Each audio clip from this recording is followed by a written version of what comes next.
Hello. Hello, hello. Sorry for being so long. I was trying to get an invite link for the Discord, but it wasn't working.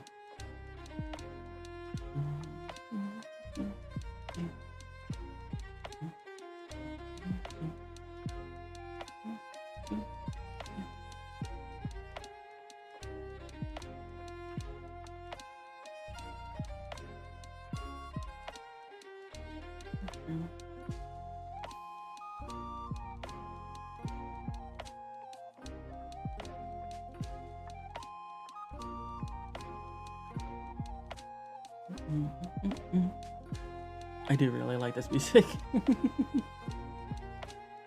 Yeah, gonna be doing more Genshin.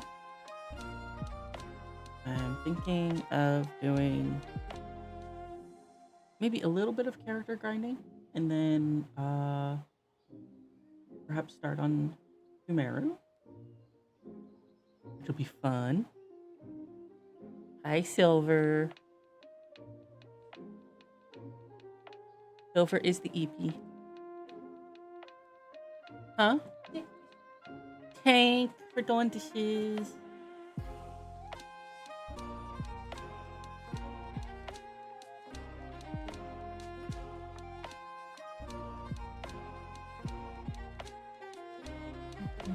Oh my god.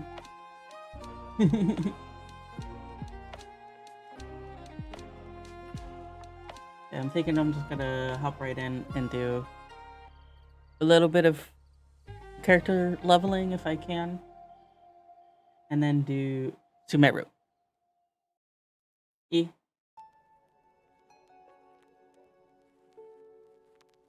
Alright.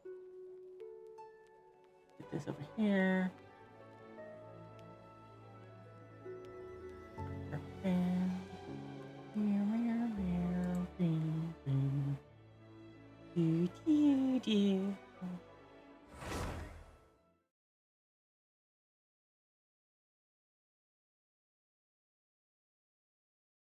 It's so bright.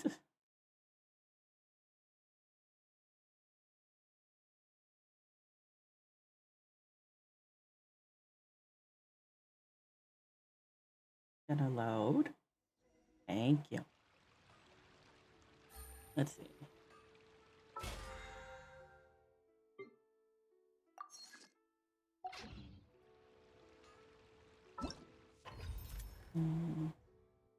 What's going on? Just getting up here.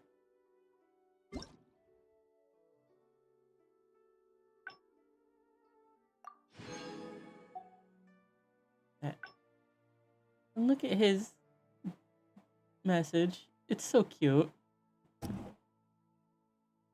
I guess small. You can read it. I honestly don't feel like reading it out loud right now.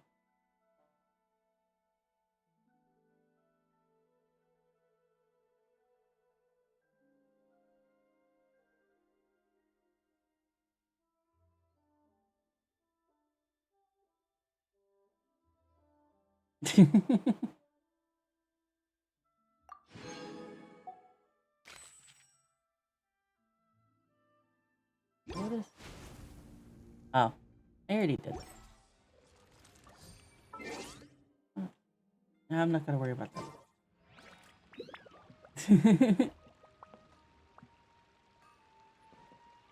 Alrighty. Let's see.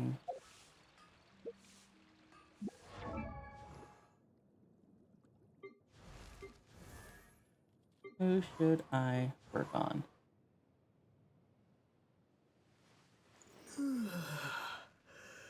I know I need to have him in the party at least. Ah! My knee! I bumped my knee.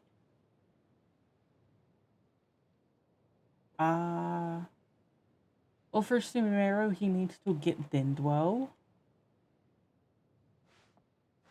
I was thinking of working on her, but I'm not so sure. Really, she just needs some artifact help, but her artifact domain is a pain in the butt.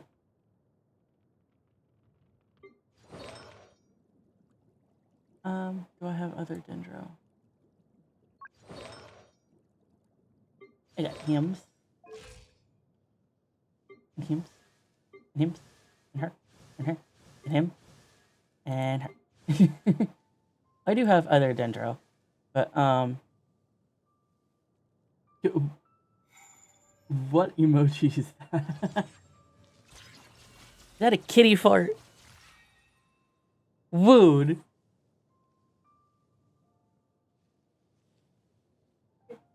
Cat food. Cat food. Let's see.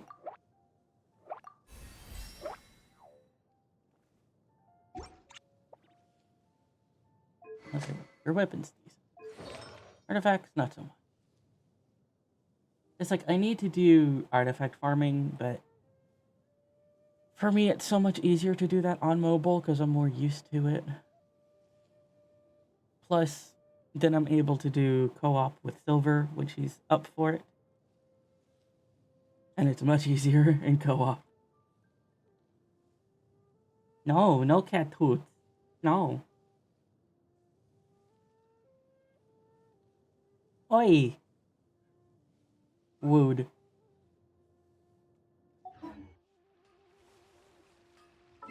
Let's see.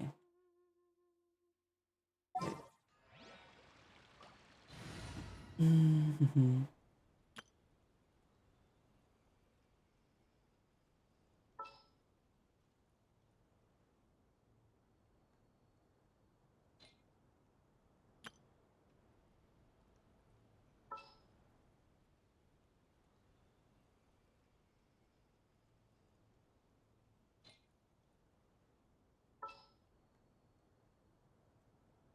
Hmm.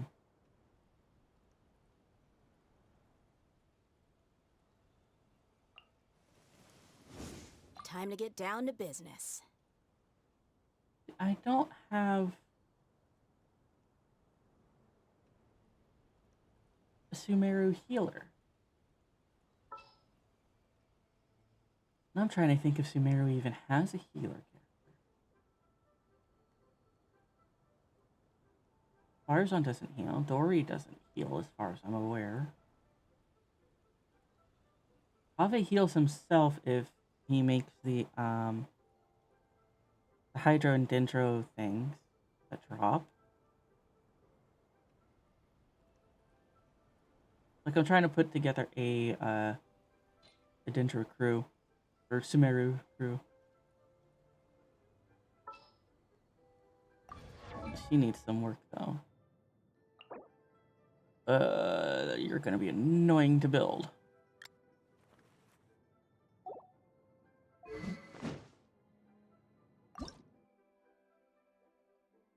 Yeah, I say this account is free to play. I accidentally bought something because I forgot which account it was ages ago. You know what? Since you're not built, I'm gonna stick with Goemia. Or should I do D-Luke so I have a Claymore? More companions! Hooray!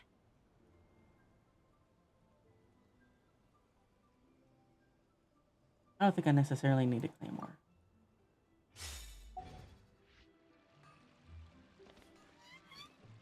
I think I'll just jump right into Sumeru. Ha! To Sumeru?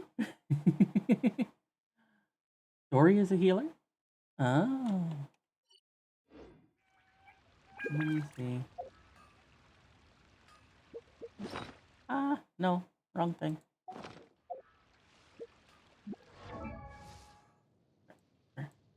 Electro.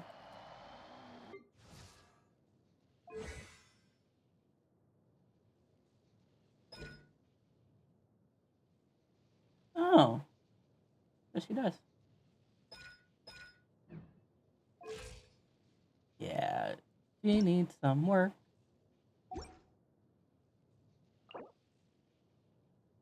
Rude. Rude. Very rude. I need those for Tonari.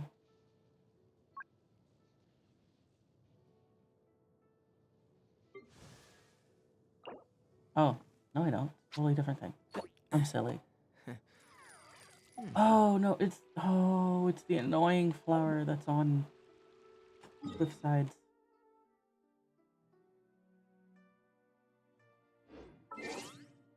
I'm gonna go ahead and grab the Ad Astra Abyssal. expedition.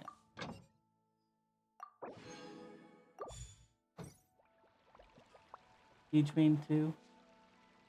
I don't have a Siege Wing. Healer.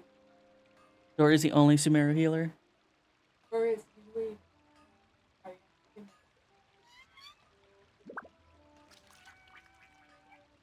Siege Wing's Fontaine.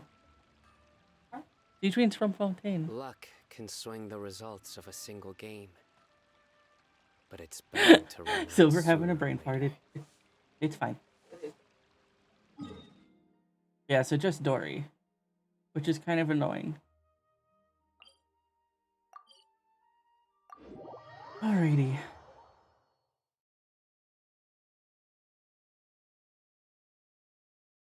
Like, I know I have a whole bunch of other side quests to do, but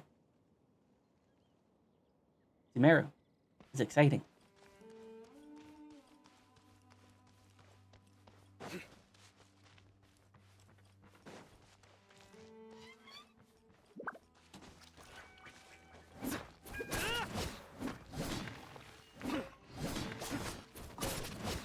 Go ahead and grab these since I'm here. Sign up.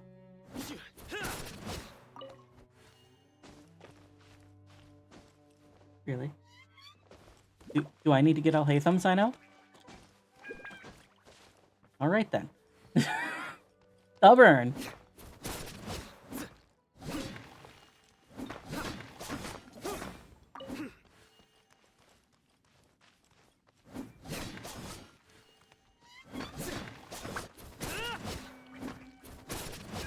Now for those I do need a claymore. Oh well. Yep.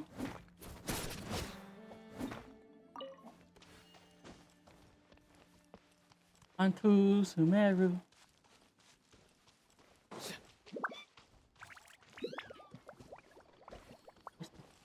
Pressure. Oh, I should probably.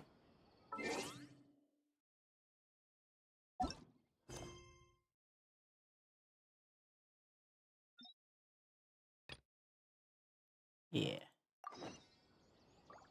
Have that track.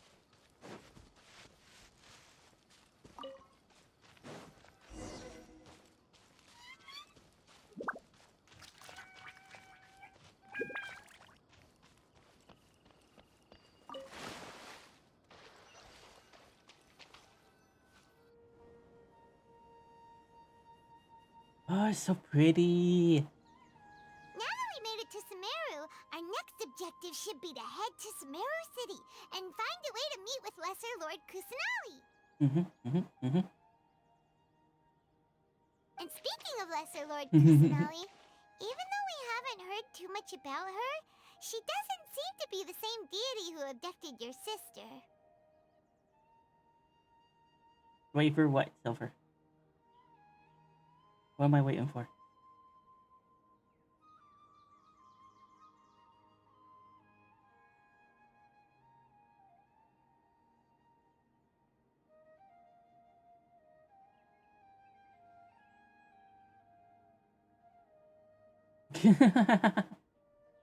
It does look like you said gassy instead of gay.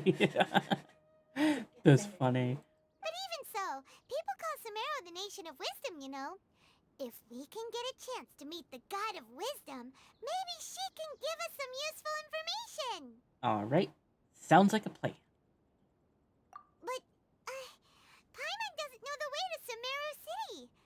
Maybe we can climb up to that spot with the statue of the Seven on it.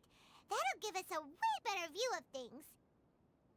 Probably. Even if we can't see exactly where the city is, at least we'll be able to check for some smaller settlements nearby.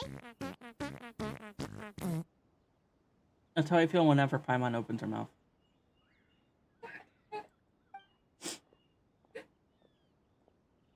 The hello? Wait a second. Look!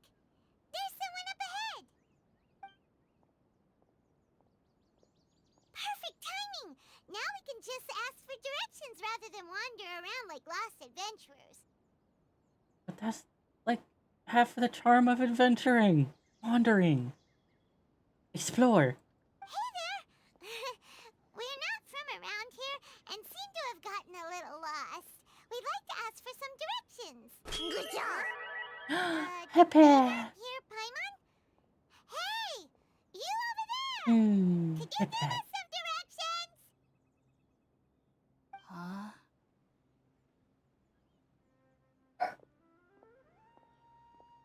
What's going on here?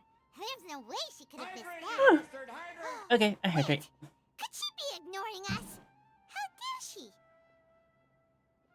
Calm down. It's probably nothing to get worked up about. Or maybe there's a reason she ignored us. Well, even so, she might be heading someplace where we could find other people to ask. Let's keep our distance and follow her. When we get the chance, we'll just ask someone else for directions. My flavored water tastes like fucking candy. It's weird.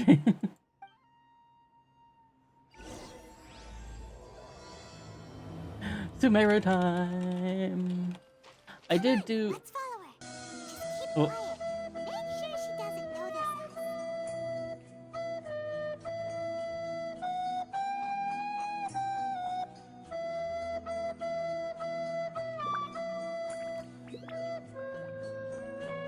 Dinah's just gonna stare at you while that plays. I did do a little exploration for Sumeru, like a while ago.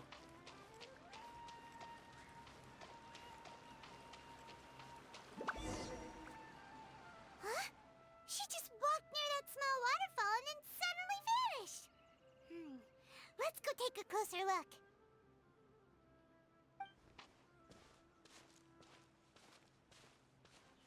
Paimon thought this cave would lead to a village or something, but it looks like that's not the case. Look, she's sitting over there. Wait, she couldn't possibly be living here, could she?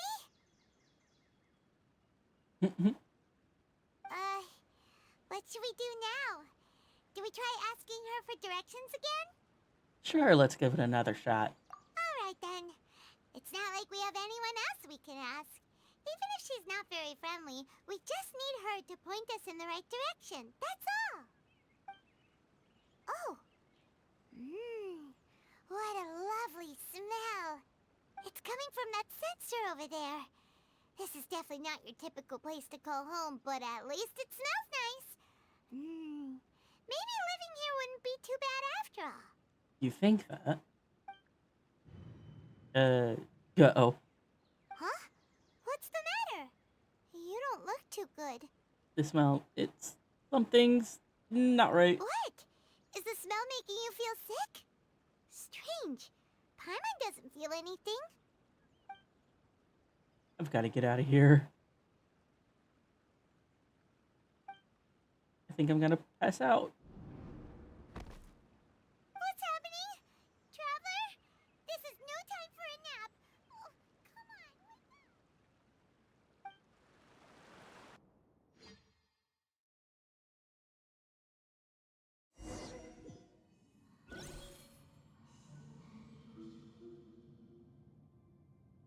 Well then. That's a big tree.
out for a long time now. Yes, you can relax. Believe me, Master is extremely knowledgeable. If he says that he's going to be alright, then there's absolutely nothing to worry about. It's a cutie pie. It's a cauliflower. I really like Kale. She's adorable. Oh, are you awake now? Oh, thank goodness! Traveler, you're finally awake! Where am I? Well, we're at... Good question. Where are we? Paimon was in such a panic when you passed out that she even forgot to ask what place this is. This is Gandharvaville. It was originally built by scholars from Sumeru as a place to rest in the rainforest. Now it's mainly used by the forest rangers as a base of operations. My name is Kale. I'm a trainee forest ranger. My master and I found you passed out during our patrol, so we brought you here. Thank you for the help. Oh, no thanks are necessary. I didn't do anything really. By the way, how are you feeling now? Any discomfort? No, I seem to be fine, except this taste in my mouth. It's so bitter. Oh, that's Master's herbal medicine you're tasting. He gave you some while you were unconscious. Before I forget, Master mentioned you should take more medicine once you wake up.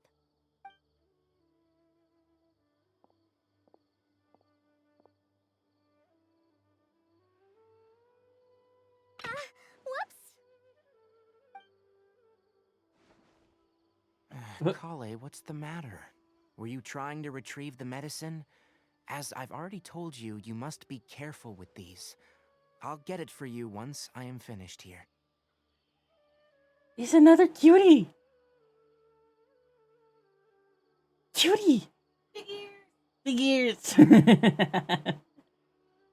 Silver and I were playing the silly Wisher, and on there he's just called Big Ears. It's hilarious. Sorry, Master. Now, the guide to Avidia Forest's edible fungi is clearly posted on our bulletin board, but if Farbode forgets which mushrooms to avoid one more time, I'll have no choice but to leave the guide somewhere a little more visible. Like right smack on his forehead so others can remind him to be careful. Right? This is the second time he's come down with food poisoning this month. I'll be sure to give him a good talking to. Yes, please do.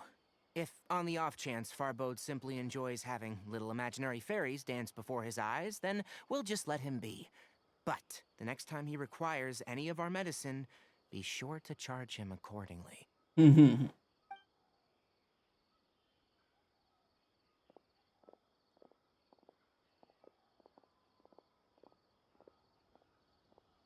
So, how are you doing? Feeling better? Oh, this is my master, Forest Watcher Tainari. He's chief officer over all the rangers here in Gandharvaville. And he's a cutie. I already informed Paimon about the reason you fell unconscious earlier. But now that you're awake, let me explain it for you as well. It is common practice for Sumeru scholars of certain darshans to dedicate themselves to training in meditation in isolated areas, particularly the nearby forests. While meditating, they use a certain incense known as Spirit Borneal to help calm their minds as they enter a state of deep rumination. In hopes of asking directions, you two followed a scholar named Hypatia into her cave. The incense you smelled inside was the Spirit Borneal I just mentioned. That incense typically has no effect on most people, but for a very select few, it can have profound effects on one's cognition, as you experienced firsthand. Does that make sense? Yes, that all makes sense. Essentially, we got high and didn't mean to. Very good. Now, answer me this. Did you feel anything after passing out? Say, any out-of-body experiences, or did you see anything while unconscious? You describe what you saw while unconscious. Kale, let the others know to stop bringing their patrol logs here for now. Huh? Why? Because these two will be staying here for the next few days. They can have my room and I'll bunk with Amir. Now get a move on and be sure to do as I've said. Yes, Master Tainari.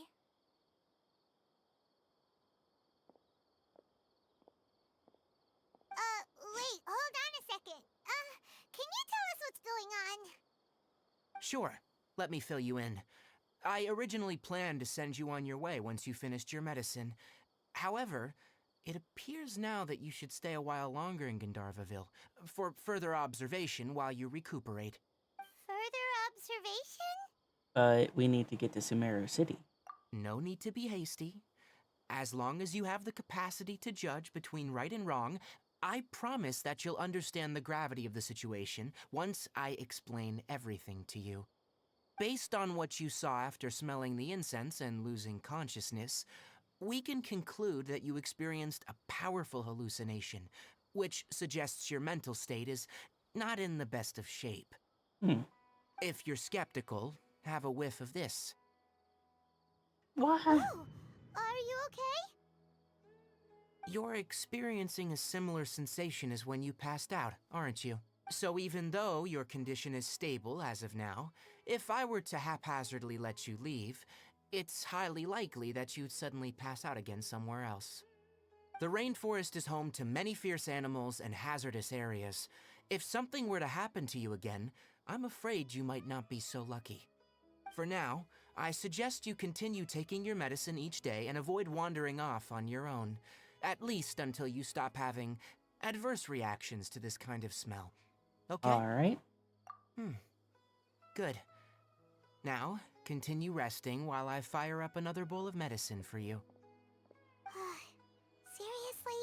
We just arrived in Sumeru and we're already having problems left and right! Paimon knows we're set on meeting Lesser Lord Kusanali as soon as possible, but you really don't look too good. It'd probably be best to let you recover first. Hey! Are you even listening to Paimon?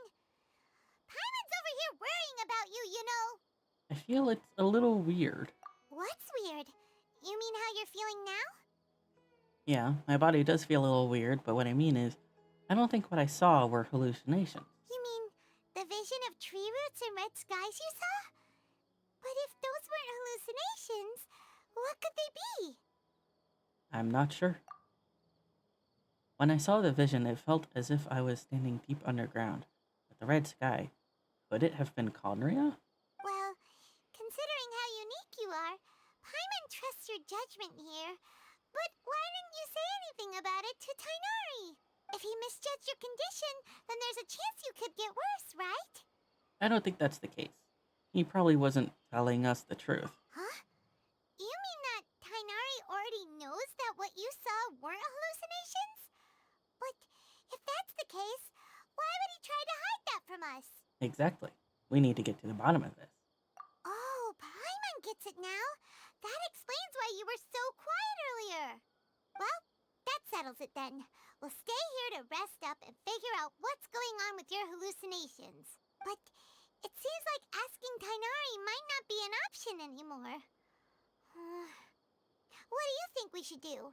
Let's start by having a chat with Kale. Good idea. Kale's pretty friendly. We can ask her tomorrow about what she knows regarding the Dendro Archon and customs in Sumeru. You get a night of rest. Rise and shine! Come on, it's time to go find Kale! That's the wrong button. Just don't mind me casually destroying Tanari's house.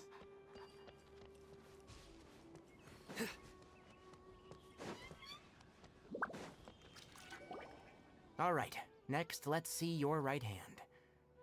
Not bad. But please remember that you still need to be careful, understand? Yes, I will. By the way, Master, I still haven't received the patrol route for today. Look, Kale, today's patrol will be a long one, so you won't be coming along this time. Besides, there's a chance we may encounter... Well, you understand. But I have a vision too!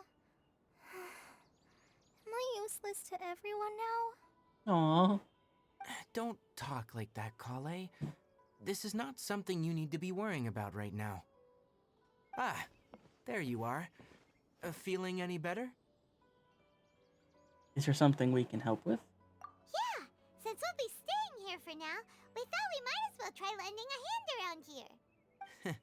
Seems you're not the type to sit back and take it easy for a while, huh? In that case, perhaps Kale could take you two for a patrol south of Gandharvaville for the day. And if you're feeling up to it, you can be responsible for cleaning the Statue of the Seven. Tighnari, we're ready to head out. Got it! I'll be right there! Alright, we'll be heading into the forest now. I'll leave any further details to Kale. Yes, you can count on me. So, Kale, what exactly are we going to be doing today? Tighnari mentioned cleaning the statue just now, but, that doesn't really sound like the job for a ranger. Well, a forest ranger's responsibilities can be pretty diverse. They handle a variety of tasks, like checking the condition of outlying roads, maintaining forest facilities, ensuring fire prevention standards are met, and providing assistance to travelers and locals. As for Master, well, he has to handle more dangerous areas of the rainforest. Today we can perform routine checks on the pathway lamps as we make our way to the Statue of the Seven. Paimon, traveler, this way! You can leave the task of checking the lamps to me. In the meantime, you two can keep an eye out for anything unusual.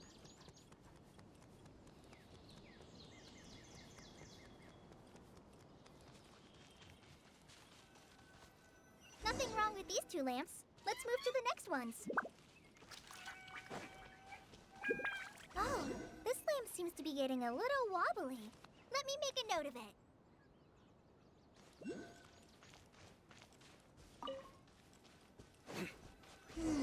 No problems with this lamp. Good.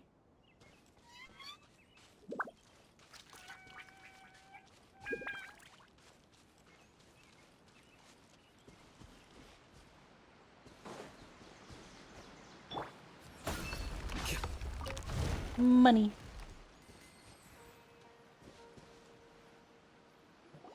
The Statue of the Seven is up on top of that large rock formation.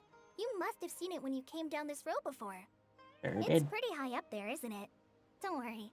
If you're afraid you can't make it up there, I'm sure Master wouldn't mind if you don't clean the statue. No need to worry. I'm a terrific climber. Shouldn't be a problem. Oh? I guess I'll leave it up to you then. There's not much footing once you reach the statue, so be careful up there. Paimon will fly up with you and help you with those hard-to-reach areas. By the way, Kale, do you know anything about the Dendro Archon? You know, what's she like? That depends. Are you referring to Greater Lord Rukkhadevata or Lesser Lord Kusanali? Huh? Greater Lord Rukkhadevata? Oh, is that the name of the former Dendro Archon? Uh-huh. Greater Lord Rukkhadevata was Sumeru's first Dendro Archon. She created the rainforest as well as the wall of Samiel around the desert. Her works provided a means of peaceful living for everyone. To the people of Sumeru, she's not only a symbol of wisdom, but also of power and kindness. Unfortunately, she disappeared in a great calamity that occurred a few hundred years ago. Sounds exactly like what happened to Raiden Makoto. Does it coincide with Conrail? According to what Master has told me, the sages later found the newly born Dendro Archon and whisked her back to Sumeru. To celebrate the reinstatement of their lost deity, the sages dubbed her Lesser Lord Kusanali and let her reside in the sanctuary of Siristana. Uh-huh. Then what happened? Well, and then... I'm not too sure what happened, to be honest. Huh? You're not too sure? But aren't you from Sumeru? Yeah, I'm from Sumeru. But... Maybe it's difficult to discuss this topic with strangers. If that's the case, then don't worry, we understand. No, it's not that. I'm not trying to hide something from you. Besides, I don't consider you two strangers. Because you two know Amber, right? Wait, Amber? You mean... Amber, outrider of the Knights of Favonius? The avid glider from Mondstadt? Yes, that's her. I once lived in Mondstadt for a while, and she helped me a lot during that time. You could even say that she helped me become a new person. There's no one like Amber. She lives life to the fullest while always adhering to her strong sense of justice. She's ready to answer the call for action at any moment, but is also very understanding of others. She's like the spark that lights the fire in everyone's heart around her. If you ask me, she's a prime example of a true outrider. She's the first person anyone coming to Mondstadt will meet. You can't help but be enthralled by her charm and enthusiasm, causing you to fall in love with the lands of Mondstadt and...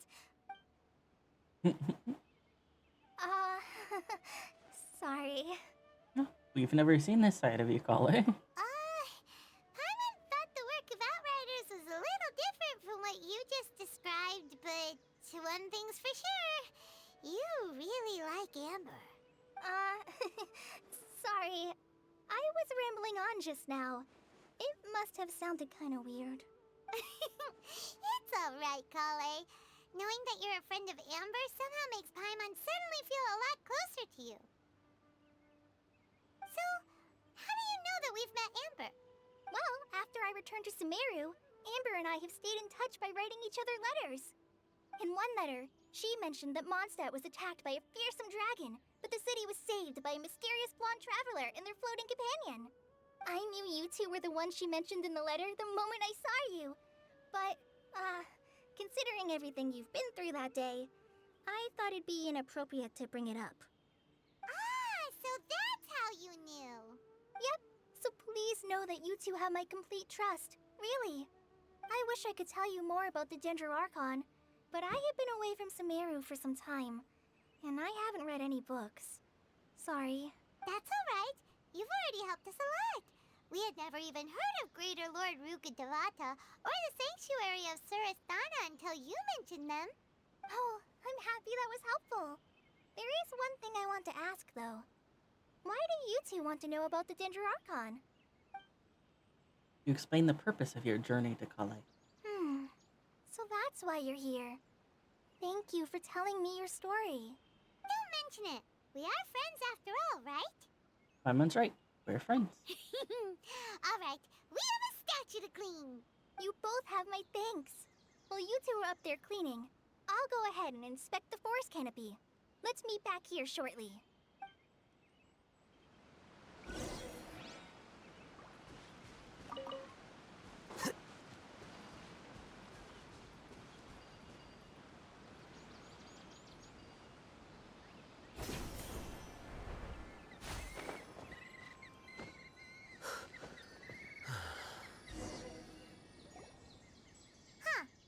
Now that Paimon looks at it, the deity that's carved on the statue is kinda small. Do you think she's supposed to be Greater Lord Rukkhadevata or Lesser Lord Kusanali? Maybe Lesser Lord Kusanali? The name does seem to fit the statue somehow. Well, anyway, we'll have to figure that out later. Let's get started on cleaning the statue. Paimon will fly up and take care of the top, and you clean everything below. You and Paimon meticulously clean the statue. Nice work. That's one clean statue. Let's head down and meet up with Kale.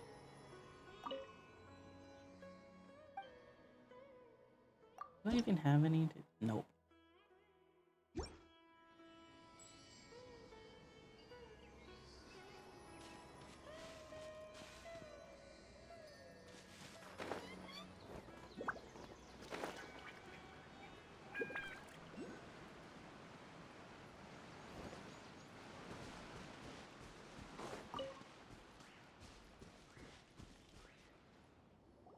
Kale, we're back!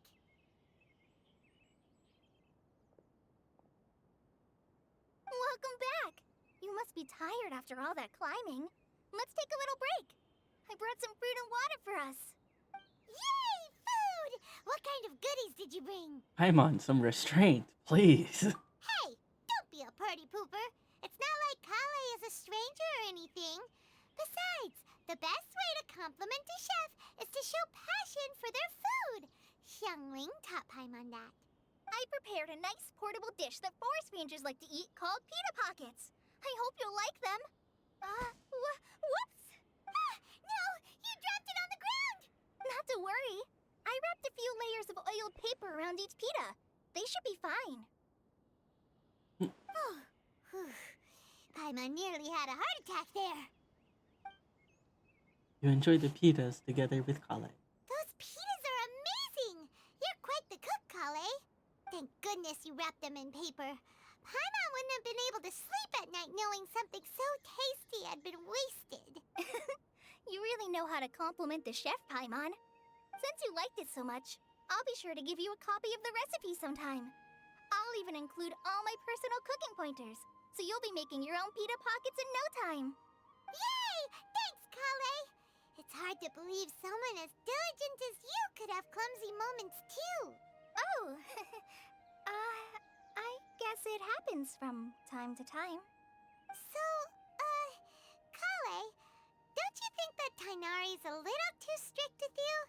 He won't let you touch anything without his permission.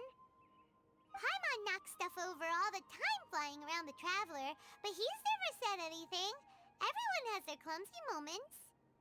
No, you've got the wrong idea about Master. Sure, he may seem a bit harsh at first, but with some time, you'll see that he's actually very kind-hearted. I've heard the veteran rangers say that Master is from some ancient and mysterious race that is known for their cunning wit and reclusive nature, but Master is actually very kind at heart. Oh, by the way, you've heard of the Academia, right? Well, there's a group called,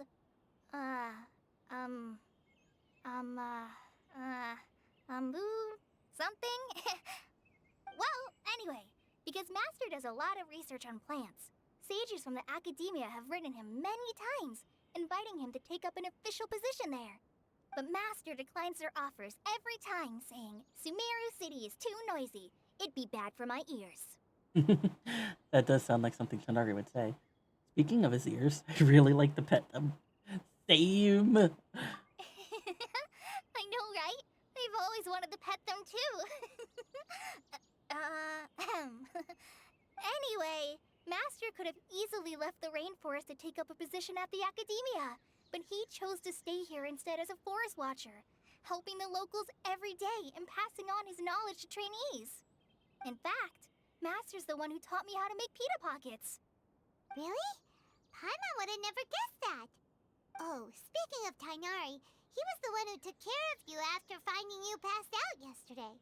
He even carried you all the way here. Paimon's still kinda upset, though. He kept scolding Paimon the entire way here. What did you do? Oh no, I'm sorry. Master might have been overreacting a little. But, it's mostly because Paimon wouldn't stop yelling, Why, oh why, is he going to die? It probably started to get under Master's skin after a while. Hey! Don't laugh! Paimon was genuinely concerned about you. Hey! Now even Kale's starting to laugh. Ugh, that's it! Paimon won't forget this! It's time for some Paimonial wrath! No! Don't touch me! Oh, jeez. Ollie, what's the matter? Oh, sorry, Kale. Paimon didn't mean to scare you. No, I just... I didn't mean that. Kale, are you okay? What's the matter? No, I'm... I'm fine. I'm sorry. I must have startled you both reacting like that. Oh, well, it's getting late now. Let's hurry back to Gandharville. I think Master and the others should be back by now, too. Huh? Hi, Lily. What was up with Kale just now? And why is she in such a hurry all of a sudden? Look, Oh, sorry.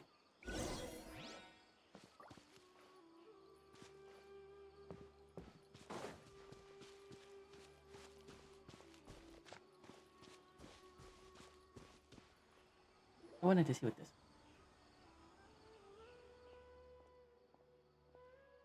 Ah, friends, how nice to see someone alive in this dump. Hi, call me Lunja of the... However you say that. Even though technically I'm a... Okay. These are my boys. Minam, Ziri. Very good, very upbeat. As you can see, me and the boys welcome you here. Please help yourself to a hot meal. You can fight.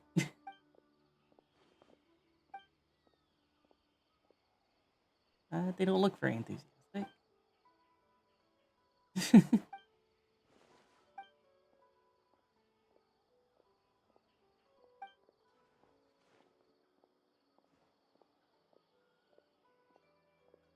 Oh, I don't remember this quest line. You're from the desert, haven't gotten used to the rainforest. Makes sense.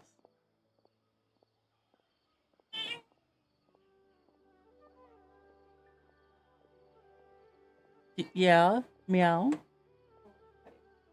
You probably know we have 3,000 terms to classify sand and tens of thousands of ways to deal with it. When moisture and plants, I'm out. They make me uncomfortable the whole time. I feel like I'll never be able to deal with them. Why are you here? Okay.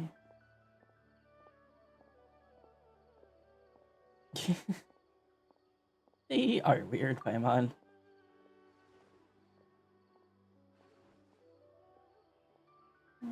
You can just call me Mimi.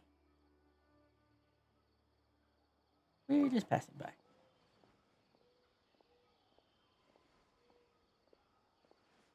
Yeah, I just want to get out of this dialogue.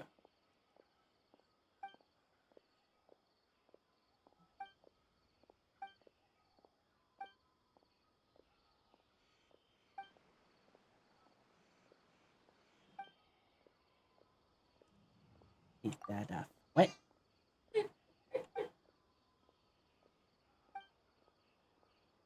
Yes, please, just go away. I just wanted to get the Androculus.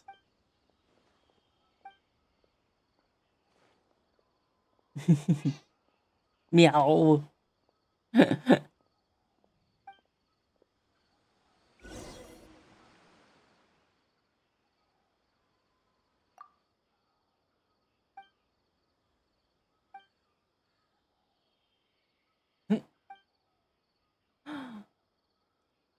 It's an Aranara.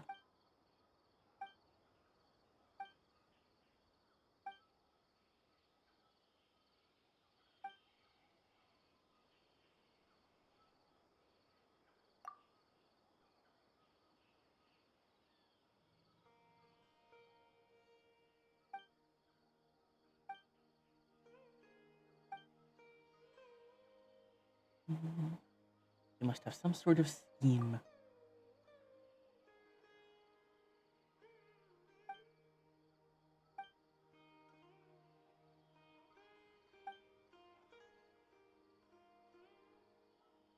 Is there something we can do for you?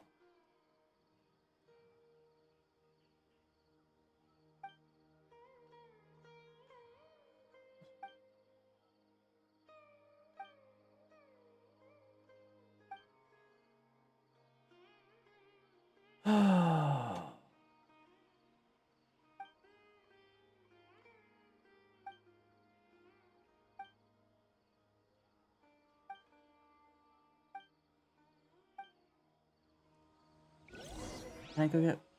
Can I get my Dendroculus now, please?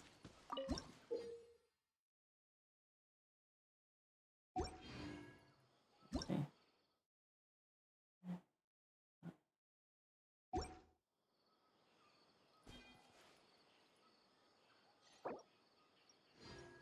I need to... There.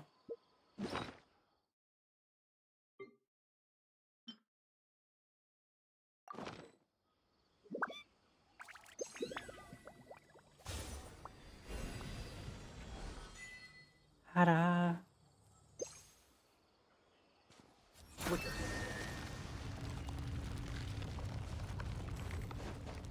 Dendroculus.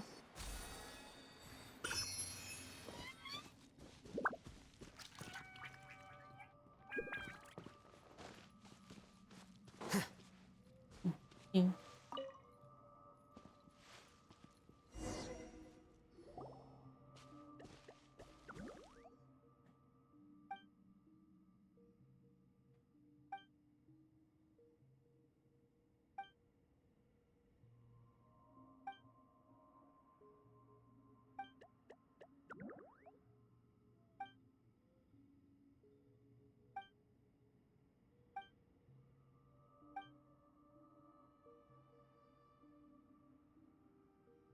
Mhm, mm.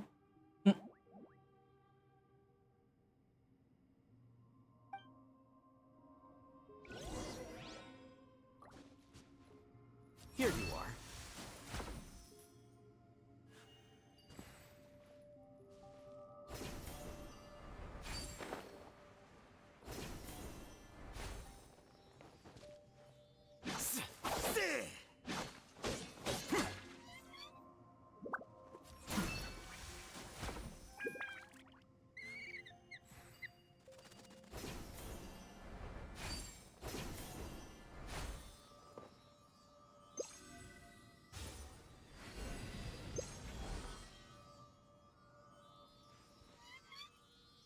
Quicker. And down goes the water.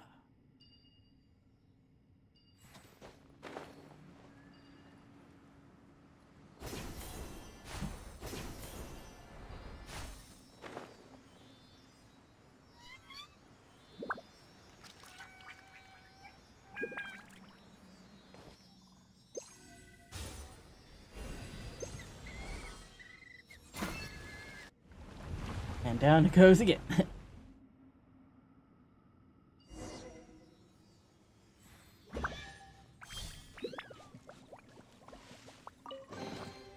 Don't let any of it roll away now. You listen here, you smug little shit.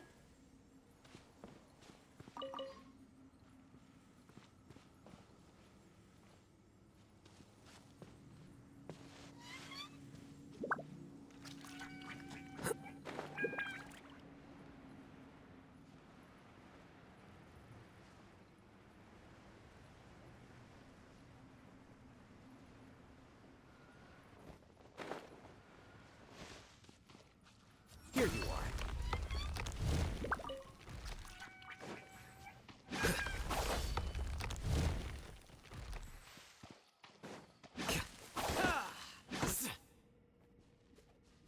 Why do your stuff take so long? Huh? Quicker. Frog. Froggies!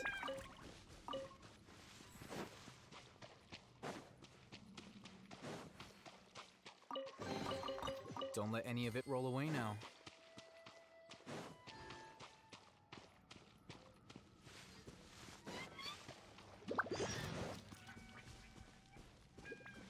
Nope.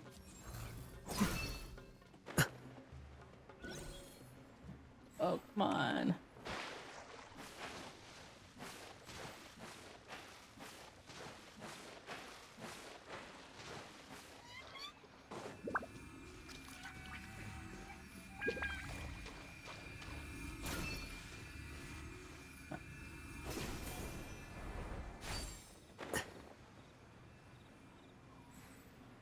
There we go.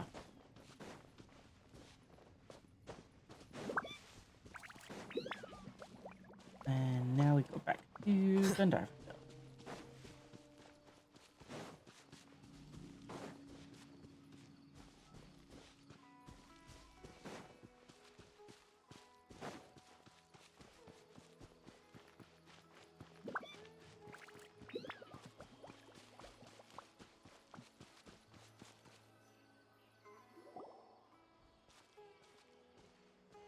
Ah, Traveler, you've returned. Yep, we're back. Have you seen Kale by any chance? Oh, Kale? Yes, I saw her go into her room just a moment ago. Oh, okay. Guess we'll just have to wait and talk to her tomorrow then.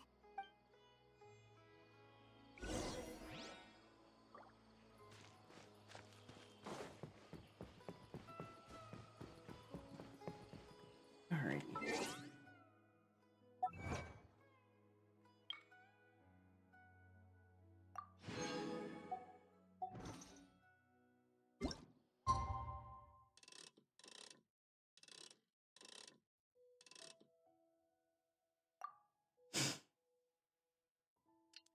Hmm.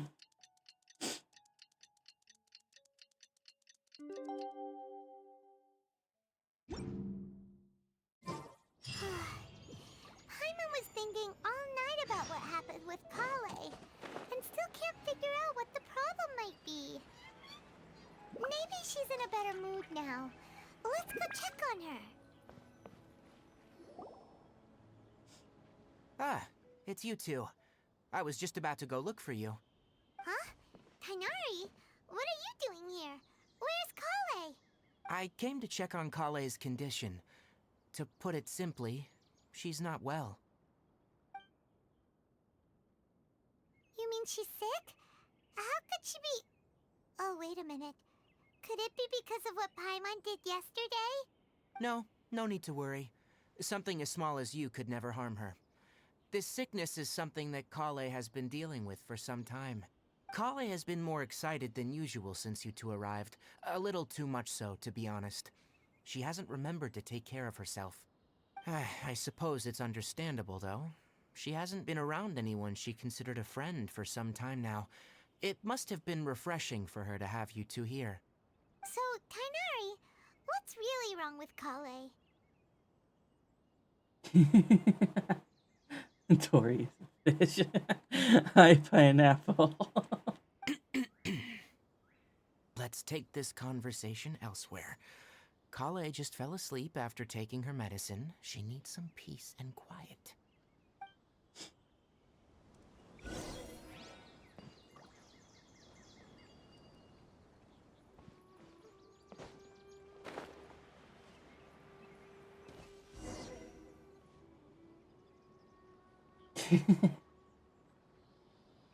Pineapple Alright, does let's lurk. continue our conversation here, shall we?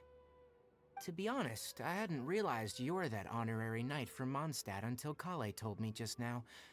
I've also heard all about your deeds in Liyue and Inazuma. So just to clarify, what I'm about to tell you about Kale is not because of who you are or your past feats. Instead, I am going to tell you because... well, because Kale asked me to.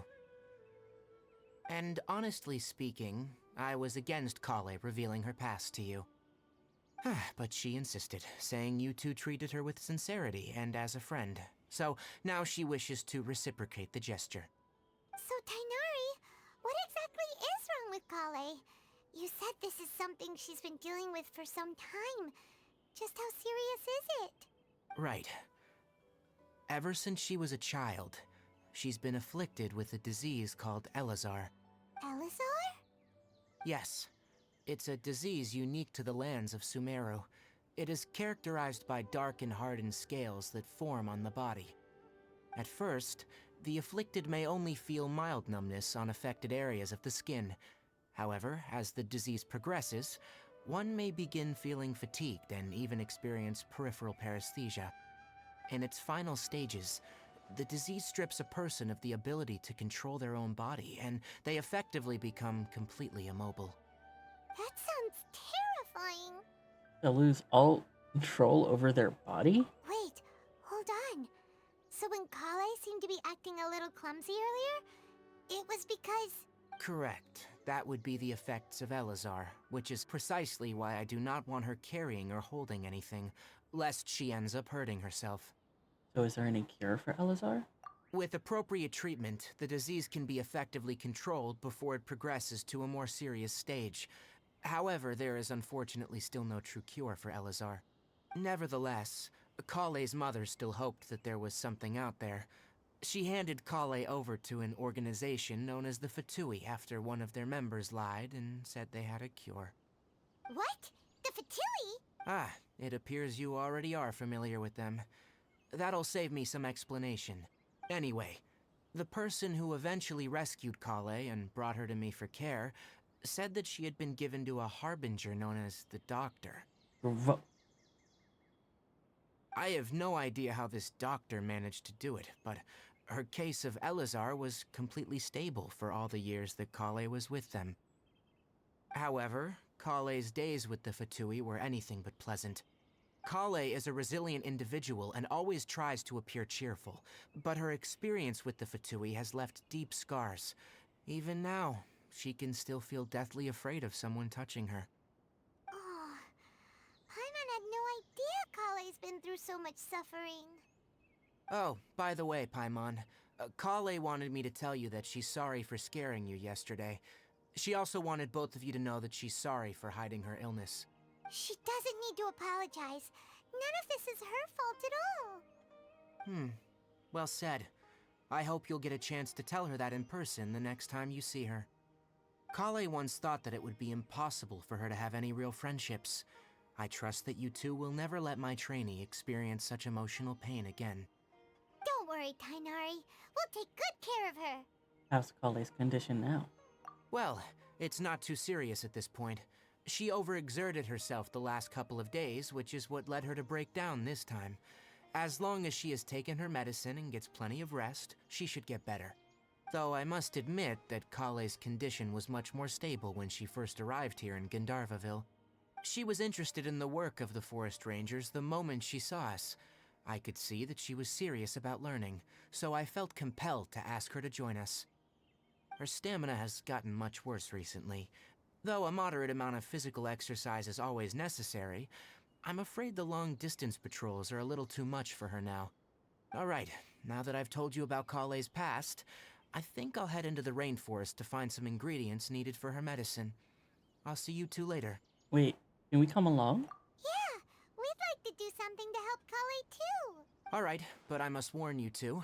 The rainforest is a dangerous place, especially for someone who's still recovering, like the Traveler. You must follow closely and listen to every instruction. No problemo. Let's go then. We'll be looking for a plant known as the Nilotpala lotus. It's often used to help those afflicted with Elazar recover their energy. Hey, Tainari? Where exactly are we going to find this plant? Nilotpala lotuses can be found all over the rainforest, but it often grows right here around Gandharvaville. Given the name, it sounds like we should be looking for it in the water. You are correct.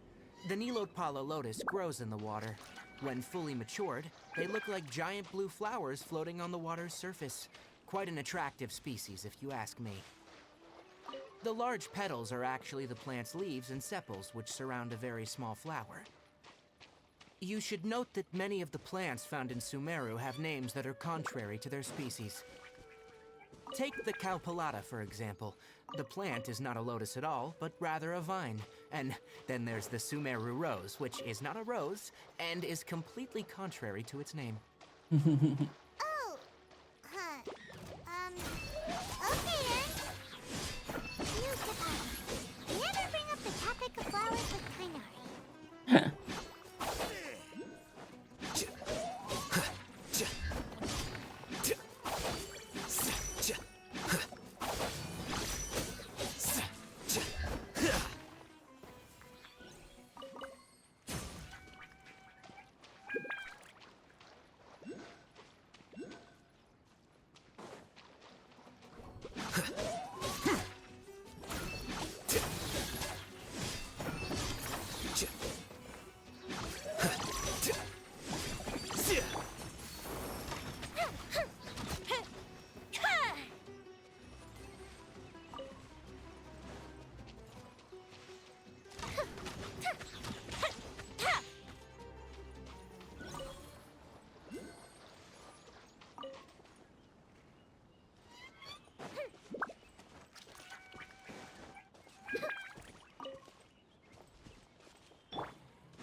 There should be Nilotpala lotuses growing somewhere in this area. Let's split up and begin searching. Oh, you mean the ones I just gathered? If you could manage to gather 4 of them, that would be sufficient. We'll rendezvous here once you've gathered the needed amount. Hey, Tainari! We found the lotuses you requested. Let me have a look. Good. Very good. These are all excellent quality. I'm glad you two came along. Your exploration experience helped save me a lot of time here. It seems we even have enough time to stock up on other things I need. Hey, Tainari! Oh, Tainari, someone's calling your name. They're dressed like a forest ranger. Ah, yes, that's Amir and the others. But didn't they just set off not too long ago? What are they doing back so early? Let's go find out what's going on.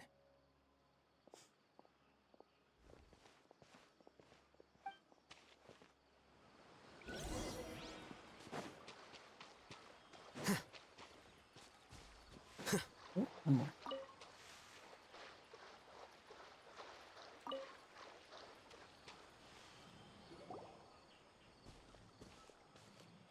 Tainari, thank goodness we found you here. We were just about to head back and find you at Gandharvaville.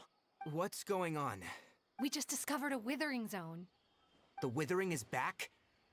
But the patrol route you were on should have been already cleared just a week ago. It reappeared so quickly. Can you tell me the exact location? It's up ahead, deep in the river valley. It's appeared in a spot that blocks nearly the entire narrow part of the valley area, so we decided to come find you as quickly as possible. And the radius of the contamination? Sorry, I couldn't get a clear enough view to tell. No one in our patrol team had a vision, and it appeared to still be spreading, so we didn't risk getting any closer. Okay, I understand. You made the right decision. I'll go deal with it right away. In the meantime, please guide these two back to Gandharvaville. Wait, Tainari, why don't you let us help you? You two have only just arrived in Sumeru. You're still unfamiliar with many things in these lands. There's a unique type of anomaly that occurs in the Sumeru rainforest. It's called the withering. The affected areas not only cause nearby vegetation to wither, but it's also lethal to wildlife and even people. If you don't carry a vision, then you should think twice before approaching such places. Yes, Amir is absolutely right. I wasn't kidding when I said the rainforest is a dangerous place. As Amir said, only someone with a vision, that is, the power to manipulate elements, will be able to resist the withering's corrosive effects for a time. That's right. If any of the forest rangers without a vision come across a withering zone, we first make a record of the location and then have a ranger with the proper abilities deal with it, like Tainari here. Only someone with a vision can venture within a withering zone and find a way to deal with it. I might be able to help with this. I can also control the elements. But you don't seem to carry a vision. Don't worry, he may not have a vision, but he's a real pro at using the power of the elements. Don't sweat it. We've helped others deal with similar situations before. Wait, you've met other forest rangers before? I was planning to properly show you both how to identify the withering before you left Gandharvaville. Anyway, since you two are experienced adventurers, come with me. I'm sure you'll both be able to help.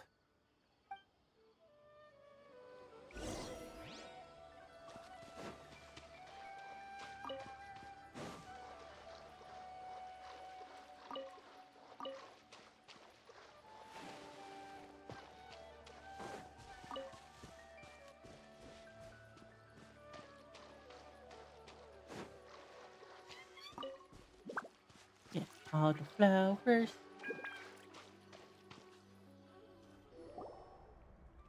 Hey, look! That gloomy area over there looks like a withering zone. Even though Paimon's seen one before, it's still kinda scary. All right, Traveler. We're about to enter the withering zone.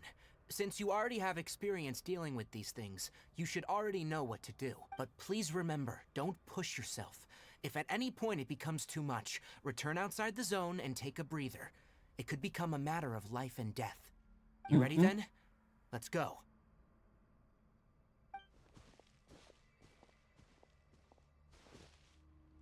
First, we must locate any branches sustaining the withering zone.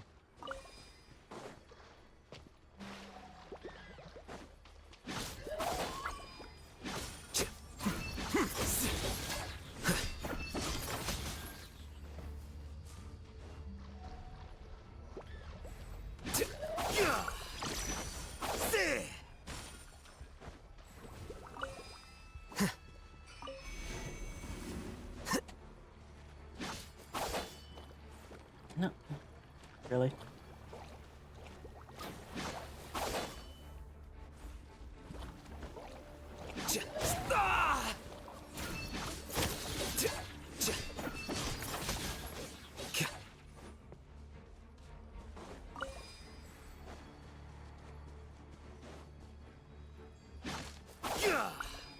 Great work.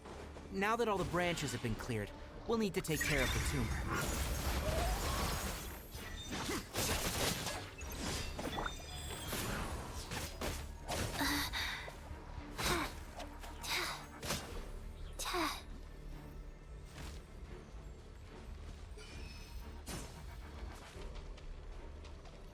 Here come the fireworks! The fuse is lit!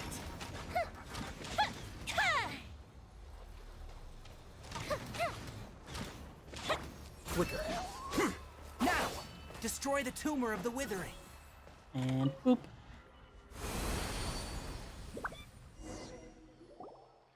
did it! Everything's returning to normal now! Yes. Thanks to you two, we were able to quickly restore this area back to normal. Tainari? You make it sound like we did well, but why does Paimon have the feeling you're worried about something? It's that obvious, huh? Alright. It's like this. Recently, the rate at which withering zones appear has been increasing. Even though we were able to quickly clear that withering zone, it won't be long before another one appears. If that simply meant more work for me, then that wouldn't be an issue. But it's far more severe than that. The withering is leaving lasting effects on the rainforest itself. Oh no. For instance, even though we cleared out the withering zone, many of the plants that were affected will not recover. This presents a crisis for the ecosystem itself. Many plants in the rainforest are already in decline, directly impacting the wildlife that depends on those plants. And most disturbingly, as the appearances of withering zones have started to increase, Kale's case of Elazar has also become more serious. Huh? But why's that? I'm still not sure of the exact reason. However, I've received word from acquaintances at the academia that similar cases are being reported for patients with other conditions. Is there no way to permanently get rid of the withering? No, none that we know of. The withering has been recorded in Sumeru for millennia. It's said that it originates from the depths of the world. Oh, by the way, have you heard of Irminsul before? I think I've heard it somewhere before. Irminsul is a tree located deep beneath the surface. Although it isn't like any tree we know in a biological sense, you can basically think of it as a large tree that grows downwards rather than upwards. I'm sure you've heard of ley lines, right? They're like the roots of Irminsul, spreading and extending from a massive cavern deep underground all the way up to the surface. Spreading and extending a massive cavern. Sounds a lot like what I saw when I lost consciousness in the cave.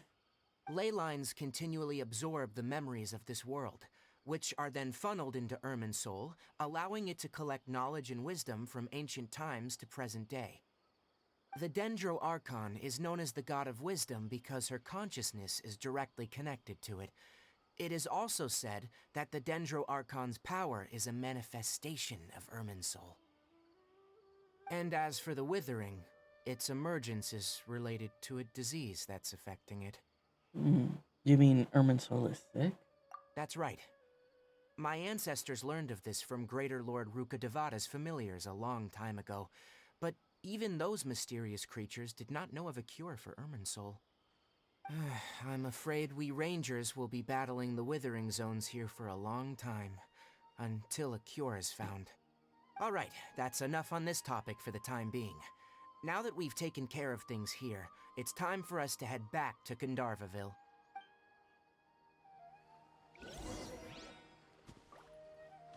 Maybe I want to go back yet.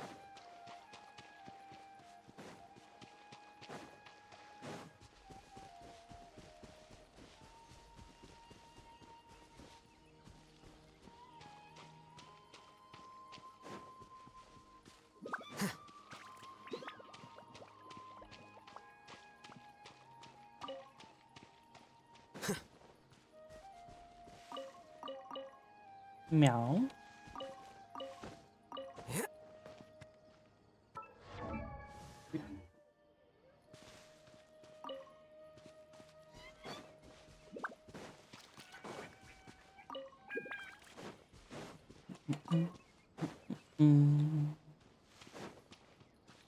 Okay. Oh.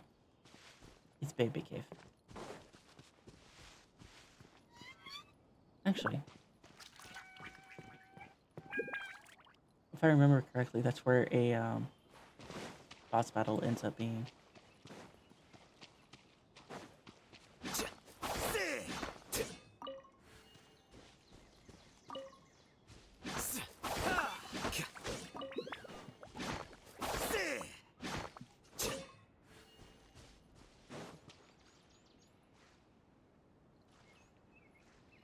Healy.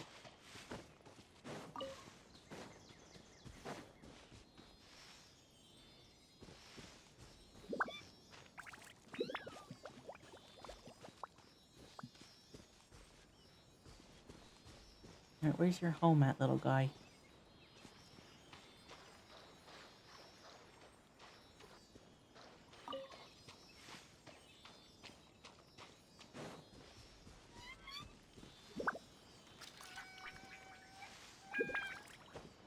Whee!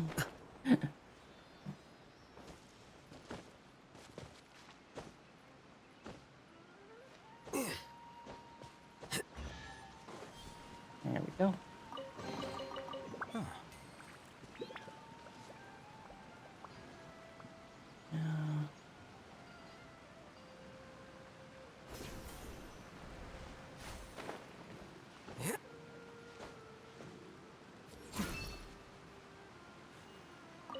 Yeah, go ahead and get you taken care of.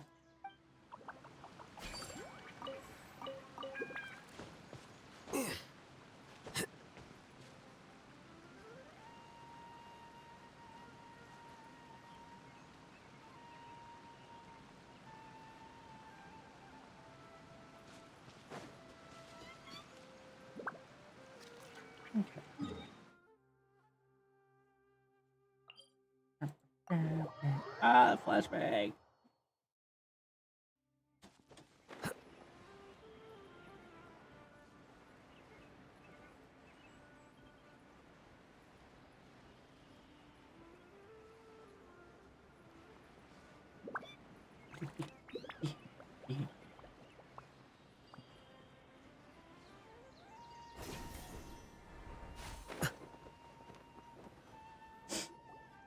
Oh, Tainari, you all made it back. How did it go? The withering zone you reported has been taken care of. No need to worry. Huh? Wait, is that? Hmm. Oh no, Hypatia!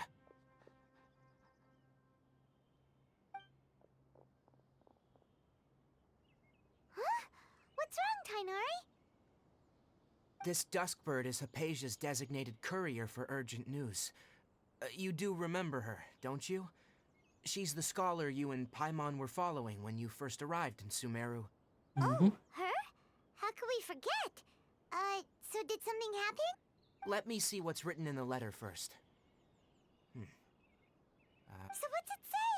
And what's with that weird expression on your face? Just let Paimon read it. Huh? All Paimon sees are 3 squiggly lines. Yes, allow me to explain. After we brought you from Hypatia's cave to Gandharvaville, Hypatia resumed her meditation. She must have just finished. It's been nearly 3 days since she's had anything to eat, and it appears she's forgotten to prepare some rations. This letter is her asking us for help. We need to go. What? You mean she's been sitting there for 3 days? Hey, wait, how did you know all that from just a few lines on the paper? Well, obviously because this has happened before. Last time she drew 5 lines, and by the time we found her... Well, I'd prefer not to remember that. Needless to say, Hypatia's been through worse, but we should still get to her as quickly as possible. I've got some emergency rations set aside for times like these. Paimon, Traveler, could you two bring these to her? Wait, you want us to bring her the rations? But will the Traveler be okay if her cave is still filled with that funny incense? Let's find out. Here, Traveler, take a smell and see. So, how do you feel? It's a light and refreshing fragrance. No unusual feelings this time. Huh? Really? You're not feeling even a little drowsy? But wait, how'd you know that he'd be okay this time, Tainari? Back when we were clearing the Withering Zone, I observed that he could adeptly manipulate the Dendro element. I knew then that he would be fine. And if I may ask, When I was telling you two about Irminsul's ley lines, was what I described similar at all to what you saw when you were unconscious? What I saw weren't hallucinations, were they? That's correct. Those weren't hallucinations at all, though I don't intend to apologize for deceiving you, because what you saw is of significant importance, not just for the nation of Sumeru, but the entire world of Tevat. My forefathers were shown much favor by Greater Lord Ruka Devata. We took an oath to protect this nation together with her. Now that that duty has fallen to me, it was a part of my responsibilities to ascertain whether you could be entrusted with the fate of Sumeru. Now, after seeing you in action with my own eyes, you have earned my confidence, and I no longer feel the need to hide any secrets from you. Nira! Hi! Hi. Silver's just awake enough to say hi. But yeah. I'm doing more Genshin. We're starting off Sumeru. Nira says hello. I gotta do a little bit of a stretch.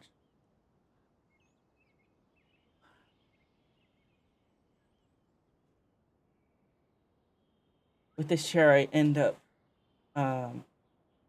shrimping way too much. Oh, this is right where you left off? Or at least close? Nice. So, co-op win.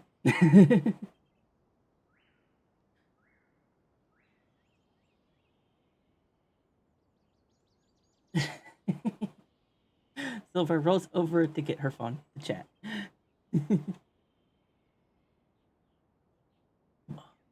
Yeah, I shrimp too much in this chair and it ends up hurting my back.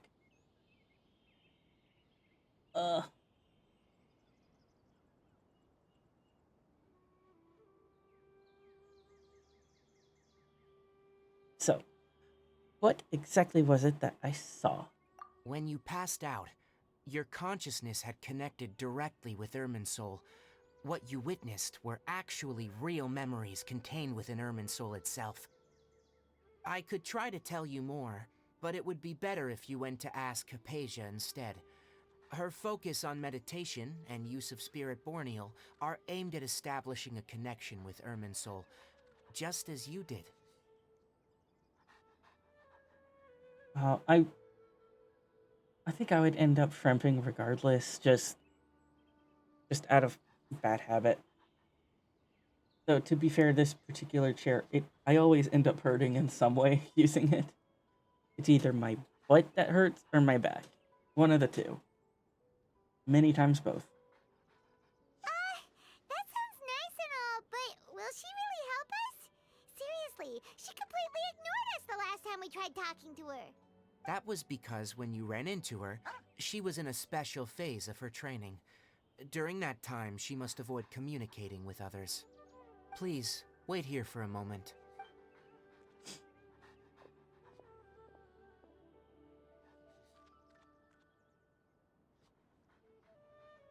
I hope you're doing good, Nira. Verb.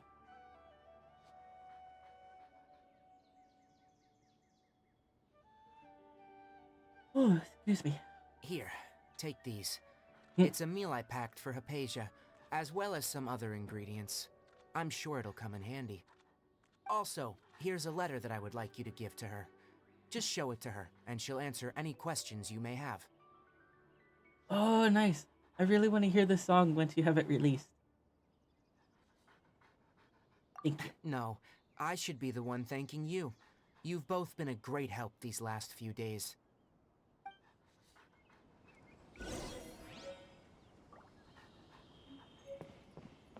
Yesterday, a total of 5 dusk birds.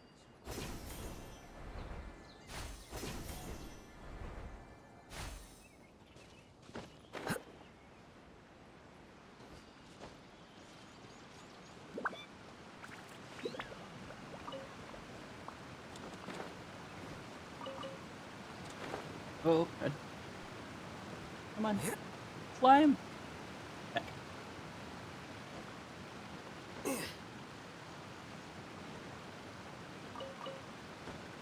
There we go.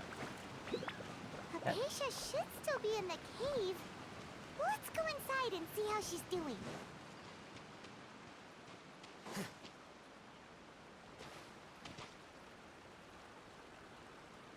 Oh, yeah, it's kind of a pain to climb.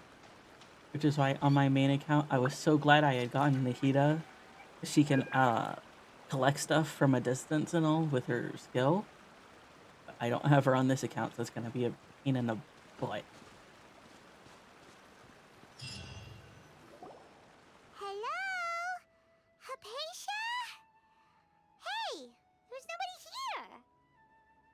Yeah, if you have Nahida, and you are trying to collect things, like, say, flowers or, foods and all, you can hold down her E and aim it at the thing you want to collect, and it should grab it, but it's not going to work for everything.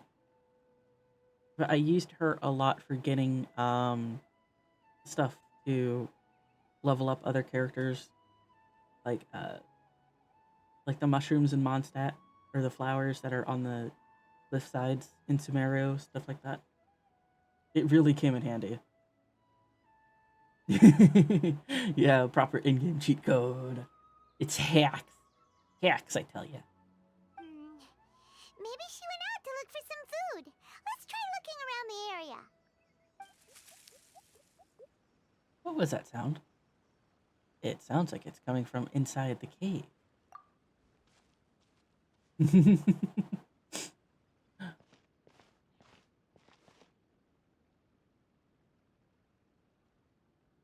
What are we gonna find? It's Hypatia. Is she okay? It's a cutie. I adore the Aranara so much.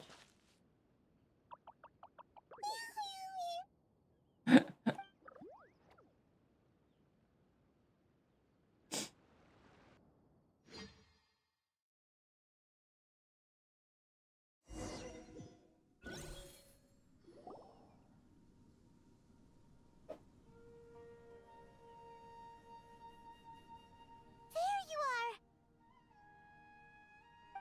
Hypatia, are you alright? So hungry. Need water. Oh yeah, the Aranara names are ridiculous. She looks famished. She somehow has more energy than I expected. There's no way we can get her to eat in her current condition. Let's try finding some water first. Huh? Wait. Why does it look super foggy outside all of a sudden? Anyway, let's go look around.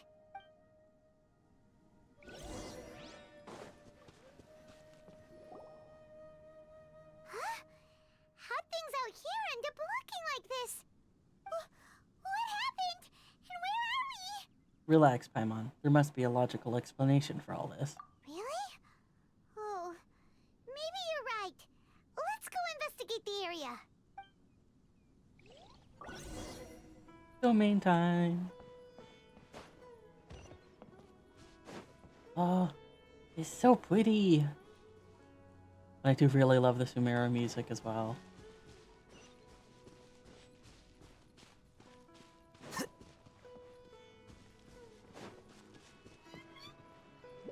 Wow, this place is huge! Paimon knew there's something off about that cave. Let's think of a way to get over there and have a closer look. Who knows? Maybe we'll find a lead of some kind.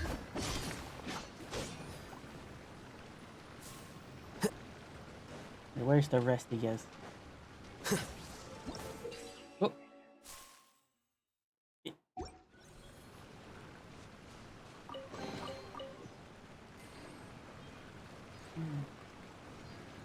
I have actually heard some of them. They are so good. Whee! If I remember correctly, I heard the one for Inazuma the most.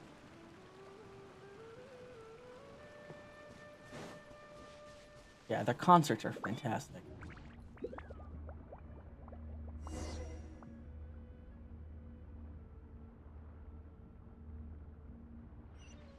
Hello.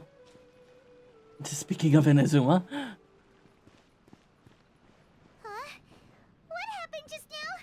Why'd everything around us suddenly change?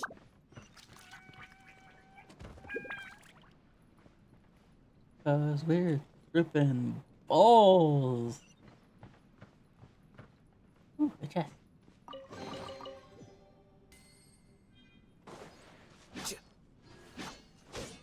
Oh, that looks like one of the breakable ones. Ooh.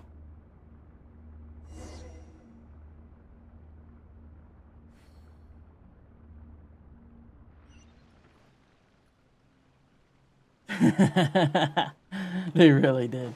It's like, oh, you want Inazuma? Okay, I got you.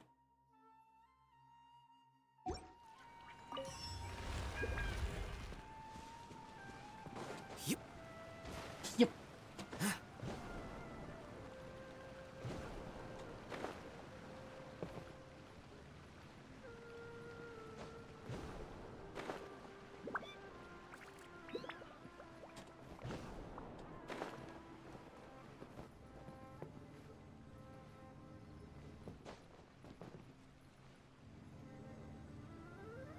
Yeah, not just the character theme songs, but like the battle music for some areas. Oh.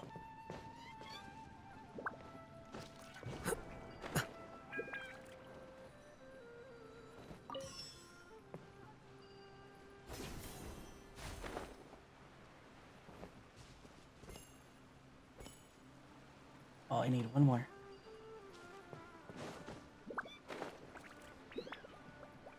They do. They knew exactly who to get for the music, and they have been popping off the entire time.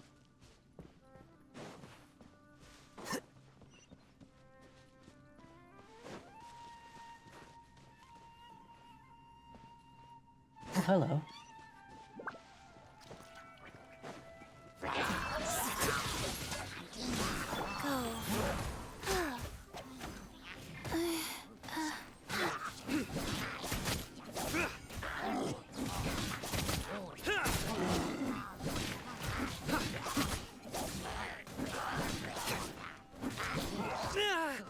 No. Stop healing them. It's rude. I'm trying to get my cue.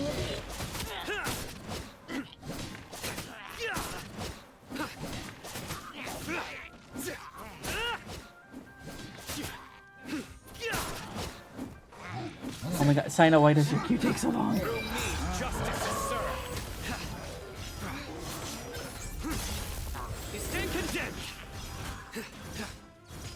Guilty.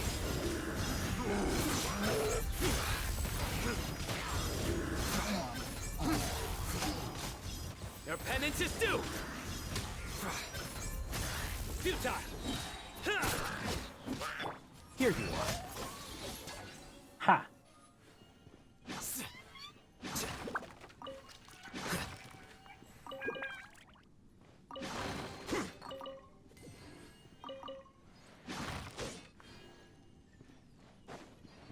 And you.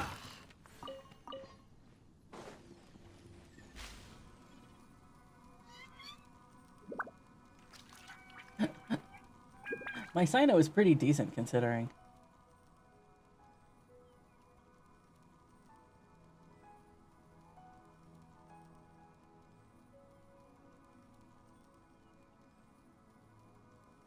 Oh, witty.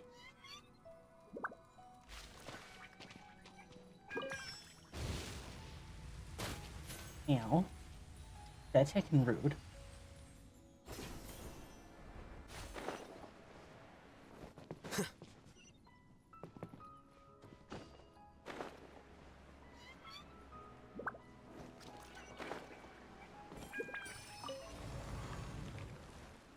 Ta-da! So many mushrooms. Probably why we're tripping balls.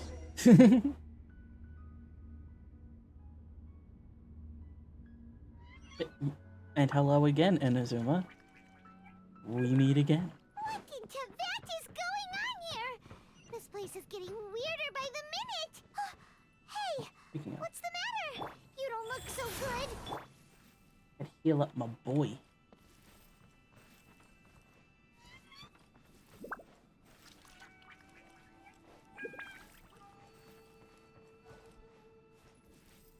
Oh, interesting.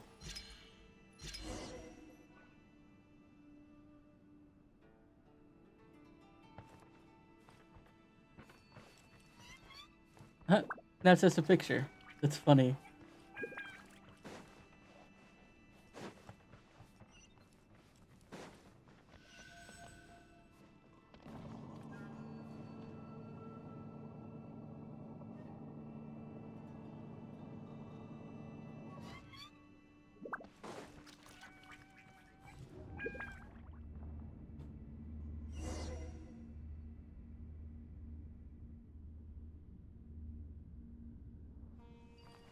More flowers.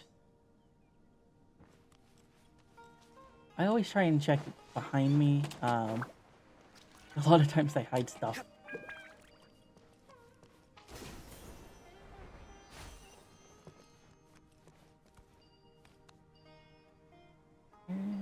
There you are. Oh.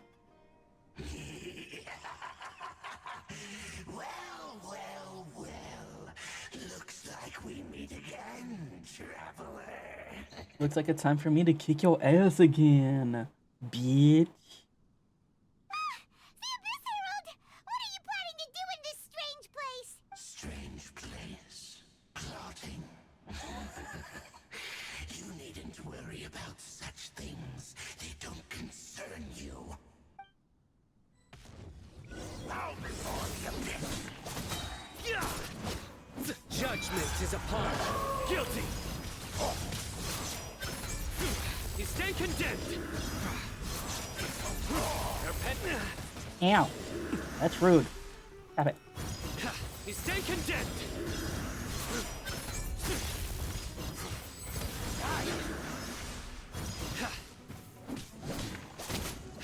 Deflect. Flicker.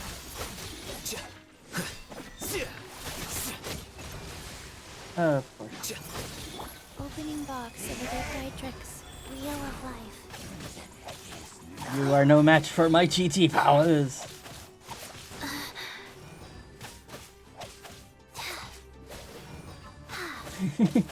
Mira. Oh. Huh? Why can't we beat this guy? Oh, Paimon doesn't get it! We faced others like him before! What's wrong this time? Traveler, though you may have managed to avert countless crises before, your good fortune was bound to end sooner or later. It's time you realize how weak and powerless you really are. My journey will not end here. I still must find my sister. Your sister. Oh, pitiful traveler. Are you really so ignorant? Or are you just living in complete denial? Don't make me kiss your ass. Words are hard, okay? Don't make me kick your ass again, because I will. Beat you up. Her Highness has long since forsaken you. Your meager existence in her eyes is that of an annoying bug, only to be stepped upon. I mean, here you're talking about how they need a hotter voice. I mean, it's not that bad to begin with. The bonds of love and family which drive you to find your sibling are utterly gone. Your journey is meaningless. Your face is meaningless. That's why they don't show it. There. But don't you think now? Today will be your last. Now die! You first.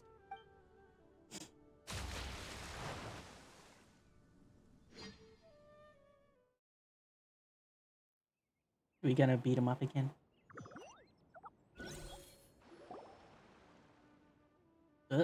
Huh? No, we're not gonna fight him again?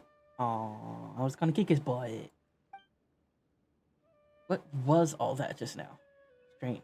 It feels like I was just dreaming for a moment there, but I can't remember what I saw. What do we do? We haven't seen Hypatia anywhere out here. You sure about that? Oh, there she is! Let's see how she's doing.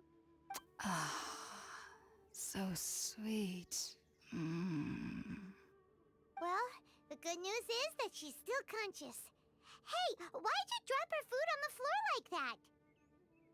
Sorry, I kinda zoned out for a second there. Are you okay? That's really not like you. Anyways, we can talk about this later. We better make sure she's alright first. Yeah, it's not like I was totally tripping balls for a moment there. Whoa, wait a sec. Look at all this fruit lying around her. We can put that to good use. After giving the semi-conscious Hypatia some water and fruit juice. Who is there? Tainari, is that you?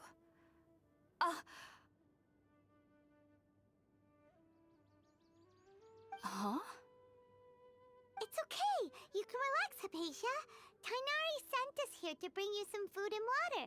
Here, we have a letter that he asked us to give you. You give Hypatia the letter from Tainari.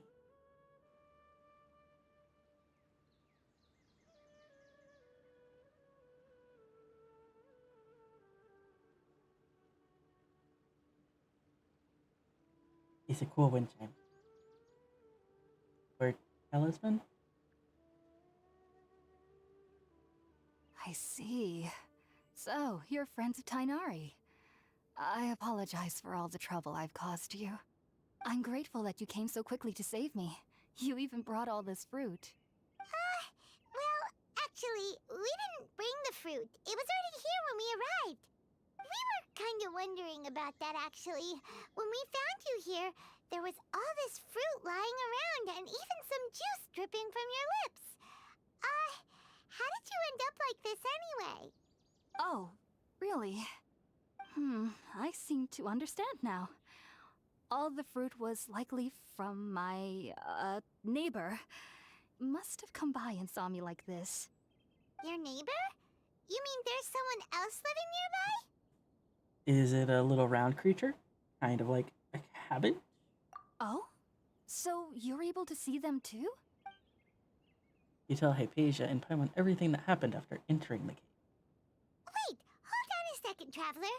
You say that before we arrived, you saw some mysterious creature and suddenly had a strange dream? Isn't that a little too crazy to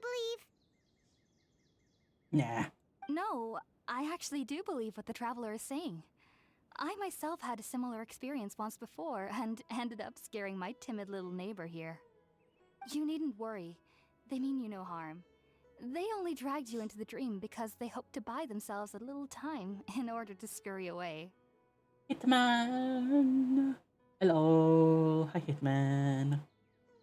So, Hypatia, just what kind of creature is your neighbor exactly? I'm not sure what it's called, to be honest. But I do know that they have some sort of deeper connection with the Dendro Archon. I know this because the first time I saw them was also the exact day my consciousness was able to form a connection with Irminsul. Mr. Leaf, we're having a moment here. Could you not? Sir? Hello? It's the Leaf show now, apparently.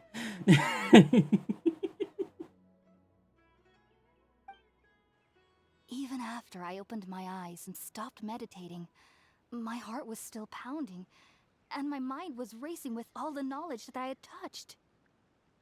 And at that very moment, I suddenly noticed a small figure at the opening of the cave. In my curiosity, I began to walk over to the creature. They must have already been used to me living in the cave, because they didn't seem to mind me approaching them. They just kept doing whatever they were up to. It wasn't until I crouched down next to them that they suddenly realized that I could see them. Oh! And then? And then I had a dream. By the time I came to, they were nowhere to be seen. I was convinced they'd never show up again. But sure enough, I saw them nearby a few days later. And they weren't alone. I feel like they aren't as afraid of me as the first time I approached them. But I never would have expected them to save me. What fascinating creatures. Sounds like a great neighbor. Yes, no doubt about that. By the way, Tainari mentioned in his letter that you had questions for me regarding Irminsul. Hungry. Sorry about that. Sounds like just drinking juice still isn't quite enough for my stomach. Well, if somebody hadn't dropped the food earlier... Mm.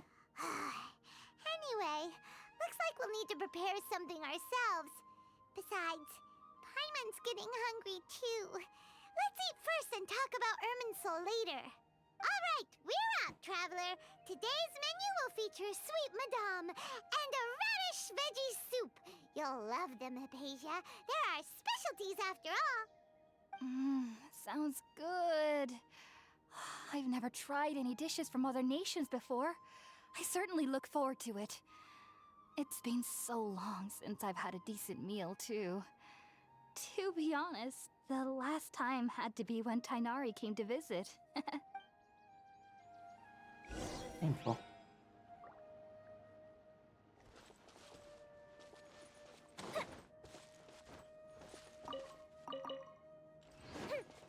I mean, there was a time when I was ill and I couldn't really eat much, aside from like liquid protein drinks, because it just felt so bad. It's not fun.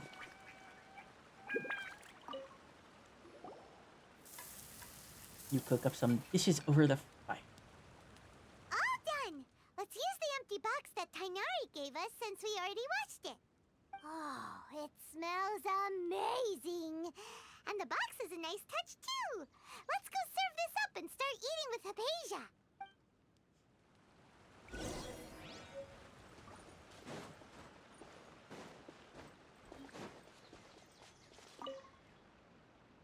Are you already finished cooking? Smells delectable. I'm truly thankful whenever I can enjoy a proper meal like this. Cooking really isn't my forte. It does look good.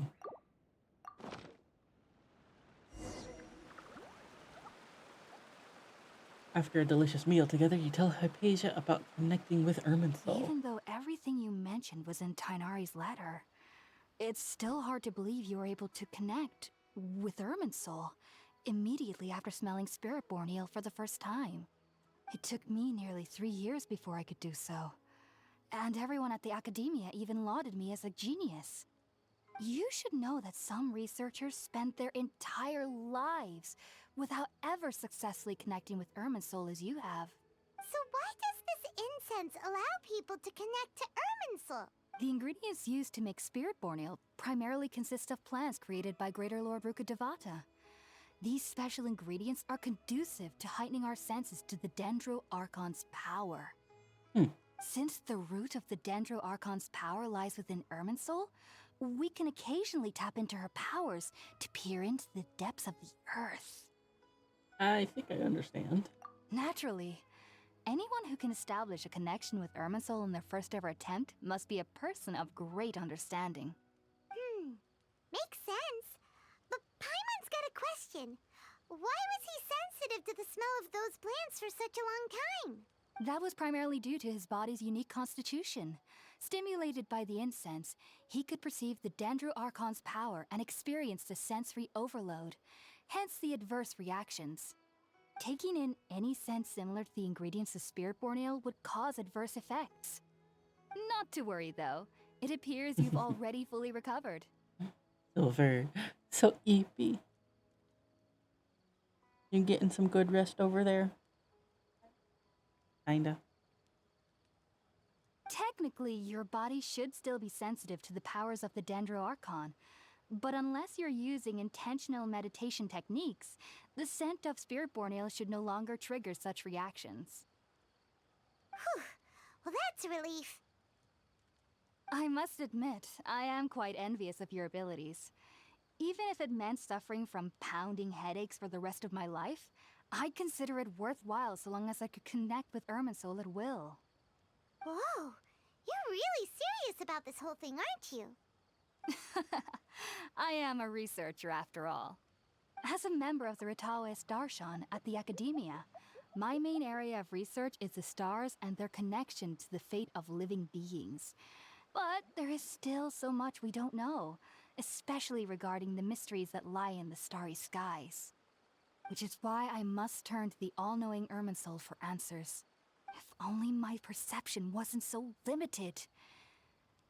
Unfortunately, I cannot guarantee that my every attempt to attune with Irminsul will be successful, or that doing so will leave my consciousness intact. I am currently in the stage of training known as Satyavada life. Many researchers in Sumeru have lost their minds while seeking to attune with Irminsul during this stage. Sages have said that Irminsul contains divine knowledge, and touching such knowledge without the proper preparations and abilities will only lead to one's mind caving in on itself. That's why we meditate alone. We need to ensure that our minds will be calm while minimizing the possibility of involving anyone else. Whoa, so knowledge from Irminsul could be super dangerous. Don't you ever feel afraid of the risk, Hypatia? Of course I do. Especially during nights that are pitch black with no moonlight, and dead silent without even the sound of insects. However, I've been feeling better as of late. I don't get as scared anymore knowing that I have a little neighbor living nearby. I believe that being able to see them is a sort of blessing from the Dendro Archon. But what's strangest of all is that they're clearly an envoy of the God of Wisdom herself, and they have the curious power to make people dream. What's so strange about that? It doesn't sound so out of place for a divine being, does it? Well, it's strange because nearly nobody in Sumeru can ever dream. Oh, is that true? Yes, well, to an extent. Only children can dream in Sumeru. Adults, however, never do. The sages say that wisdom implies rationality, but that which occurs in dreams is often neither rational nor logical. Reminds me of the dream I saw from the Aranara. It was a big, chaotic mess. Yes, if one struggles with anxieties, those emotions could influence their dreams. The fact that the people of Sumeru do not have dreams is seen as a blessing by the sages. They believe that Greater Lord Rukkhadevata, the god of wisdom, is keeping us away from the foolish delusions you encounter in your sleep. I was born into a family of scholars in Sumeru City. Ever since I was a child, my parents would always tell me that I'll know I've grown up once I stop dreaming. I studied hard, enrolled as a student in the Academia, and went on to become a researcher. Sure enough, I never dreamed again. But then, on the day I scared the little Aranara, I suddenly saw a dream again. It was incredible. Though I don't exactly remember what I saw, I clearly recall the feeling. I suddenly felt like I was a child again. Back then, I was foolish and ignorant as any youth would be, but I was free of fear. Maybe dreaming isn't as bad as we've made it out to be. Just be sure not to speak of this if you travel to Sumeru City. They'll look at you as if you've lost your mind. So, do you have any thoughts about the things he saw when he connected with Irminsul? Sorry. I'm afraid I don't have any answers as of now. All I can say is that what you saw is a memory contained within Irminsul itself. World forget me. What could that possibly mean? If only I could ascend past Satyavada life and begin Paripurna life, I might have some more answers for you. If you two are ever in the area again, please be sure to come and see me. Thanks, Hypatia. We wish you luck in your endeavors. There's no need to be thanking me. You two are my saviors. Besides, I'm already looking forward to tasting some more of your cooking. You continue chatting before settling down for a good night's rest. Now that we know Hypatia is alright and had the chance to ask her some questions, Paimon thinks it's about time to head back to Gandharvaville.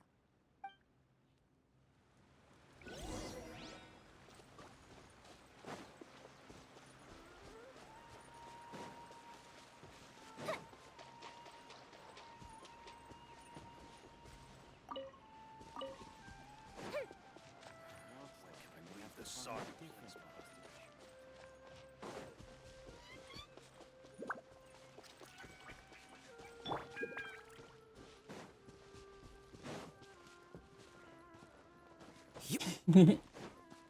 Walking on the fence.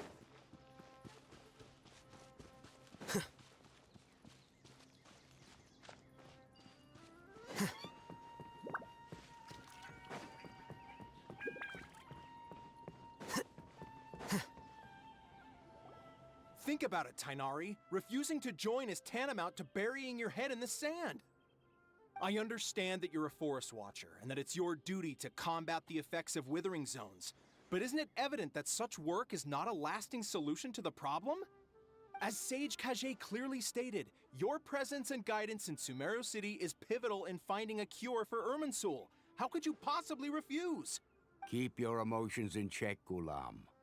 Let's at least listen to Tainari's reason for declining. We're here to invite him to the Academia, not to cause a scene. Sage Kage, I am truly honored that you came here in person, but I'm afraid I must still decline your invitation. I am merely a forest watcher. How could the great minds of the Haravatat have any need of someone like me? Well, it turns out that your refusal letter had some implications on your master's reputation. He is a renowned sage of the Immorta, after all. So now I've come here in his stead. I see.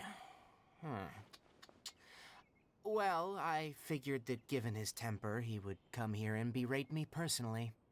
Tainari, your master is an integral part of this effort, and now he requires your assistance.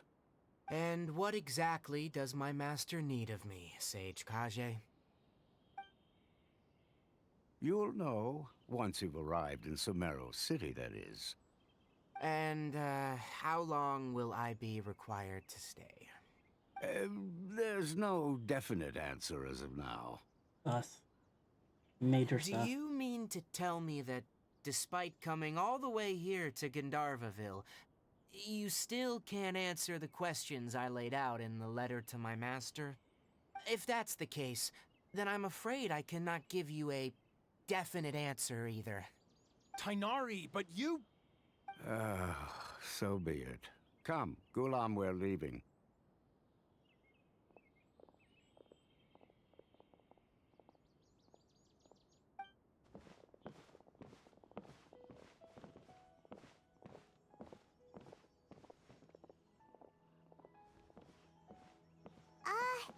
Tainari, what was that all about? It's nothing.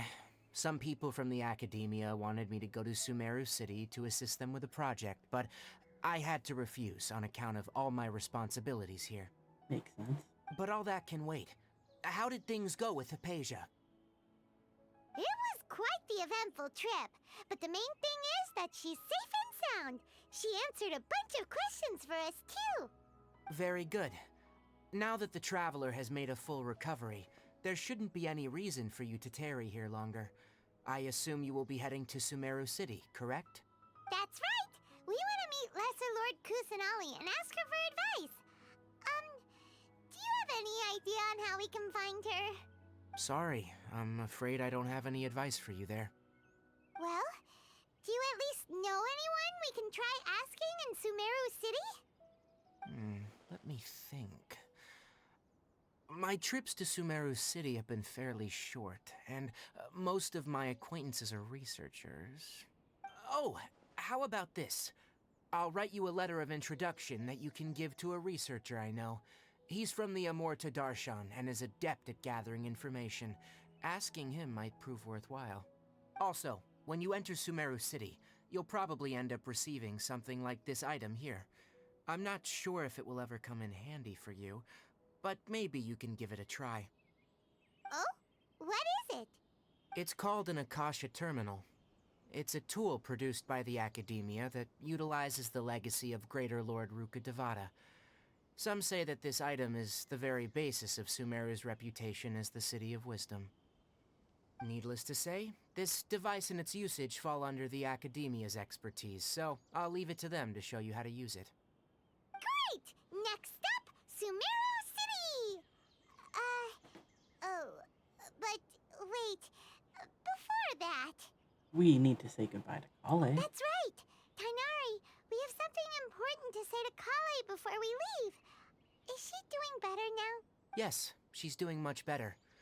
After being confined to her bed all this time, I thought a little walk would do her some good. Last I saw her, she was taking the path towards the North Crossing.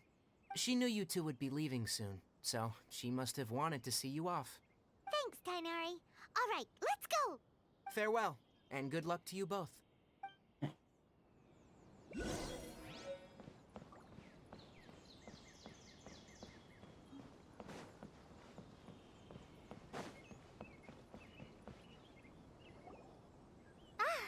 I've been waiting for you two.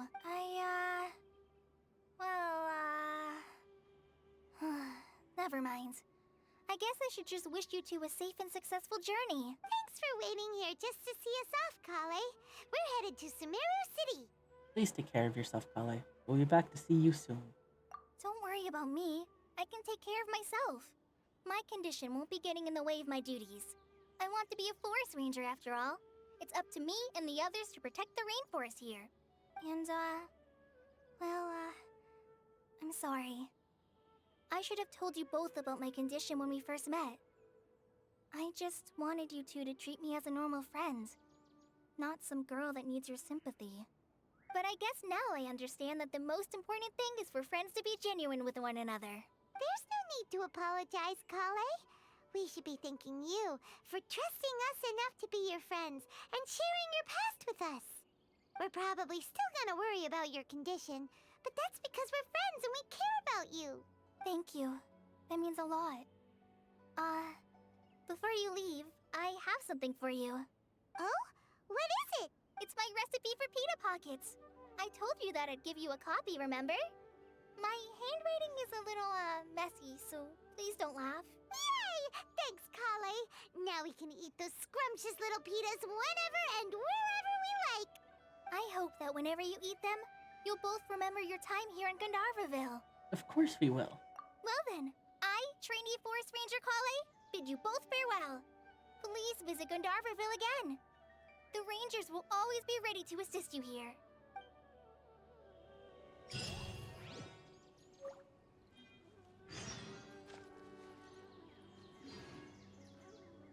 Hang on, there's a Dendroculus around here somewhere? Where is it? Is it up in the tree? Here you are.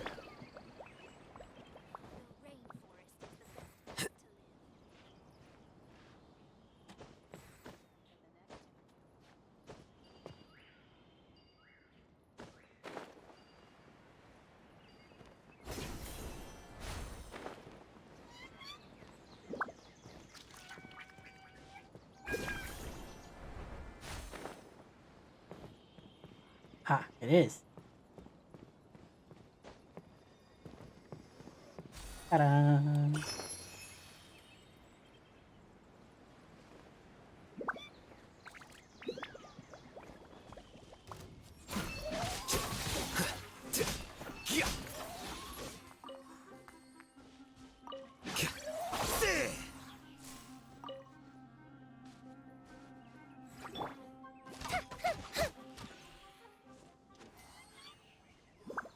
I thought they might give me a chest. Alrighty.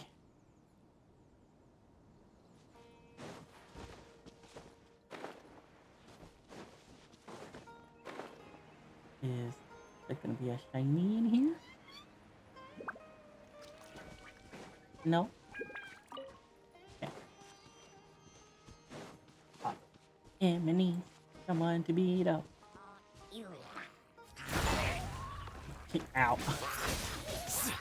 Well now. Life goes on.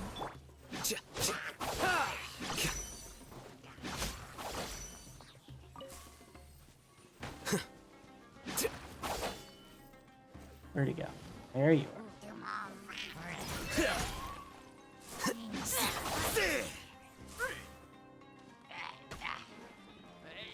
Dude.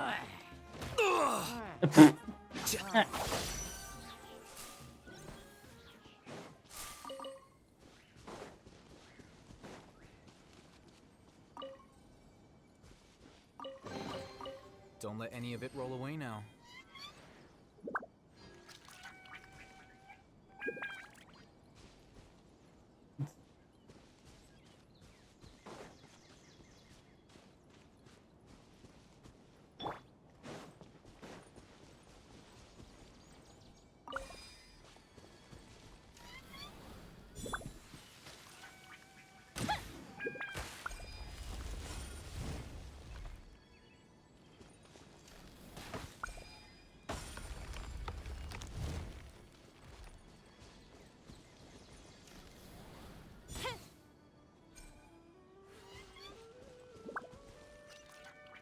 Nice.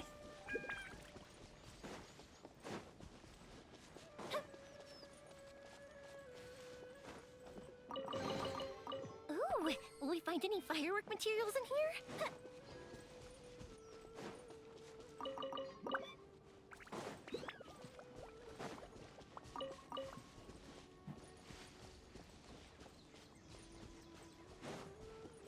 Mm.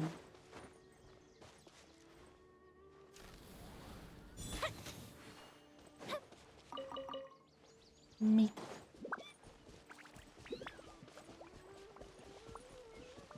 Let's get this thing unlocked.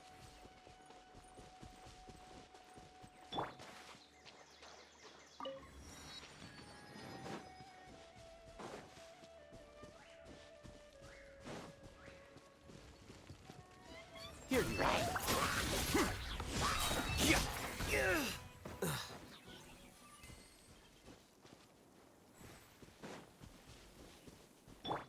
Go.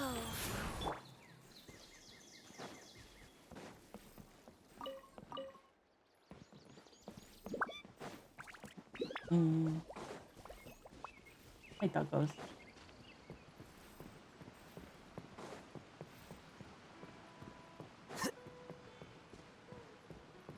I know I'm being quiet, but I just love the vibes of this place so much.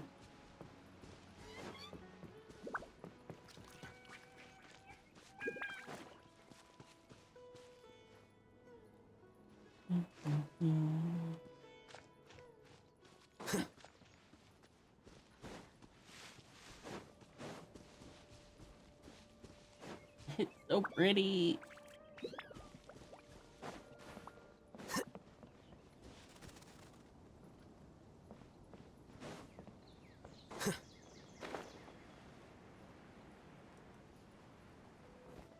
Let's get our Sumeru tracking device.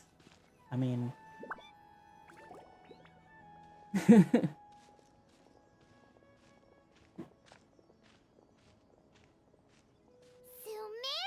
City! We finally made it! Oh, you're right, I should take a little break. Well, we just made it to Sumeru, so city. It's actually a good place to leave it for a bit.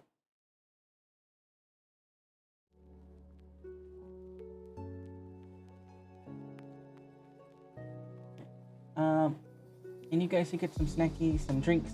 I'm gonna do the same, have a stretch. I'll be back in a bit.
Alright.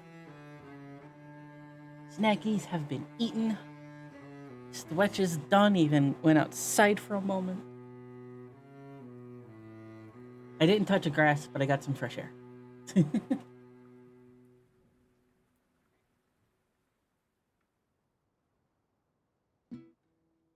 Oh, and that was perfectly timed for the music, too. Sumeru City! We finally made it. And it's now nighttime.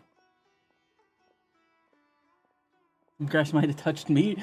You make that sound so sus.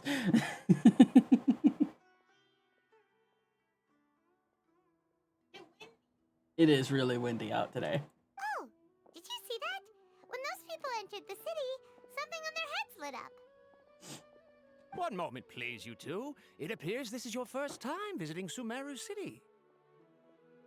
It is heckin' windy. Oh, yeah, that's right. But how did you know that? Because there's currently no information on either of you in the Akasha. But no need to worry, that won't prevent you from entering the city. In fact, the Academia conveniently provides each traveler to Sumeru City with a device. Perhaps you two have heard of the Akasha before. It's our beloved Greater Lord Rukkhadevata's lasting legacy, a treasure trove of collected knowledge. It's a way to track your whereabouts, you see? Oh, I forgot about this guy's voice. It cracks me up. After centuries of tireless research on the Akasha, the Academia created one of its most ingenious inventions, the Akasha Terminal. What was that, Silver? This guy's voice is funny. Black Mirror who? Right?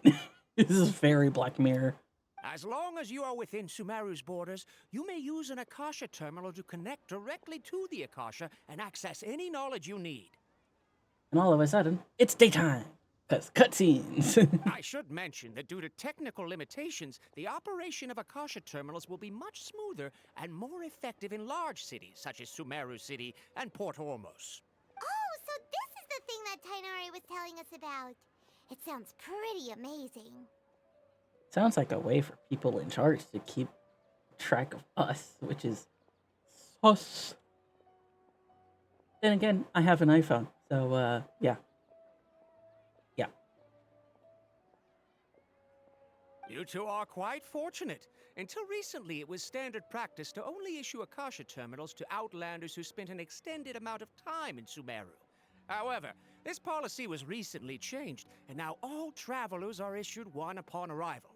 Here are your Akasha terminals. Please handle them with care. Alright, I'll smash it on the ground and break it immediately. It kinda looks like a leaf.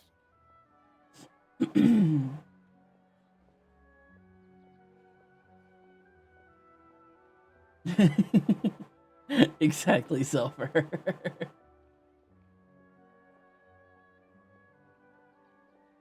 To activate it, simply hold it in your hand and say the following phrase to yourself. May the mighty God bless us with their voice of wisdom. Oh, since this little doodad lets you access knowledge, maybe we can use it to find a way to meet Lesser Lord Kusanali. Let's give it a try. Ahem. May the mighty God bless us with their voice of wisdom. May the mighty God bless us with their voice of wisdom.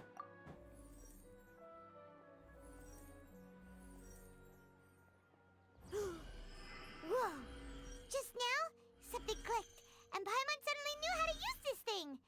It seems all we need to do is concentrate on what we want to know, and bam! You get it. Oh, that'll come in real handy.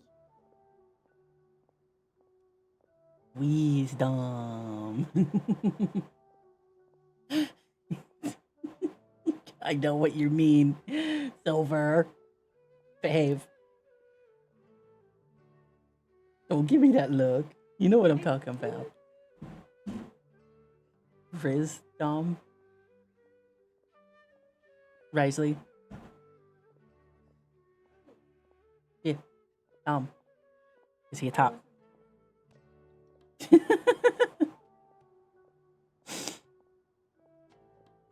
Yeah, it's like, weren't they doing some testing on on putting computer chips into your brain. This is basically that, just less invasive. Exactly. That is the power of the Akasha. And with that, let me officially welcome you both to Sumeru City. May the wisdom of the Dendro Archon always be your guide. Okay, now that we're in, we can check the Akasha about Lesser Lord Kusanali. Let Paimon try.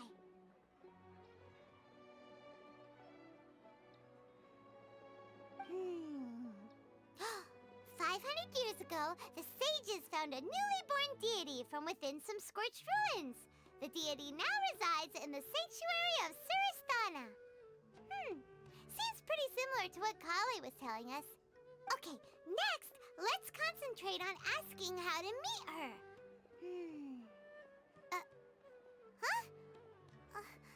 Paimon doesn't sense anything. The Akasha didn't respond to Paimon's question. Same thing happened to me. Oh, come on! Ugh. Focusing on this question feels like when you have something you're trying to remember and it's on the tip of your tongue, but you just can't think of it. Ugh. Paimon's brain is exhausted. That's all it took? Wow, Paimon. I'll try asking the Akasha something else. Maybe I'll indirectly find more information about Kusanali. Oh, smart idea. But what are you going to ask it?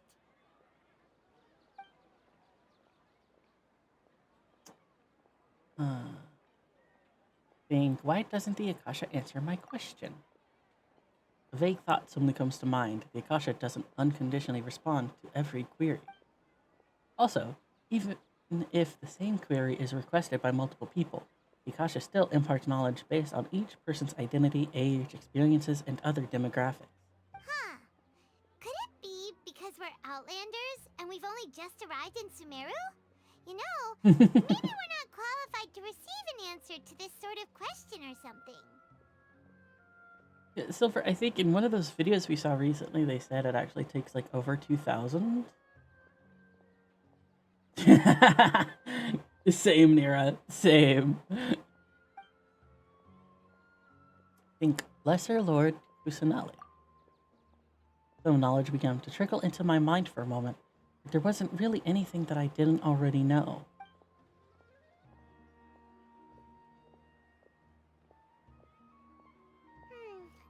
You too? Well, glad it's not just Paimon. Think Greater Lord Ruka Devata. Many bright dots of light appeared in my mind. I probably need to calm my mind and focus more to understand what they mean. Feelings of affection, intimacy, nostalgia, sadness, and anxiety also come to my mind. These seem to be what the people of Sumeru feel about their departed Archon. Uh-oh. Paimon's getting all teary-eyed all of a sudden. It feels like the people of Sumeru really miss their Archon. Well, seems no matter which way we try, we can't find anything that'll lead us to Lesser Lord Kusanali. Guess our only choice now is to try meeting with the researcher that Tainari recommended. He's from Sumeru and even has a position in the Academia. Maybe he'll be able to access more info from the Akasha. Let's see. Tainari wrote an address on the letter's envelope. Oh, it's not far from the city's gate. Let's head over and have a look. Hopefully he's at home. Hello, are you Rohawi? Yes, that's me. Can I help you? Great! You see, Tainari sent us here and... What? Tainari? Please, there's no need to say anything, really. Sure, I admit that the article I published last month wasn't my best work, and maybe the data didn't produce the most convincing results, but... I think you've misunderstood us. We're not here to discuss academics. Oh, yeah, they have definitely a controlled flow of information with the Akasha. Here, this is a letter from Tainari. Oh, let me see. Oh! He does have trauma. You two nearly scared the life out of me. So, you two just have some questions for me? Seems even Tainari acknowledges my innate ability for procuring information. So, what is it you two would like to know? We want to meet with Lesser Lord Kusanali. Do you know a way we can do that? You mean you want to meet the Dendro Archon herself? This isn't exactly my area of expertise, but let me see what I can find in the Akasha.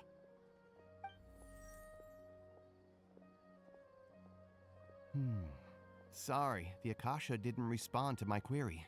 What? You too? But what about your abilities for getting information and all that? Paimon was sure you'd be able to access more info than we did. Oh, Silver. You poor baby. What you doing over there?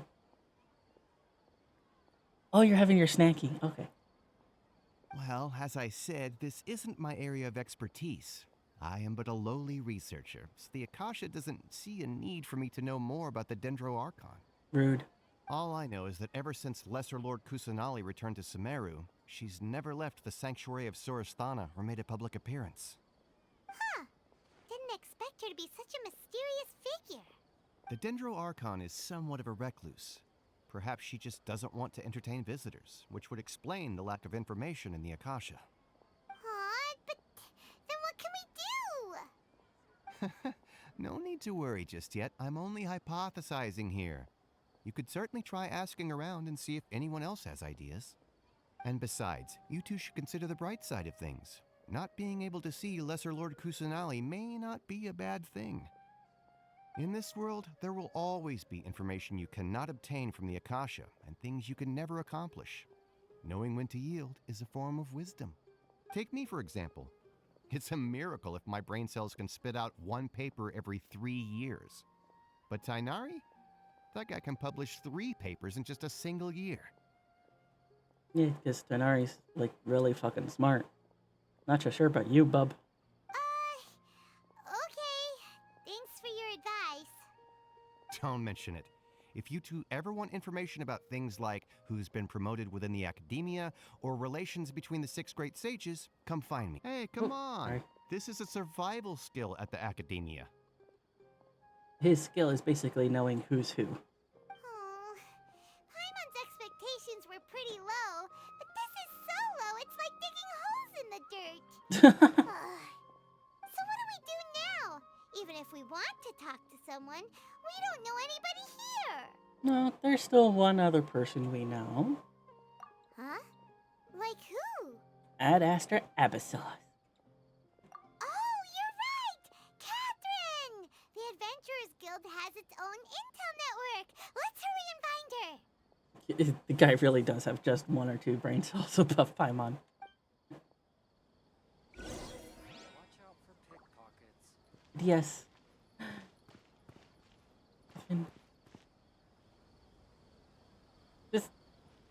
This NPC's name is so similar to Alhatham's VA. It threw me off for a moment.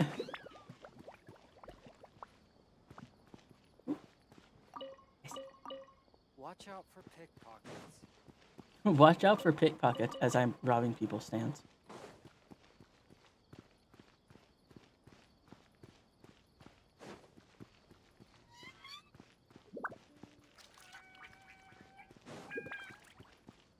It is Ipsos. Ad Astra Abyssosk. Hello, traveler and Paimon. Ad Astra Apples. We are the pickpocket? Nah. No, we're not stealing, we're investigating. There's a difference. Yeah, Ad Astra Abyssos. Catherine, we need your help with something. Understood. The Adventurers Guild is always ready to serve you. With what do you require assistance? We want to meet with Lesser Lord Kusanali. Do you know a way we can do that? You two wish to meet with Sumeru's Archon. Understood. Please wait.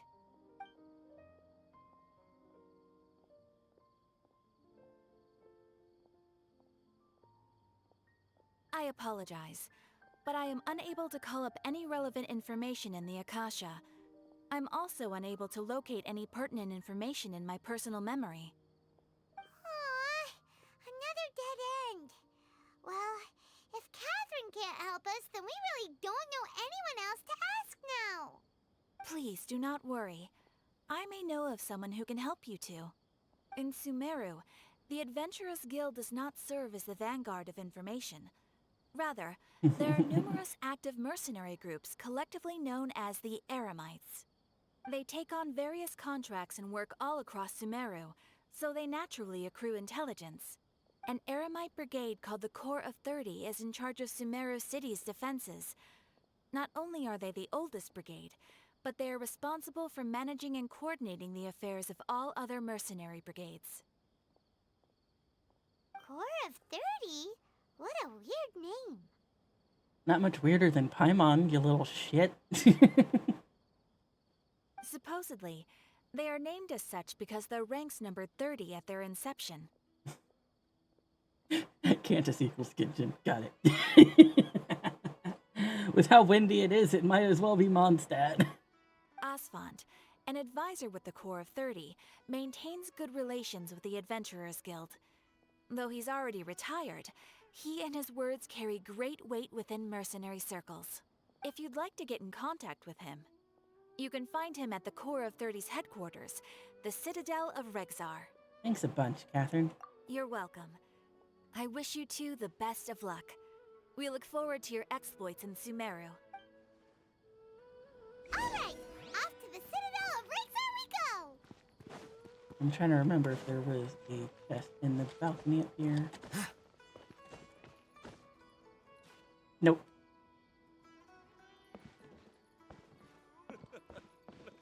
Makes me laugh every time.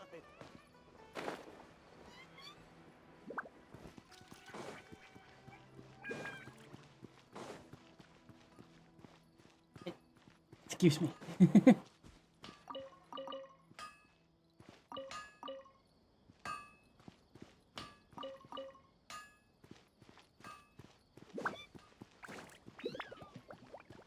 Trying to remember where all the little chests were. Probably end up exploring later on my own. Why isn't it working?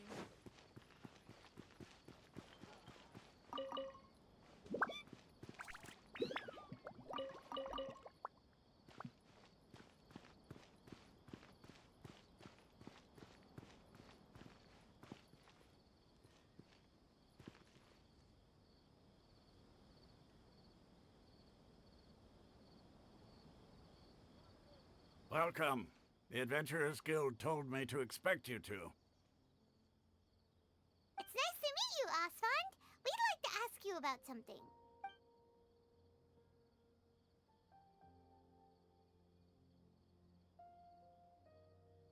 I see. So, Catherine's the one who sent you this way. Ha! It's true that the Eremites' network is vast, but even I can't help you meet the Dendro Archon. Wait, seriously?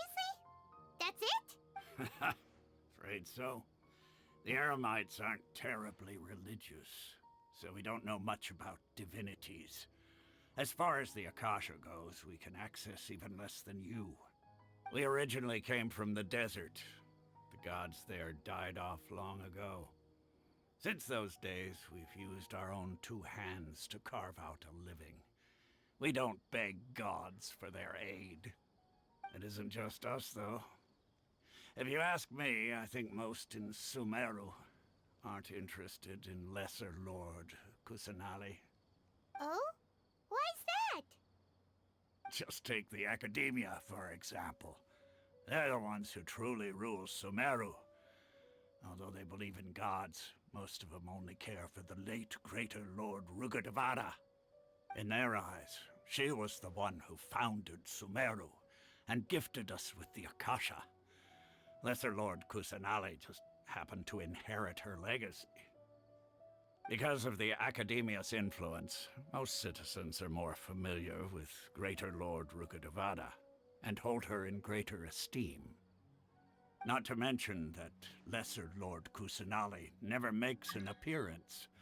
And the Academia never announces anything about her. As far as the people of Sumeru are concerned, she's just a god that exists. And that's all. Really? Aw. After hearing all of that, Paimon sort of feels bad for Lesser Lord Kusanali. Ha! But who knows? We're all just guessing when it comes down to it. Besides, I'm sure the God of Wisdom doesn't worry about her reputation among people like us. Oh my god, he does look so orange on the second screen. It's hilarious. Alright, well, thanks for the info, Osfond. Because on the second monitor, all the colors are a bit more saturated, so he's very orange. No problem. Always happy to help out the Adventurers Guild. After leaving the Citadel of Rexar, you questioned several people in Sumeru City. Seems Osfond was right about most people's attitudes here.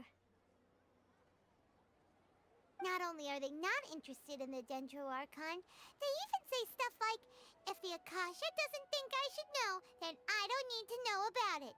Lazy. We've been asking for information non-stop ever since we got to Sumeru. But the harder we try, the more helpless everything seems. Squeak. Isn't there at least one person in this entire city who cares about Lesser Lord Kusanali? Oh, you two are interested in Lesser Lord Kusanali? Huh? Who are you?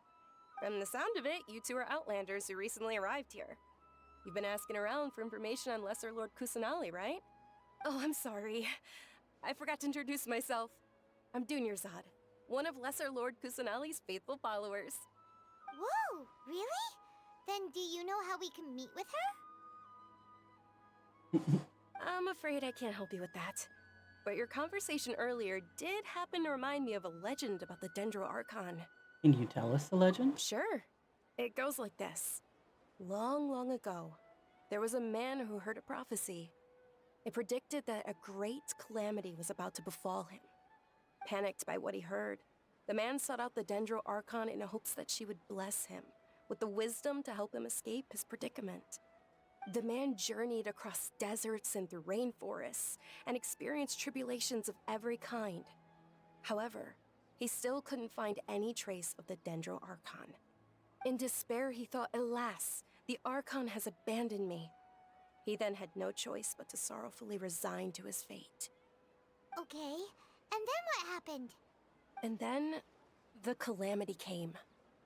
But to his own surprise, the man felt somehow emboldened by the trials of his journey.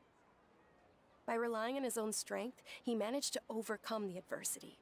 At that moment, a bird perched upon his shoulder. This bird was, in fact, an avatar of the Dendro Archon. She said, "O Archon Seeker, do you now understand? She and her wisdom have long been found by you. Along your journey, we were in every flower and blade of grass, every ray of sparkling sun, and every breath of dancing wind. So long as you continue to think and ponder, we'll be wherever you go." What an amazing story. Yeah, thanks for the story. Paimon feels all warm and fuzzy inside after that. In a way, it seems like this story is also one of the Dendro Archon's avatars. Dunyarzad, since you worship Lesser Lord Kusanali, can you tell us anything else about her? Of course. So did you two know that, I'm terribly sorry, but it seems something's come up now. Let's chat another day.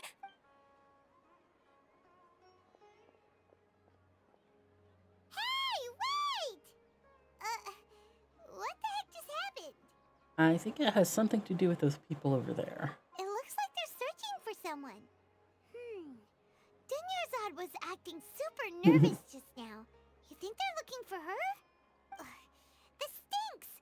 We finally managed to find a lead about Lesser Lord Kusanali! We can't let them get in the way now. Let's see if we can get rid of them. Then we can catch up with Dunyarzad. Hey, have you two seen a brown-haired girl wearing a purple top and a long blue dress? We're looking for her. Did she have bandages wrapped around her wrists? For fuck's sake, Paimon. Yes, that's her. Did you see which direction she went? Yeah, she went that way. Quick, after her!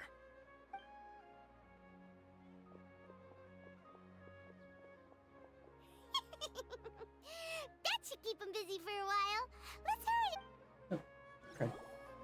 Sometimes my hand slips and I push the button too soon.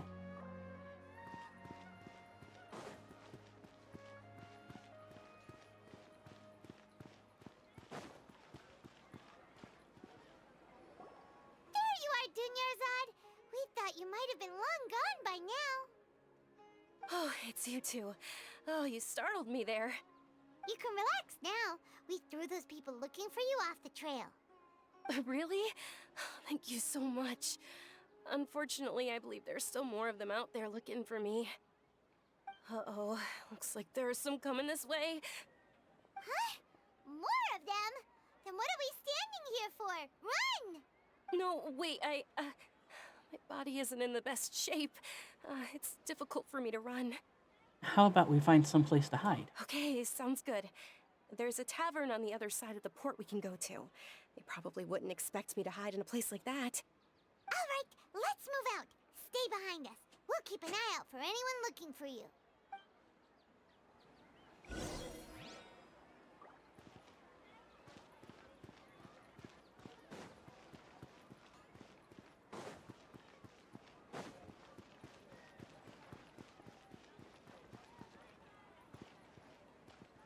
Give me food. I want food.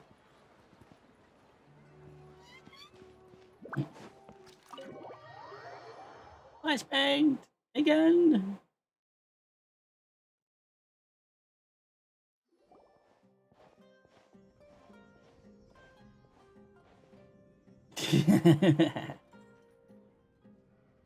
We made it. Oh, they shouldn't be able to find us now. Wait, stand down, Dia. Oh, ma'am.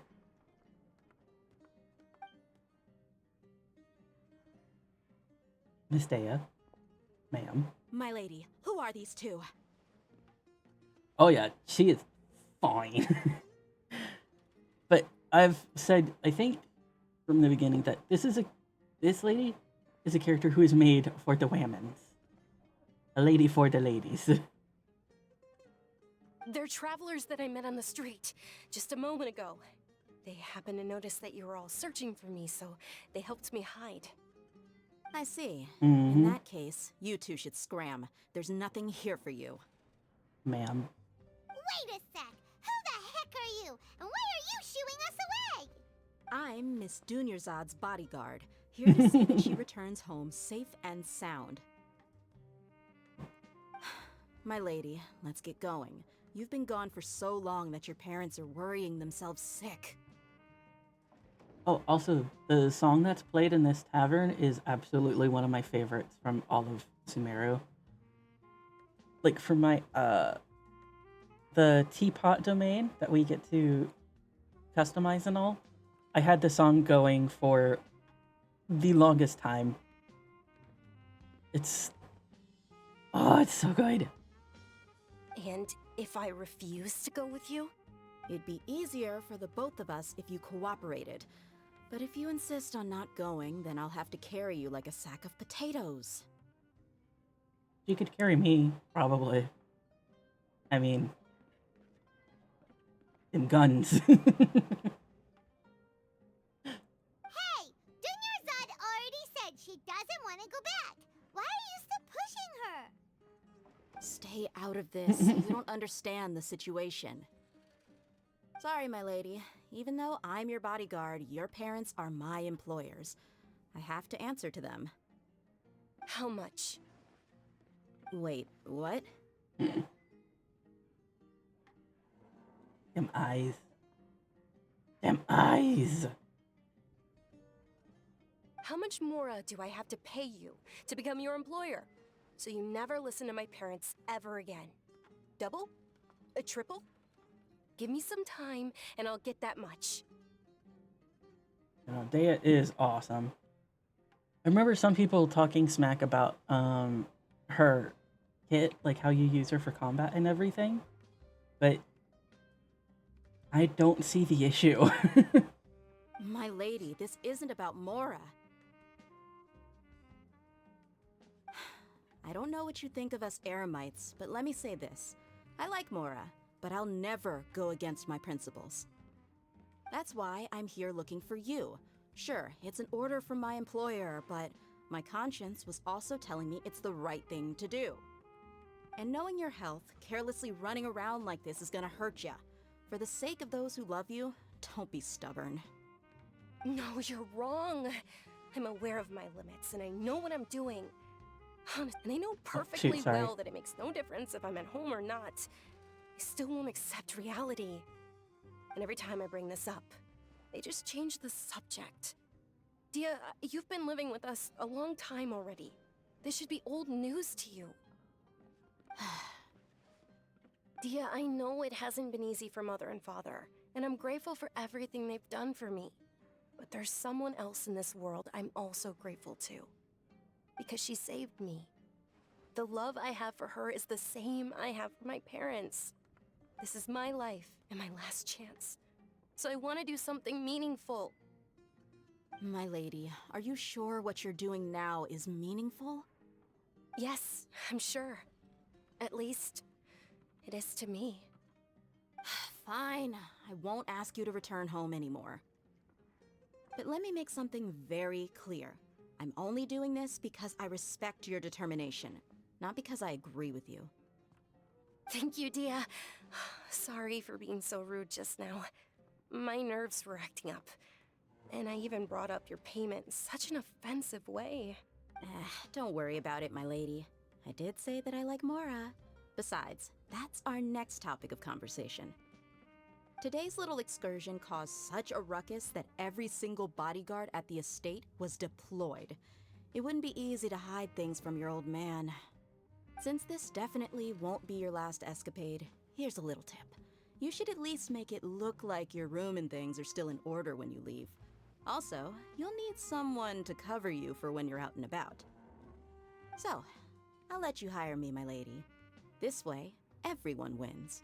As for the pay, let's say half of what your father pays me. We can settle the bill when we return to the estate. She does have the knowledge. Okay, deal. Yay! Looks like they've reached an understanding. Junior Zard, are you alright? I'm fine, really. I just feel a little tired now that things have calmed down. My lady, stop trying to look tough. We're already in a tavern, so let's rest up and grab some grub. I'm sorry for worrying you two. If you don't mind, I'd like for you to join us. Sure! After you rest up, we want to hear more about Lesser Lord Kusanali.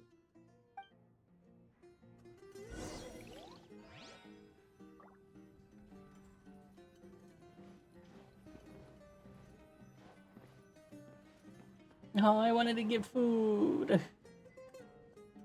Ha! Well, if it isn't Dia. Haven't seen you in nearly half a year. Word on the street is that you're a bodyguard for the Homayani family now. Ha! Don't you find that kind of work boring? Nah, you get used to it. How about a menu over here? You got it. Huh? Isn't this little Miss Homayani herself? We don't get to serve personages like you very often. We'll be sure to prepare our very best. Thank you, sir, but there's no need. I don't have a lot of Mora on me, and I really ought to save as much as I can. But please bring these two the best food you have. They're my new friends, so I want to be a good host for them. No need to break the bank. We'll eat whatever you order. Yeah, we're already super grateful for everything you told us about Lesser Lord Kusanali. How about our charcoal-baked Agelena cakes? They're our signature snack, and they run cheap.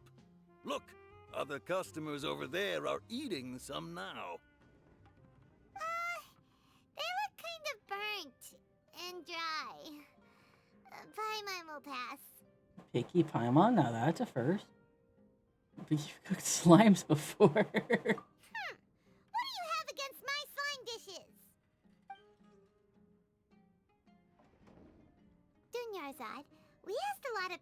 we first arrived, and almost nobody was interested in Lesser Lord Kusanali. So, what made you want to follow her? Well, remember when you asked me if I knew how to meet the Dendro Archon? Even though I don't know how, I think I've actually seen her before. Huh? Really? Yes, it was when I was a child. At the time, my illness had kept me bedridden for the better part of a year. I was stuck inside and couldn't make any friends, and my parents did their best to find treatments for me. But even then, the Akasha didn't have any helpful information. My younger self no longer had any hopes or dreams. One flare-up was so bad that I was in a semi-conscious state for several days. Then one night, I woke up alone in my room. I was terrified. My body was paralyzed. Even if I cried, there was no sound. At that moment, an ethereal voice spoke in my mind. Dunyarzad, don't be scared. You don't have to cry. Dunyarzad, don't be scared. You don't have to cry. Who are you? How do you know my name? How do I explain this? You might not be able to understand, but actually, I know everything about you. Really? Oh, what a cutie pie. Of course. I know that you're scared of thunder, that you hate taking medicine every morning, and that you love counting the petals on your mom's skirt. Wow, you really do know everything. Dunyarzad, is there anything you want? Want? Not really. I can't go anywhere or do anything. Huh? But aren't you a child? All children have wishes. Tell me what you want, and maybe I can make it happen. But can you make my illness go away? Oh. I'm sorry. But I'm not powerful enough to do that right now. Then, can you be my friend? After that, the voice said, "Okay, I'll be your friend." Although my body was suffering during those days, that voice encouraged me and told me many wondrous things. Sweet babies! Beyond my window was the flourishing Sumeru city. Beyond the city was a lush rainforest. And beyond that was the wall of Samiel, deserts, and all of Tevat. Once I finally made it through that bout of illness, I couldn't hear that voice anymore. I told my mother about it, but she said that I must have been dreaming. So I see they have baklava on the table. Jealous?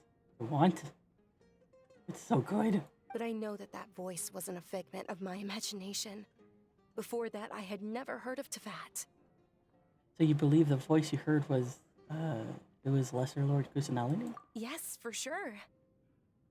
If it weren't for that voice, I would have never grown curious about the outside world, nor would I have learned how to read and enjoy so many books. That voice sparked a desire for wisdom. It had to have been the Dendro Archon. I've been hoping for a chance to repay her kindness. In fact, I was running around today to help prepare the Sub-Zerus festival for her. What's the Sub-Zerus festival? It's Lesser Lord Kusanali's birthday, which was the day that she was found by the sages. It's actually an old holiday that originally celebrated Greater Lord Rukkhadevata's birthday. When she passed away, the holiday eventually became a celebration of the Lesser Lord's birthday. I heard everyone was overjoyed when they welcomed her back to Sumeru. In those days, the festival was a huge deal. But because of the Academia's influence, people have gradually lost interest in the festival. The Academia actively participates in Sumeru's many holidays dedicated to Greater Lord Rukkhadevata. But when it comes to the Sub-Zerus festival, forget any funding. They practically act like it doesn't exist. Maybe they see Lesser Lord Kusanali's birth as confirmation of Greater Lord Rukkhadevata's death, so they're reluctant to celebrate it. Aww, but that's awful. It is. It's absolutely terrible. Sure, the Greater Lord founded Sumeru, But hasn't Lesser Lord Kusanali been the one quietly protecting us for the past few hundred years? Just remember that we're still out in public. Don't get too carried away now. I know that people over by the Grand Bazaar still hold the Sub-Zero's festival to this day. But I hadn't met any of them before, so I was never able to contribute. But recently, I made a friend there who also follows Lesser Lord Kusanali. I gave her my savings because I want her to throw a wonderful festival this year. That's the least I could do for Lesser Lord Kusanali. What's up, love?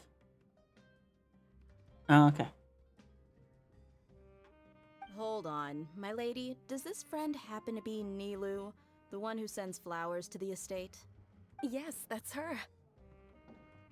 I saw her leaving the other day with a nervous look on her face. It seemed like she was hiding something in her arms. Did you give her something? Yes.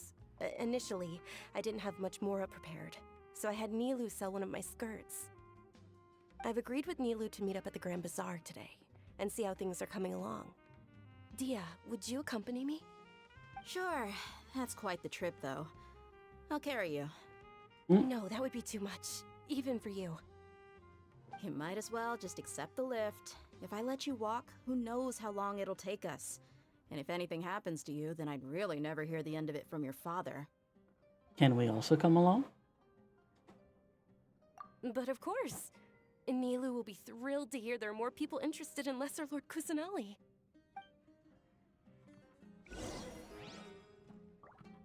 Now I can get food and stuff from him.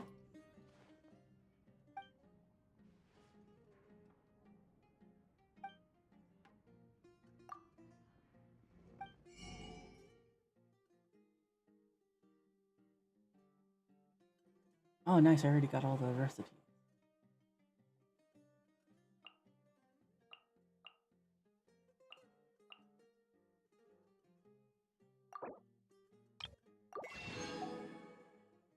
That's good.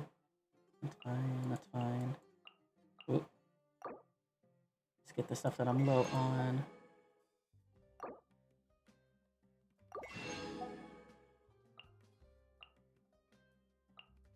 Nice.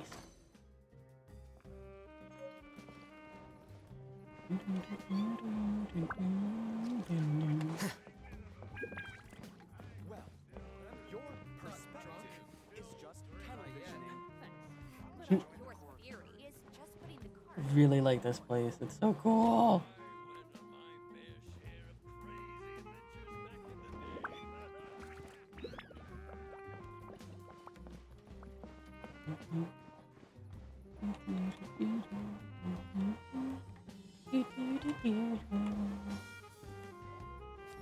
Oop, wrong button.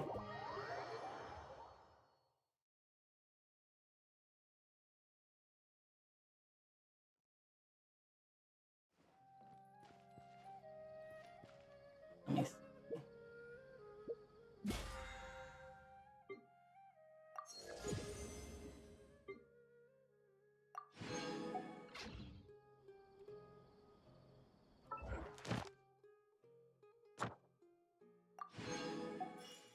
Nice.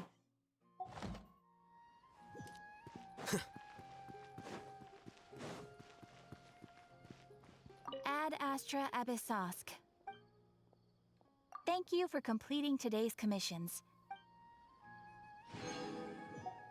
Hello.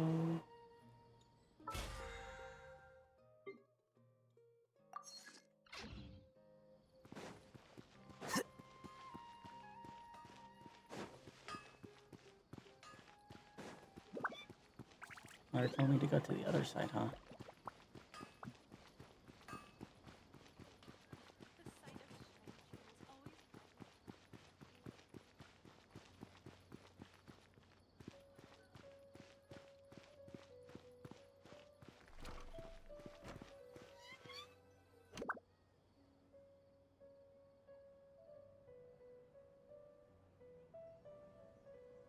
Nilu.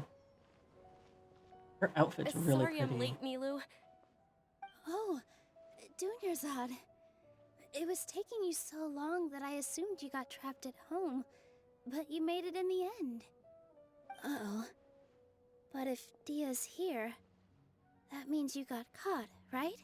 You could say that, but everything worked out. She's on our side now. Not completely. Oh, and who are these two? Oh, meet the Traveler and Paimon, my two newest friends. They're visitors who just arrived at Sumeru City and are looking for information on Lesser Lord Kusanali. So you're followers from another land? Truthfully, no. Oh, really? Well, that's okay.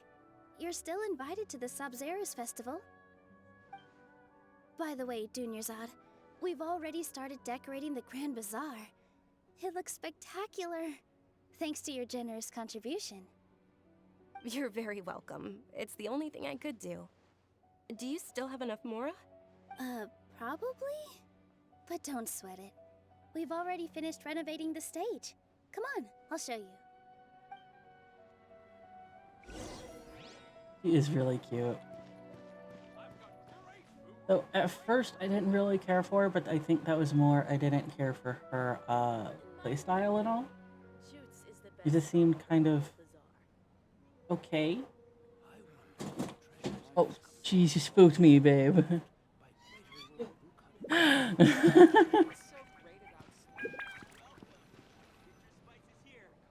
Wow! This place is amazing! Not bad. Last time I was here, the stairs were full of holes. The stairs were nothing.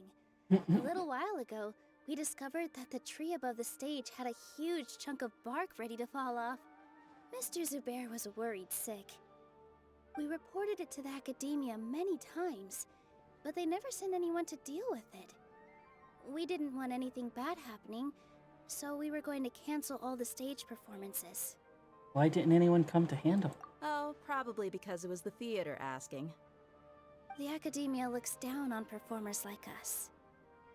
They probably think it would be best if the theater closed down completely. We can't let that happen, though. Not only would everyone involved in the theater go hungry, but then we wouldn't be able to hold the Sabzerus Festival anymore. Thank the Dendro Archon for Dunyarzad. But the more she gave us, we hired someone to patch up the tree, and we also gave the stage a much-needed makeover. The stage is going to be even prettier when it's festival time. I can't wait for you to see it. And I can't wait to see you on the stage. You've been practicing so long already. It's almost time for your dream to become reality. It's our dream. I'll do my best for the two of us. Nilu, what are you gonna be doing at the festival? She'll be dancing the dance of Sabzerus, the most important performance at the Sabzerus Festival. Dunyarzad, have you told them the origin of this holiday? I only told them about the Greater Lord and Lesser Lord so far. Okay, then I'll tell you two about how this holiday came to be. According to legend, the Sabzerus Festival was originally the Goddess of Flowers' birthday celebration for the Greater Lord. A long, long time ago, on one of Greater Lord Rukkhadevata's birthdays, her friends threw her a celebratory banquet. Some of the gods got drunk. One started playing music, and the Greater Lord started singing, so the Goddess of Flowers began to dance. As she danced upon the grass, countless beautiful padisaras began to bloom wherever she stepped. Those brilliant purple flowers became her dazzling stage. All the gods clamored, "Oh, if only time could stop at this very moment." That sounds somewhat bittersweet. Huh? Really? Oh, you probably mean because all the gods in this story are no longer alive. Although they aren't around anymore, they're preserved in our tradition of dance. This outfit I'm wearing is apparently based on how the Goddess of Flowers looked. Though we're just tiny people compared to the divine, we still have to do our best to make sure that the birthday girl feels loved on her special day. Nilu, you of all people will definitely be able to convey our well wishes to the Dendro Archon. I also noticed that you went the extra mile and scattered padisaras around the stage. They symbolize the Goddess of Flowers, after all. It's just a shame that all the real padisaras went extinct after her death. Yeah. The Greater Lord brought forth padisaras in memory of the Goddess of Flowers, but she ultimately could never truly replicate that beautiful purple. Thinking about the Goddess of Flowers dance makes me wish I could have seen it. If my stage were anything like that, I'd be thrilled if I had just 2 real Bodhisarras on the stage. So, Traveler and Paimon, what do you think? Interested in the Sabzeruz festival? Will you two be coming? All of Lesser Lord Kusanali's followers will be there for her birthday. It'll be a good opportunity for you to learn more about her. Ooh, Paimon thinks that's a great idea! You sure it's not because you went in on the fun? And you sure it's not because you want to watch Neelu? Hey, come on! There's nothing wrong with enjoying a festival. Besides, it's Lesser Lord Kusanali's birthday. She'll be happy to have more people who are celebrating it. True. So how about we all attend the Sabzeruz festival together? Sounds like a plan. Dunyarzad, let me show you which stage decorations we've picked out so far. Traveler and Paimon, if that doesn't sound interesting to you, then feel free to explore the area. Everyone at the Grand Bazaar loves Lesser Lord Kusanali, and we're all looking forward to the Sabzeruz festival. In that case, we'll take a look around.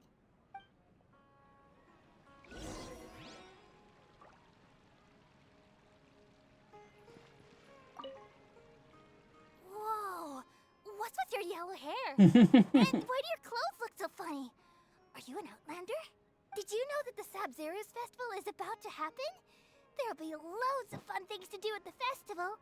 But the best part is when Ferris, the Knight of Flowers, passes out candy to everyone. We know what she's looking forward to. Huh. Revamping the stage for the festival couldn't have been easy, that's for sure. I bet this year's festival will be one to remember. I don't know much about the Grand Bazaar, but I do know that the residents here have a penchant for song and dance. 2 things that the academia doesn't particularly approve of. Oh, and the perfume sold around here is a lot better than what you'll find elsewhere. The fragrances are longer lasting and they're gentler on your skin and... Ma'am. I mean, that's what I've heard at least.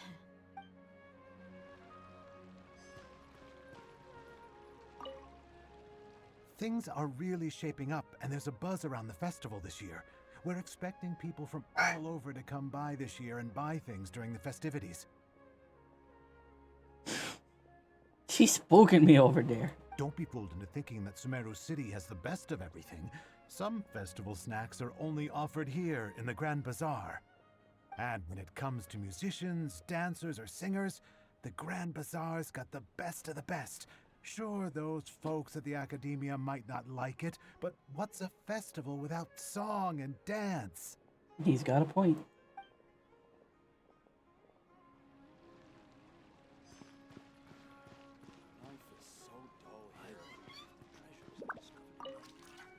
Ah, dancing at the Sabzeruz festival. You know, I also danced when I was younger. As a child, I even asked my grandmother why we performed the dance for the Lesser Lord when it was originally done to honor the Greater Lord. My grandmother said that Greater Lord Rukkhadevata is a beloved deity and honored by all. And Lesser Lord Kusanali is too. If the Goddess of Flowers ever knew Lesser Lord Kusanali, then she would certainly have wished to be her friend and hold celebrations for her too. The Sabzeruz festival has been losing its appeal over the years. That is, until a wealthy benefactor stepped in this year and brought the festival back to life. I heard she forked out a lot of mora to make it all happen.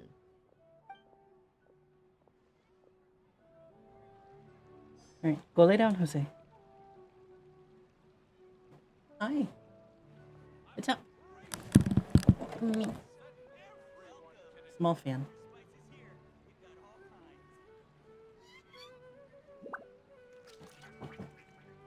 The scribe's work is simple, which is exactly why I took the position.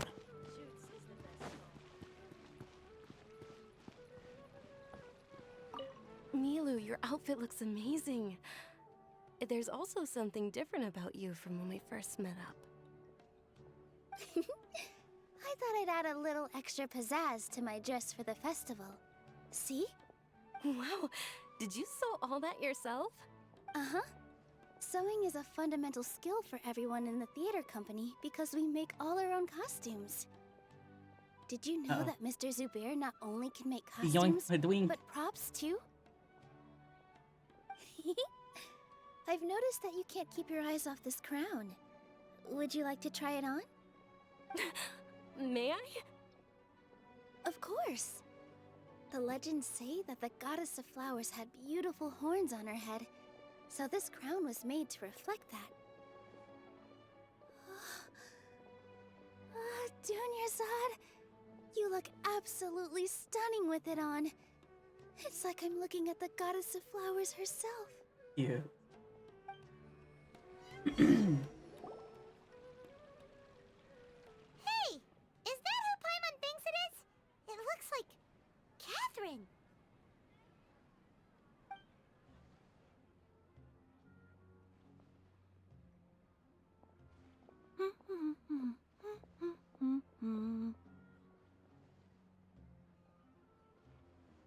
Huh. Come to think of it, Paimon's only ever seen her behind the counter at the Adventurers Guild.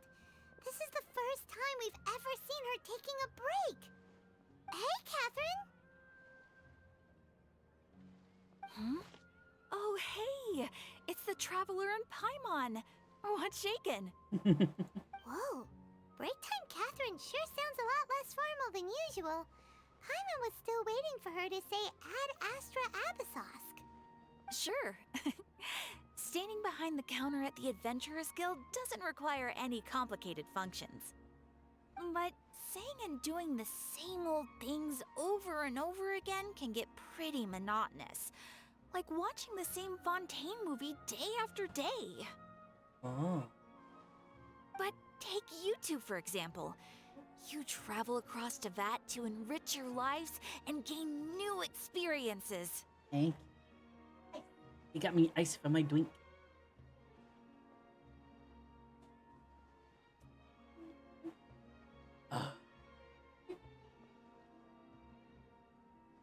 Got a kitty cuddle. Kitty cuddles. Hi, cutie.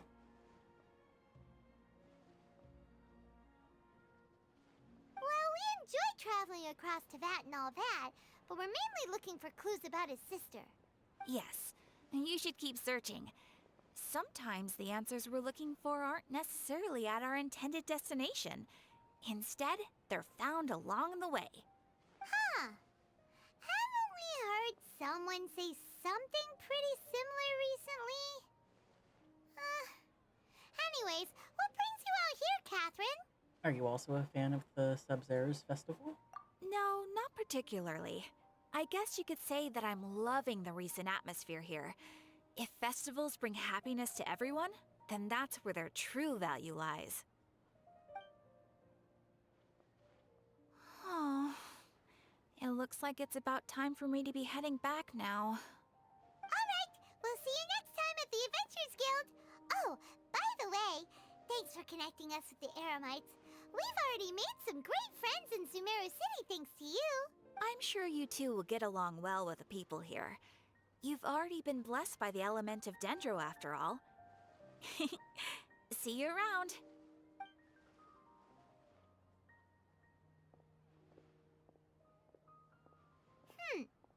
There's something really different about Catherine today. Hey, Traveler. Paimon. Oh, hey, Dia. What's going on? I've got something to tell ya. My lady knows you're looking for ways to meet Lesser Lord Kusanali, and she's been trying to come up with a way to help you. Well, I have an idea that might help. Are you serious? We'd love that! It might not necessarily pan out, so don't get your hopes up too much. I'll need to take you two somewhere and ask someone some questions. What about Junior's? My lady is feeling a little worn out at the moment. Nilu's found a place for her to rest. After I take my lady home, let's meet in front of the Citadel of Regzar. Sounds like a plan! Let's to the Citadel of Razor and wait for Dia.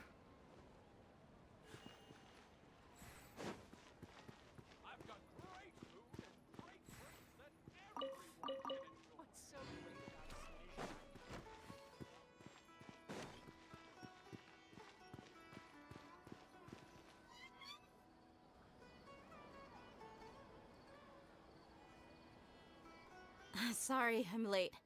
It took some convincing for the Master and Mistress to believe that Miss Dunyarzad was only sitting in the port for a while because she was in a bad mood. Anyway, I guess I should be thanking you. I haven't seen Miss Dunyarzad that happy in a long time. If it wasn't for you two, she probably would have been caught and dragged back much earlier. You sure sound a whole lot nicer than when we first met, Dia. Who would have thought you had such a soft spot for Dunyarzad? It's called being a professional. I'm a bodyguard, and I work for whoever's paying. Look, Dia's blushing. Yep, that's a blush if I've ever seen one. Listen, you two.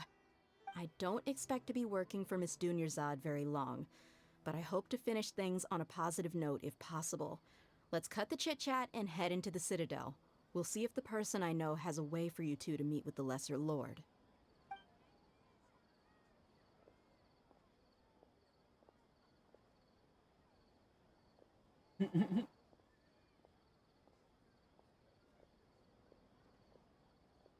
Oh yeah, Gadar going off like you wouldn't believe. Oh, hey, Chief.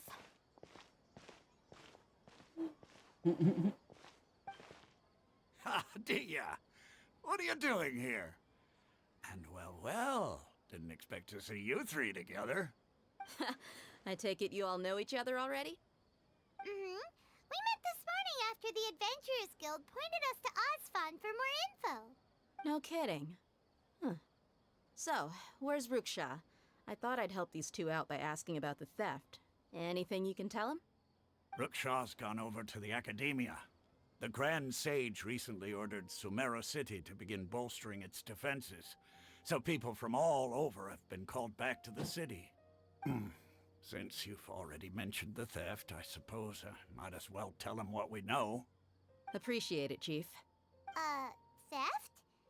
Sorry, what the heck are you guys talking about? Just recently, the Academia lost something, and there's a chance the item is connected with the Dendro Archon. This case might just somehow help you in meeting her.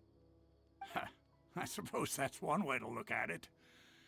But if you ask me, the case is more about the Academia than anything else. Let me fill you in. The Academia recently sent a convoy to pick up an important package from Aru village. Word got out, and the convoy was robbed on its way back. I know. The Grand Sage took the whole matter very seriously. Not only did he dispatch the Matra, but also enlisted our help in the search for leads. All we know so far is that whatever was stolen is currently in Port Ormos. You two have heard of Port Ormos, haven't you? It's the largest commercial port in all of Sumeru. You can travel there by leaving Sumeru City and heading south along the river. The Academia's grip isn't long enough to reach all the way to Port Ormos, so the city's a little more laid back, meaning the population's also a mixed bag. You never know who you'll meet there. Apparently what was lost has a great deal to do with the Akasha, knowledge, and even the gods. I'm afraid I don't have any other details for you, though. If you're interested, maybe you could head to Port Ormos and ask around yourselves. If you want my advice, try introducing yourselves as students of the Academia once you're there. Hmm? Students of the Academia? Why should we do that? Are you serious, Chief? All the Academia students are in Sumeru City, you know. Why should they pretend to be students in Port Ormos? If you're also interested, just go there and see what happens. Count me out. I've got plenty of work to do here for the Homayani family. And take it from me, if you two really do decide to visit Port Ormos, you'd best watch your backs. Let's just say that the Eremites there aren't nearly as friendly as those here in Sumeru City. There are even some extremists who go around shouting slogans like, "Retake Sumeru for King Deshret." Word is that more and more are joining their movement. They're becoming a real headache for Chief and the others. You bet they are. King Dishret's been dead for thousands of years. Now they start spreading rumors of his return. Ridiculous. Not everyone's like you, Chief. Even the desert natives who abandoned their homes in the wilderness still wish to have a god of their own. Well, Traveler, that's about all the information we have for you. Thanks, Dia, and you too, Osfond. Since we've gathered all we could for the moment in Sumeru City, let's head to Port Ormos and see what we can find next. Miss Dunyarzad is looking forward to seeing you both at the Sub-Zeru's festival, so be sure to get yourselves back here in time for that. Yep, we won't forget. Good. Then we'll see you both at the Sub-Zeru's festival.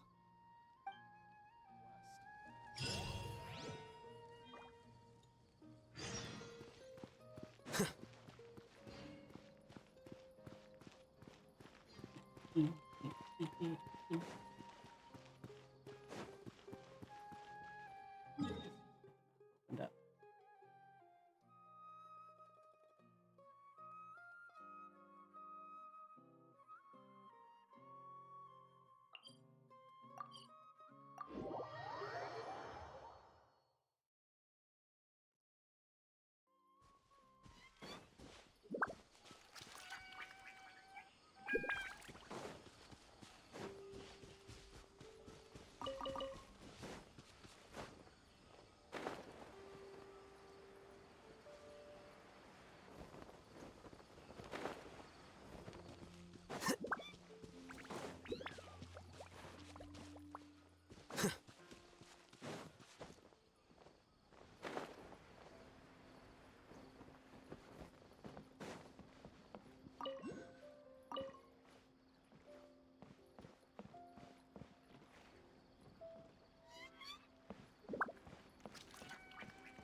Oof.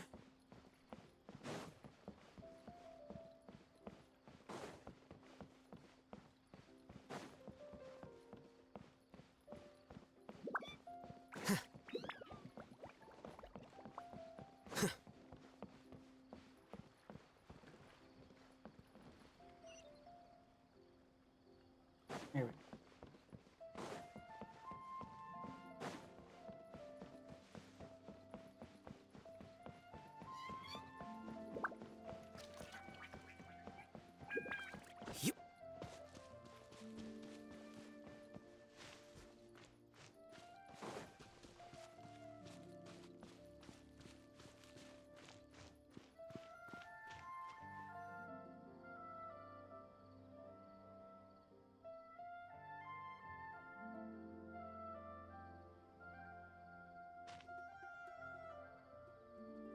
Come and have a good look yourself.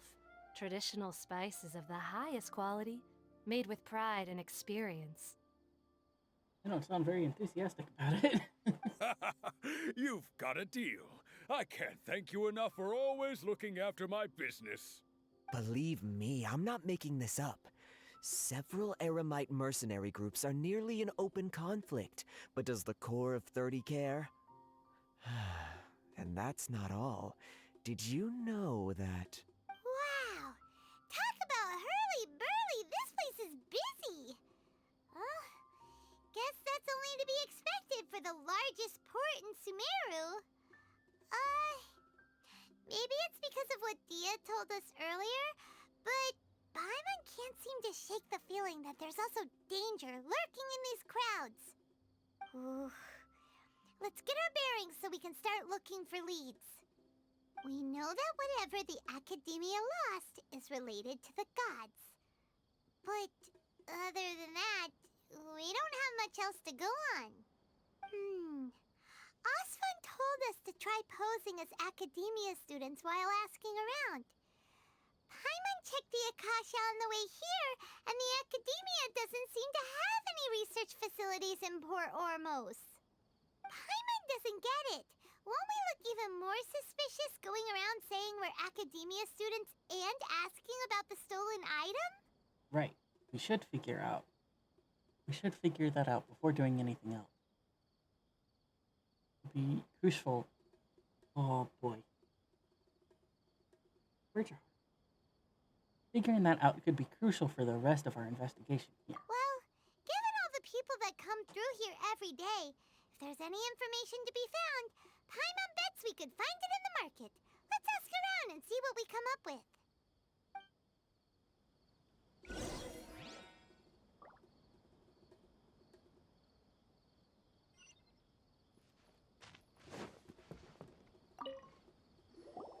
Welcome. Welcome. How can I help you two? Hi there. We would like to ask you a question. Do students from the Academia ever come to Port Ormos? 2 of them. Right there. Of course. Especially around this time of year. Students from Sumeru City that are about to graduate often come to Port Ormos to cut loose a little. Many people often talk about how hard it is to get accepted into the academia, let alone graduate. But those who finish their studies and go on to become full-time researchers at the academia have it even harder. Sure, we may not be Sumeru City, but Port Ormos offers beautiful scenery and a stress-free environment. Some even say it's good luck to come to Port Ormos, so students and researchers come flocking here when things get to be too much at the academia. Ah, you see over there? Those are students from the academia. They look pretty serious. Maybe even a little worried. They've been looking worried and miserable ever since they got here a few days ago. If you ask me, the life of a merchant is better. So long as the Akasha teaches us what we need, then life is good. Those students seem to be discussing something. Let's see if we can listen in.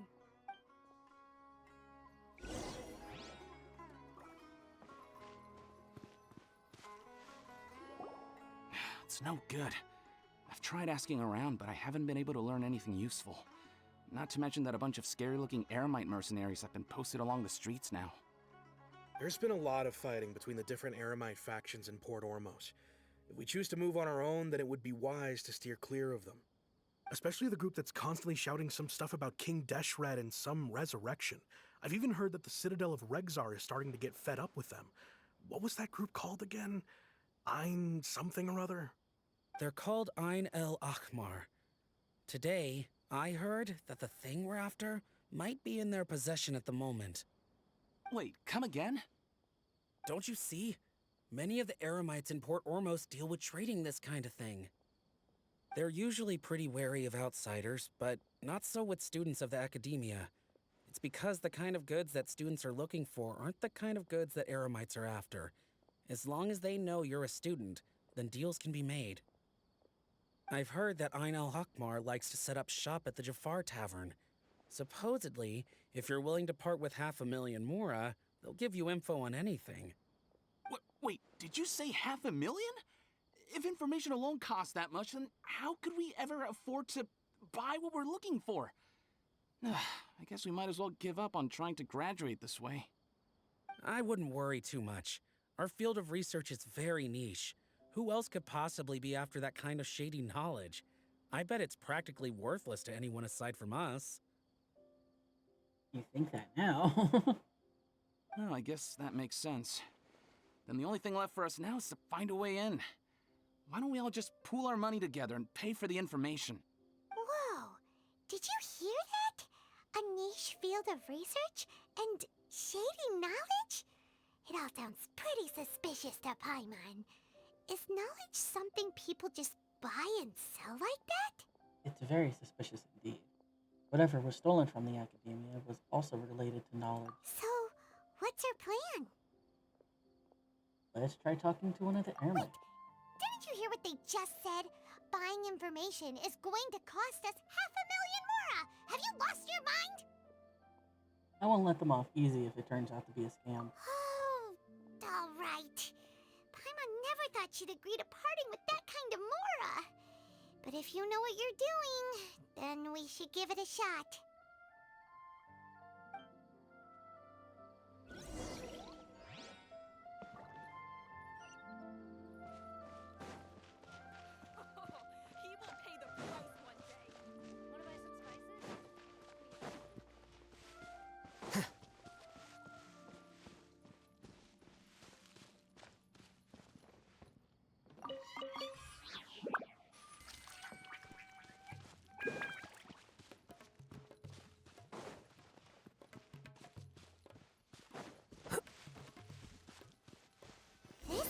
place we heard those students talking about. Let's find a seat somewhere and see if we can spot the group they mentioned. Oh, the song.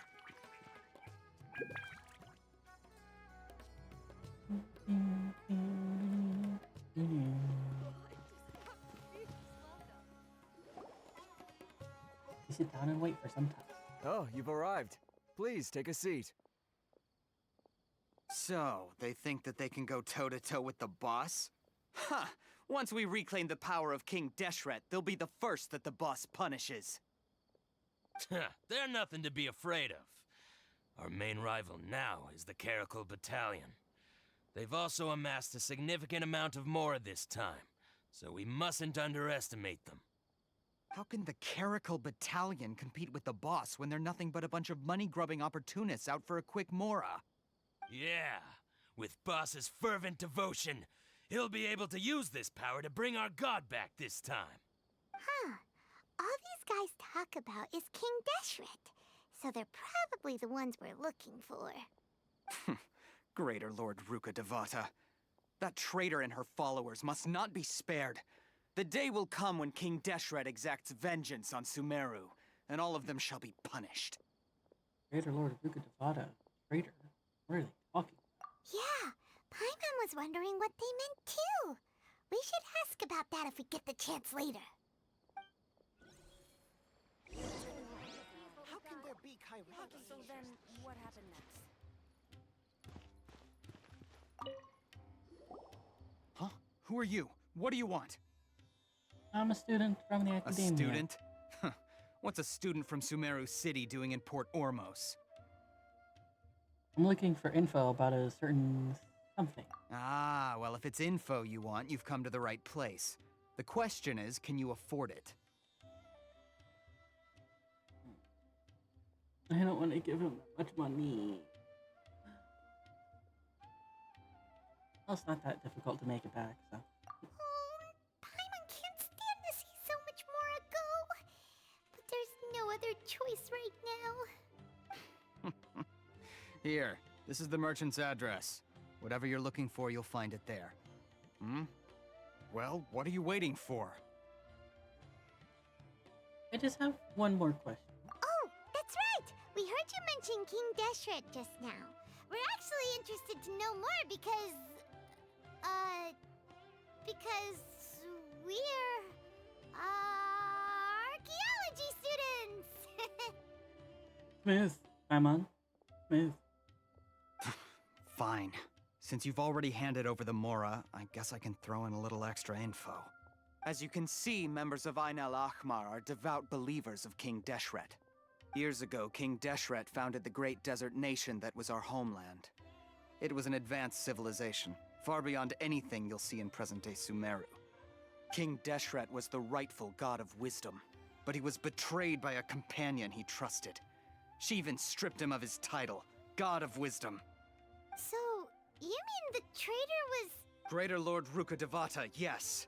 That shameless wretch destroyed King Deshret's civilization, and our ancestors were forced to flee to this land where we were made to suffer the tyranny of our enemies. Furthermore, she conspired with the academia to cover up the truth of her actions, and create the merciful and benevolent facade for which she is now known. Ugh, just thinking about it sickens me. But the story doesn't end there, oh no. King Deshret isn't truly dead. The voice of the Oracle has been heard in the desert, prophesying his resurrection. Mark my words, our god shall return. And when that day comes, all followers of the traitor and all the desert dwellers who have forgotten their true god will suffer retribution together. If what I'm saying makes you shiver with fear, it might not be too late for you to become a believer of King Deshret. And you tell us more about the... Oh. I don't have anything to say to you academia people about that. I think this conversation has reached its end. Not just yet. Ooh. This man is a fraud. Hello? Huh? You again? Deranged academia lunatic. Yes, it's me again. I already warned you that if you weren't willing to sit and discuss things with me, I'd take measures to make things uncomfortable for you. Sir. Listen to me. That address he gave you is fake. Or at least, you won't find a merchant waiting for you there. This group has been boasting all around that they can provide information on a certain item as a means of luring people into their territory. Once you show up, they keep up the act until they have hard evidence that you want to purchase said item. Then they use that to squeeze you for all the mora you're worth. Hey! Shut it all, Hatham! What are you playing at, trying to ruin our business like this, hmm? I told you the other day. I wish to discuss my terms with your boss. Ha! The boss made it perfectly clear that he won't negotiate with you. Yes, and in no uncertain terms. But that was then. It does not preclude him from changing his mind in the future. And just meanwhile, in the background, you have this absolute banger going. I'm warning you, don't push us, or this could get ugly. We don't usually get rough with people from the academia because it just complicates things. For a lunatic like you, though, we might just have to make an exception. If you're suggesting that we escalate this from a verbal exchange to a physical one, I accept. After all, even the Archons used war to negotiate the ownership of Tevat. If, on the other hand, we can't agree on any means of negotiation at all, then I'm afraid my next course of action will sting a little more than the mere falling through of a few business deals. I will jeopardize the Eremite's reputation, which I know you value above all else. I am quite confident that if I began to take such action, your boss would willingly approach me himself. However, I fear that by then, some things will have happened that cannot be undone. Also, a word of advice. I suggest you tell your boss exactly what happened here today. Otherwise, he might blame you for not telling him in the future. What did you say? Consider this. Have I ever failed to follow through on my word in the past? This guy is really out of his mind. Okay then. If you really have a death wish, let's meet a week from today. The pier in front of the Pharos Lighthouse, 4 o'clock in the afternoon, sharp. Don't expect us to hold back. Or what? Like, seriously, dude. Or what? You're an NPC. You're gonna get your head kicked in. Look at them guns. Them arms. Not so fast. First, you return the 500,000 mora to them.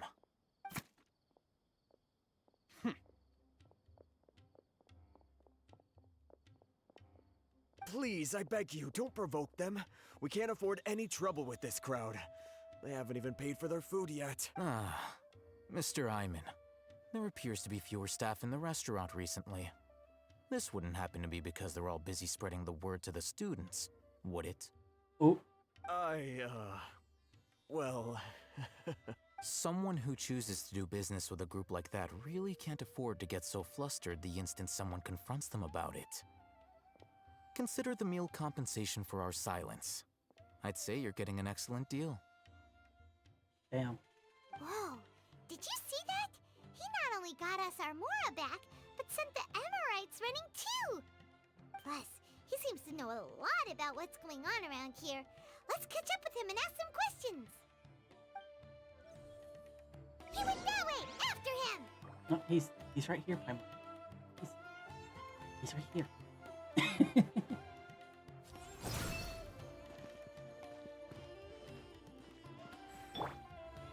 To ease confusion. Wait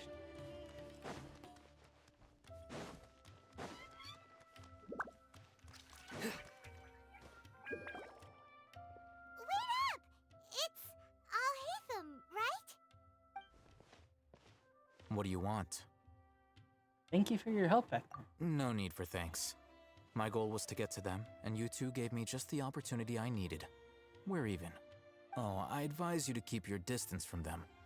Since they weren't able to make off with your Mora in the end, they might harass you again in the future. Nah, I can take them. All right. Goodbye.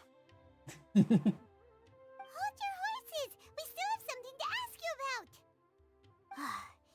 Since you tore through their scam right in front of them, you must know the real story about certain something, no? Who exactly are you two? And why are you inquiring about that? I'm a student from the academia. A student? Right. Look, you should know that those thugs conducting business with you had nothing to do with your lie. Perhaps we can also talk to him? Huh? Oh, yeah! He's really strong. Weren't you saying something about a physical exchange? We can help with that. He doesn't even have a vision. Forget it. Bruh. Maybe not, but he can still use elemental energy. Otherwise, there's no way we'd go asking for info from from guys like that. Those high-headed thugs are definitely gonna bring a lot of backup for your next meeting. Even if you don't go alone, you won't regret taking us with you. All right, I accept.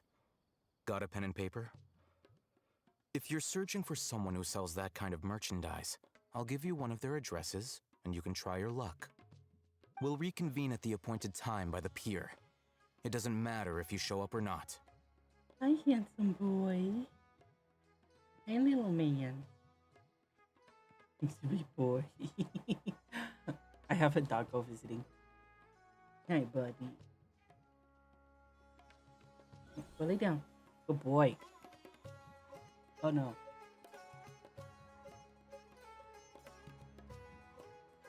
Why? Why did I lose connection? No! Genshin, why?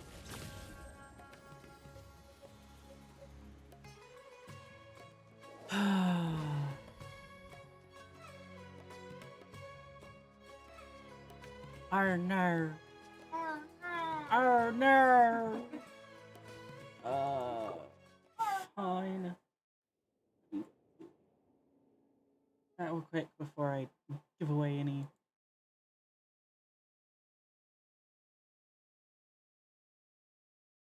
Alright, it's coming back.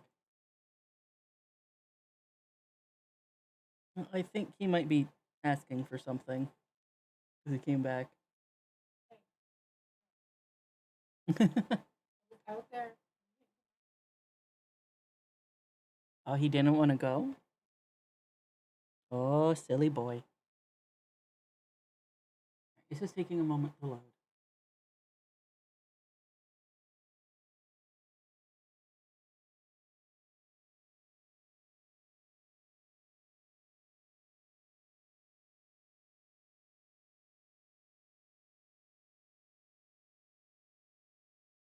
Oh, come on.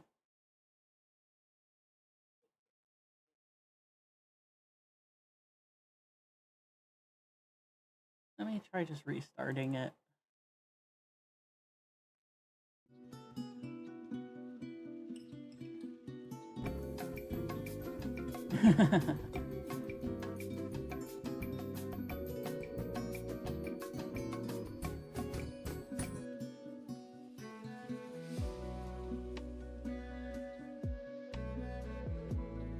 Or nar, or nar, Oh no. or nar, or nar.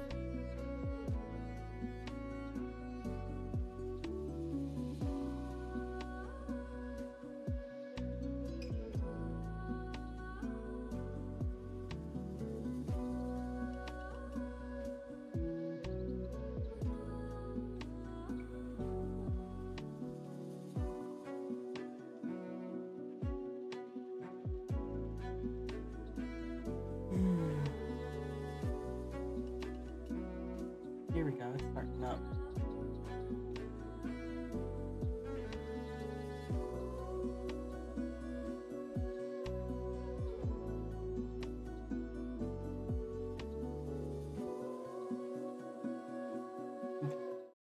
That here. Okay. We'll have to go through that little bit of cutscene again, but that's it. Wait up! It's Alhaitham, right? What do you want? Thank you. No need for thanks. My goal was to get to them, and you two gave me just the opportunity I needed. We're even. Oh, I advise you to keep your distance from them. That one's gonna Since they skip weren't through able... this bit. Alright. Goodbye. Oh, you're not going nowhere. We still have. Since you Who exactly are you two? And why a student? Right.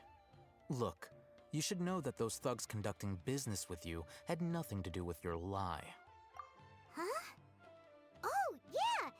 He doesn't even have a vision. Forget it. Maybe not, but he can still use elemental energy. Otherwise, there's no way we'd go asking for info from From Those guys like that. high-headed thugs are definitely gonna bring a lot of backup for your next meeting. Even if you don't go alone, you won't regret taking us with you.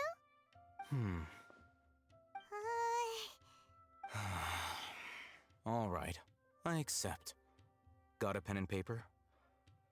If you're searching for someone who sells that kind of merchandise, I'll give you one of their addresses, and you can try your luck. We'll reconvene at the appointed time by the pier. It doesn't matter if you show up or not. So, since you were happy to give us this merchant's information, does that mean you can tell us exactly what we're after? You were willing to part with 500,000 mora for something and you didn't even know what it was? Okay. Well, if you truly are as skilled as you claim, then you can beat the answer out of them when they become hostile. Look, if you've been making inquiries, then you have to know something by now. Tell me what you know so far, so I don't waste time repeating information. We know it's connected to the academia somehow, and that not only do the Eremites deal in it, but some students want to get a hold of it too. What else? It seems like some kind of knowledge. You know almost everything there is to know, but you're unable to compile this information because you've never seen the object before. This is what you've been looking for. It's pretty. Paimon can't tell what it is. It looks like some kind of ornament. This is a knowledge capsule. To put it simply, it's a vessel that can store a fixed quantity of canned knowledge. It's like a miniature Akasha. Anyone who links it to their personal Akasha terminal instantly becomes privy to its contents. Anyone? Correct. Anyone. Unlike the Akasha, which heavily regulates who can access what information, knowledge capsules confer their contents without any requisites. That's amazing. It's essentially a convenient and harmless vestibule for knowledge. Unfortunately, it's illegal in Sumeru to privately possess or trade them. They were created as a means for scholars to transfer knowledge gained from Irminsul into the Akasha, and are intended to be destroyed immediately after use. But despite strict regulations, some of these knowledge capsules will always escape destruction. After all, there will always be those in this world who are dissatisfied with life as designed for them by the Akasha and wish to change their fate. Over the past century, a wide variety of canned knowledge has been leaked from the academia. Now, in Port Ormos, the valuable ones are a means to mora for the Eremites. Meanwhile, those which the Eremites deem to be useless to them occasionally prove useful to the common citizens and hapless academia students. Well, I think that about sums it up. I heard that the academia lost something. Seems like it's a canned knowledge capsule. Ah, so that's your true objective. I want to learn more about it. With our current arrangement, I don't believe I can offer an answer. What do I have to do? Perhaps we can negotiate further. You're still resolved. Fine. Let's talk somewhere with fewer people.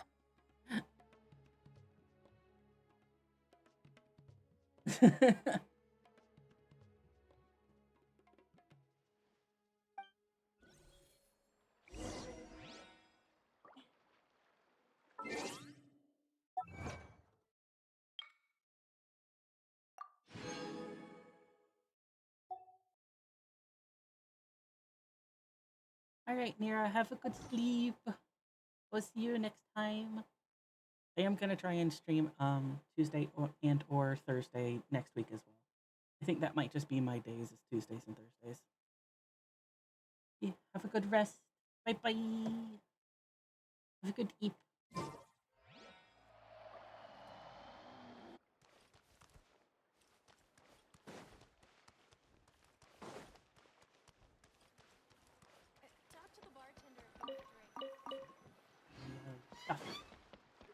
me all your stuff.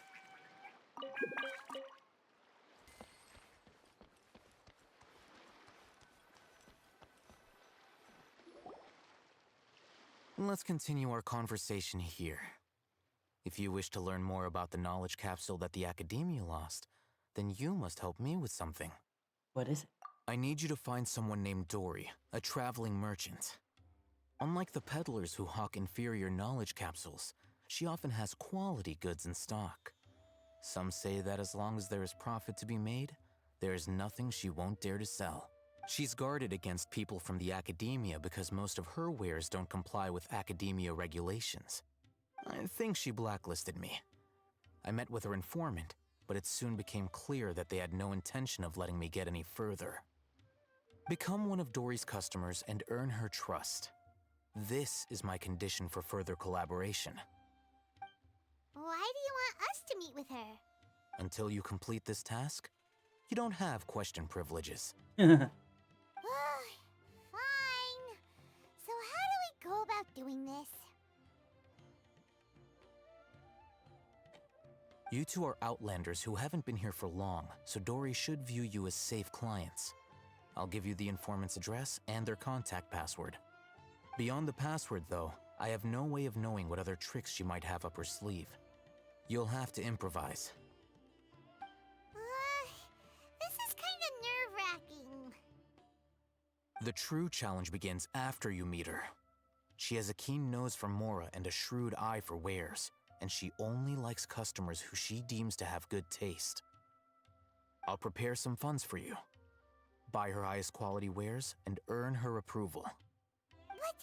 We only just saw a knowledge capsule for the first time! We don't know how to tell which ones are good and which ones are bad. Is that something we can learn quickly? That's true. Have you two heard of elemental sight? I can use it. Oh? That's a surprise. Guess I'll have to hold you in higher regard. Anyway, that ability should resolve your issue.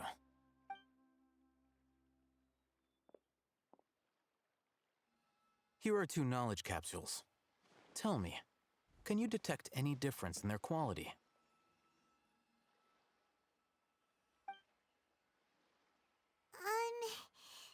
They look the same to Paimon. Try inspecting them with elemental sight.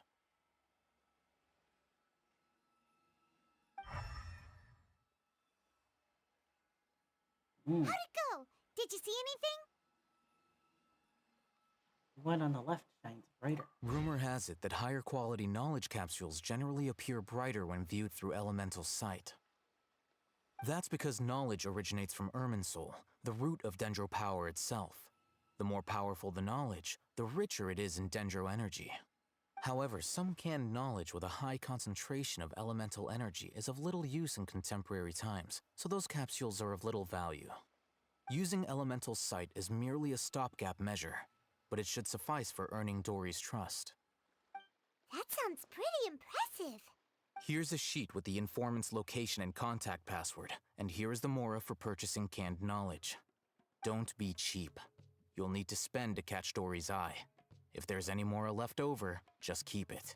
Oh, and be sure to exercise some caution. There have been Matra present in Port Ormos lately. Your efforts will be for naught if they catch you. Matra? They belong to the Academia's regulatory body. They also handle cases of illegal canned knowledge transactions. Like I said, the Academia has banned both their trade and possession. The Matra are razor sharp. You're in for nothing good if they lock their sights onto you. If you two want to back out, now's the time. I'm willing to take that risk. Hope you find Okay, then we have a deal.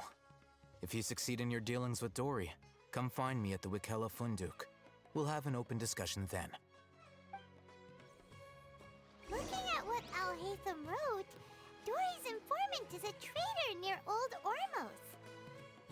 Let's follow these instructions and try to get in contact with him.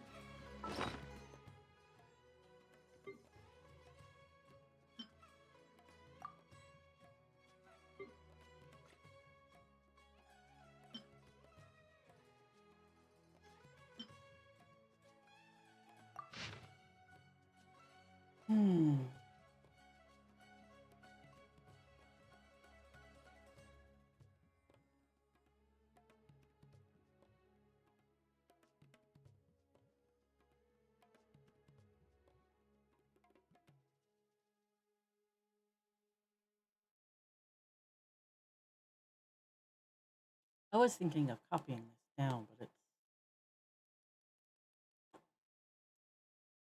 a bit.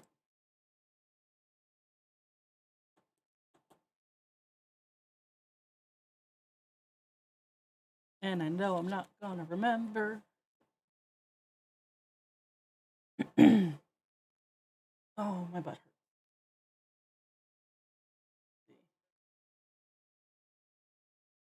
hurt. The first time I did it, it actually mattered. Like, I got to retry it, but it was a pain in the butt.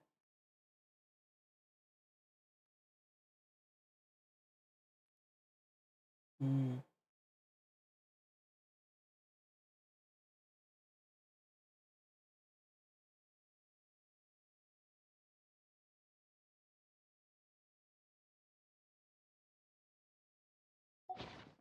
Okay. We will do our best. I do try to lighten the mood sometimes, but I'm not the best judge of other people's sense of humor.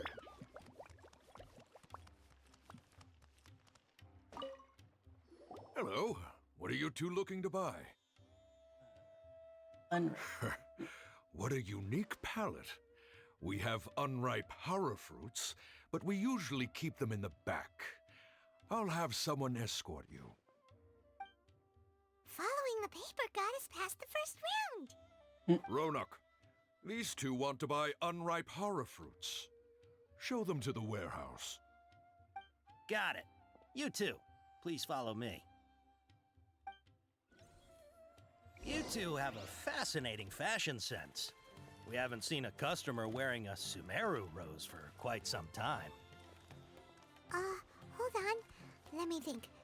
Sumeru rose means common merch. No, look again. We're obviously wearing morning flowers. Ah, my mistake. I do apologize. Whew. That pop quiz sure was scary. Ah, the warehouse is up ahead. Please follow me.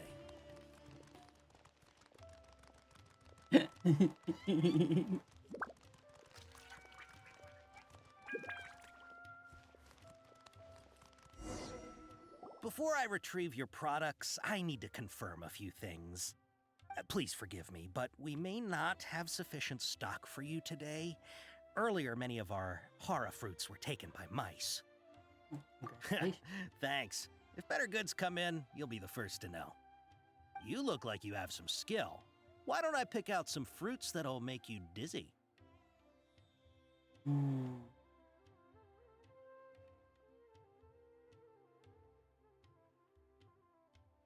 This one? No, that's not it. The paper said that heat stroke is the answer to erudition. I'm sorry. But as things currently stand... He's cautious of us. Let's take a closer look at the paper that... It mattered. It mattered. Before I retrieve your forgot. product, please forgive me, but we may not have sufficient stock for you today. Earlier, many of our hara fruits were taken by mice. Thanks. If better goods come in, you'll be the first to know.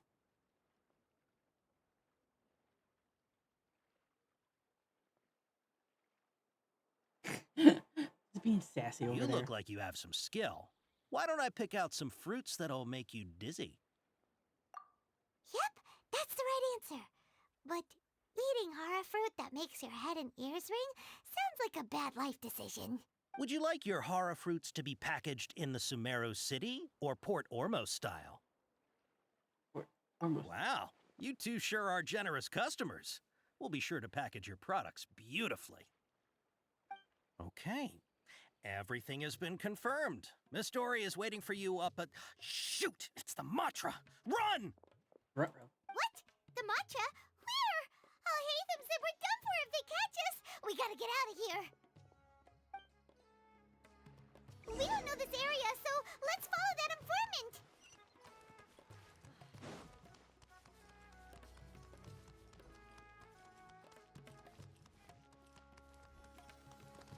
Wait a minute. I am the Matra. He ran that way.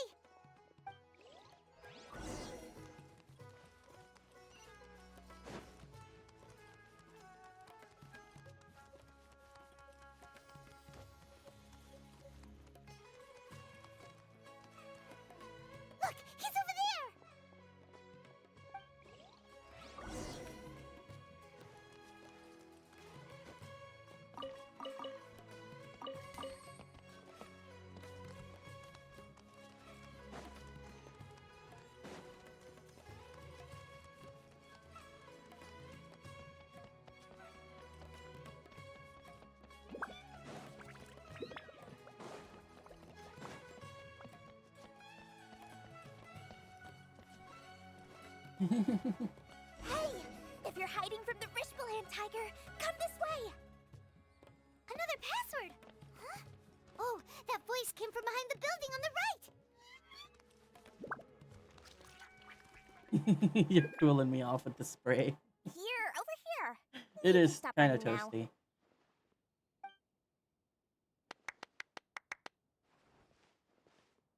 So you were the one who was calling out to us just now. But, are we definitely gonna be safe here? These two good customers wish to buy some horror fruit, Miss Dory. And if there's nothing else, I'll just excuse myself. Oh, very good. Thank you. Huh? Wait, you're Dory? Paimon sure thought you'd look a whole lot scarier. Hey, what are you trying to say, Princess Pea-Brain? I can be scary enough when I need to be, believe you me. If you don't watch what you say, then you can forget about doing any business. But it seems you two have actually done pretty well so far. Not only did you manage to find the informant, your reactions were also pretty sharp. You don't really look like criminals or anything, but I bet my Mora that you've been involved in some shady dealings, haven't you? I think once we're done with this a bit, I'll be ending. Paimon's not sure if that's supposed to be a compliment, but we'll take it. I can't risk doing business with people who start huffing and puffing after just a few paces, no matter how much Mora they might have. Not only will they get caught by the Matra, but they'll also get us into trouble. As decent folks trying to run an honest business, we don't need any of that. Wouldn't you agree? So that's why I prefer to have customers like you. It's your first time here, but don't worry, I won't ask too many questions. Even if you wish to buy enough knowledge capsules to decorate your house with, please, knock yourself out. As long as you have lots of round, shiny Mora, then we're all good. Can you show us your product? Ah, yes, of course, of course. Go ahead, help yourselves. Voila! Wow, she has a trove of canned knowledge. Whew. She'd probably be in serious trouble if the Matra caught her with all this. What kind of products do you seek, my dear customers? Don't worry, I'm not interested in your reasons for buying. I can, however, offer some suggestions. Take this one, for example.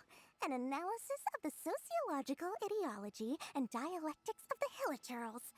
Only 3 people in all of Tevat have ever studied it, making it extremely rare. It's on sale now for 350,000 Mora. Yeesh, who would want to be an expert in that topic?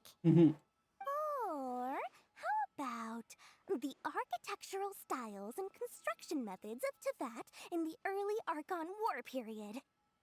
With this one, you can become an expert in historic architecture preservation and find an excellent, well-paying job in nearly any nation. Ooh, now this sounds like it could be useful. 2 million Mora, and it's yours. No discounts. Whoa! That's a lot of Mora! Of course, you are free to pick whatever your heart's desire. The contents and price of each knowledge capsule are indicated in small text on the body of each one, down at the bottom. Alright, let's try the method that Alhaitham mentioned.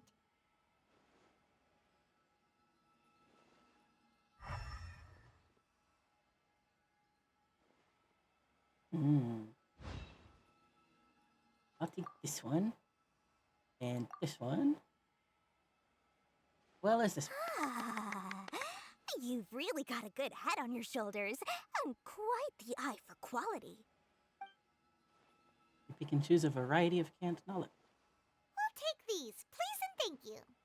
My oh my, you are blessed with a taste for both the exquisite and the extravagant. Customers like you are a rare breed. 1 in 100. No, 1 in 1,000 even. Listen, I have a special offer for you two. If you spend just 100,000 more and more, you can pick any knowledge capsule of your choice up to a value of 1 million Mora. Say what now? Hey, did you hear that? Spend another 100K, and we get a capsule worth a whole million! Calm down, Paimon. Don't let her trick you into spending more. All the canned knowledge we just bought is easily worth 500,000 mora. If we spend just a little more, we can get something worth 1,000,000 mora. Isn't that a fantastic deal? Think about it. We've gone to all this trouble to get this canned knowledge. And so far, everything we bought belongs to Alhaitham. Aren't you even the least bit curious about how this whole canned knowledge thing works? We're talking instant knowledge here. Don't you want to try it yourself? I think you're the one who's curious. You just want to see me try it. Come on, come on. We still have around 100,000 of Alhaitham's mora left. So let's put it to good use by finding something useful for you. Ahem. You've got a deal, Dory. We'd like to spend an extra 100,000 mora. For fuck's sake, Paimon. Excellent. Then please, select from this fine collection of canned knowledge over here. Hold on a second. Paimon thought we could choose whatever we wanted. Why can't we choose the ones from over there? Oh, but my dear customer, the knowledge capsules over here are worth 1,000,000 mora each. I'm sure discerning customers like yourselves will be able to find something to your liking. Please, take your time. Uh-oh, Paimon has a bad feeling about this. Mm-hmm. Let's use Elemental Sight again to check these. Alright, I'll have a look.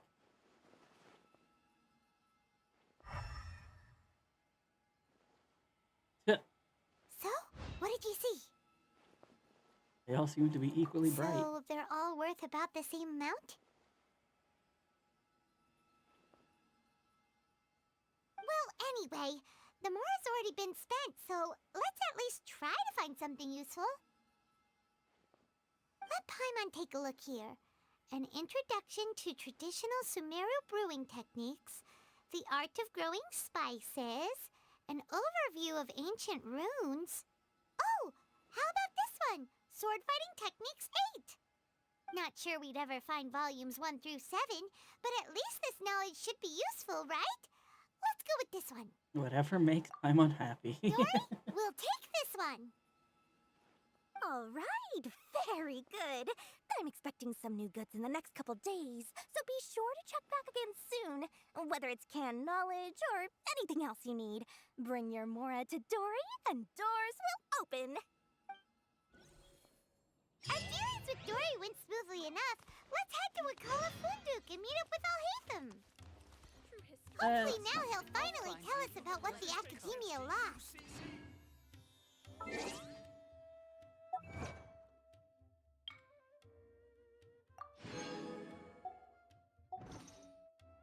Oh, let's put here.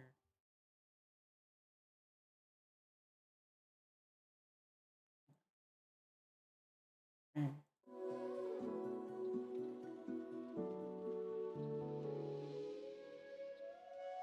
Alrighty.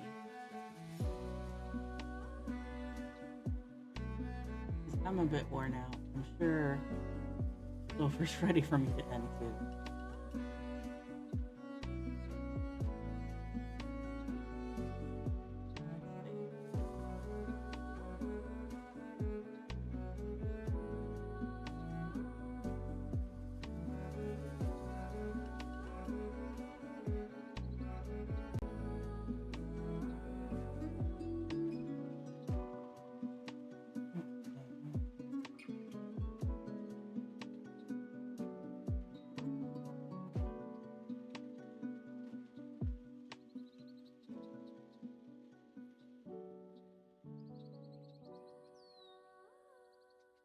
I know I just rated M's.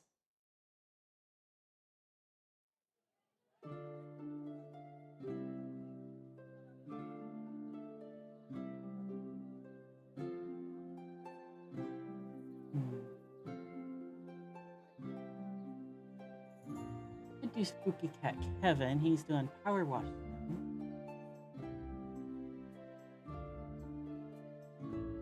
Weed. Alright.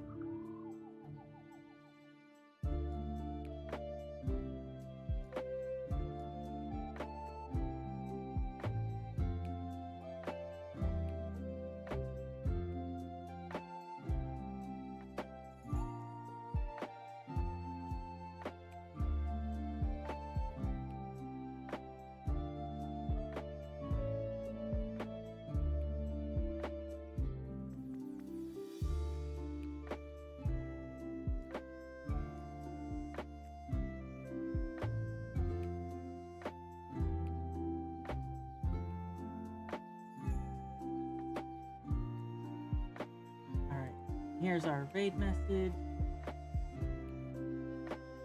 Oh boy. Oh.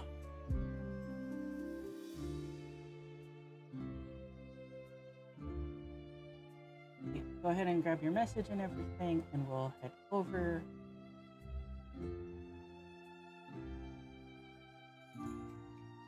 So, I'm gonna try and stream again next week, Tuesday or Thursday.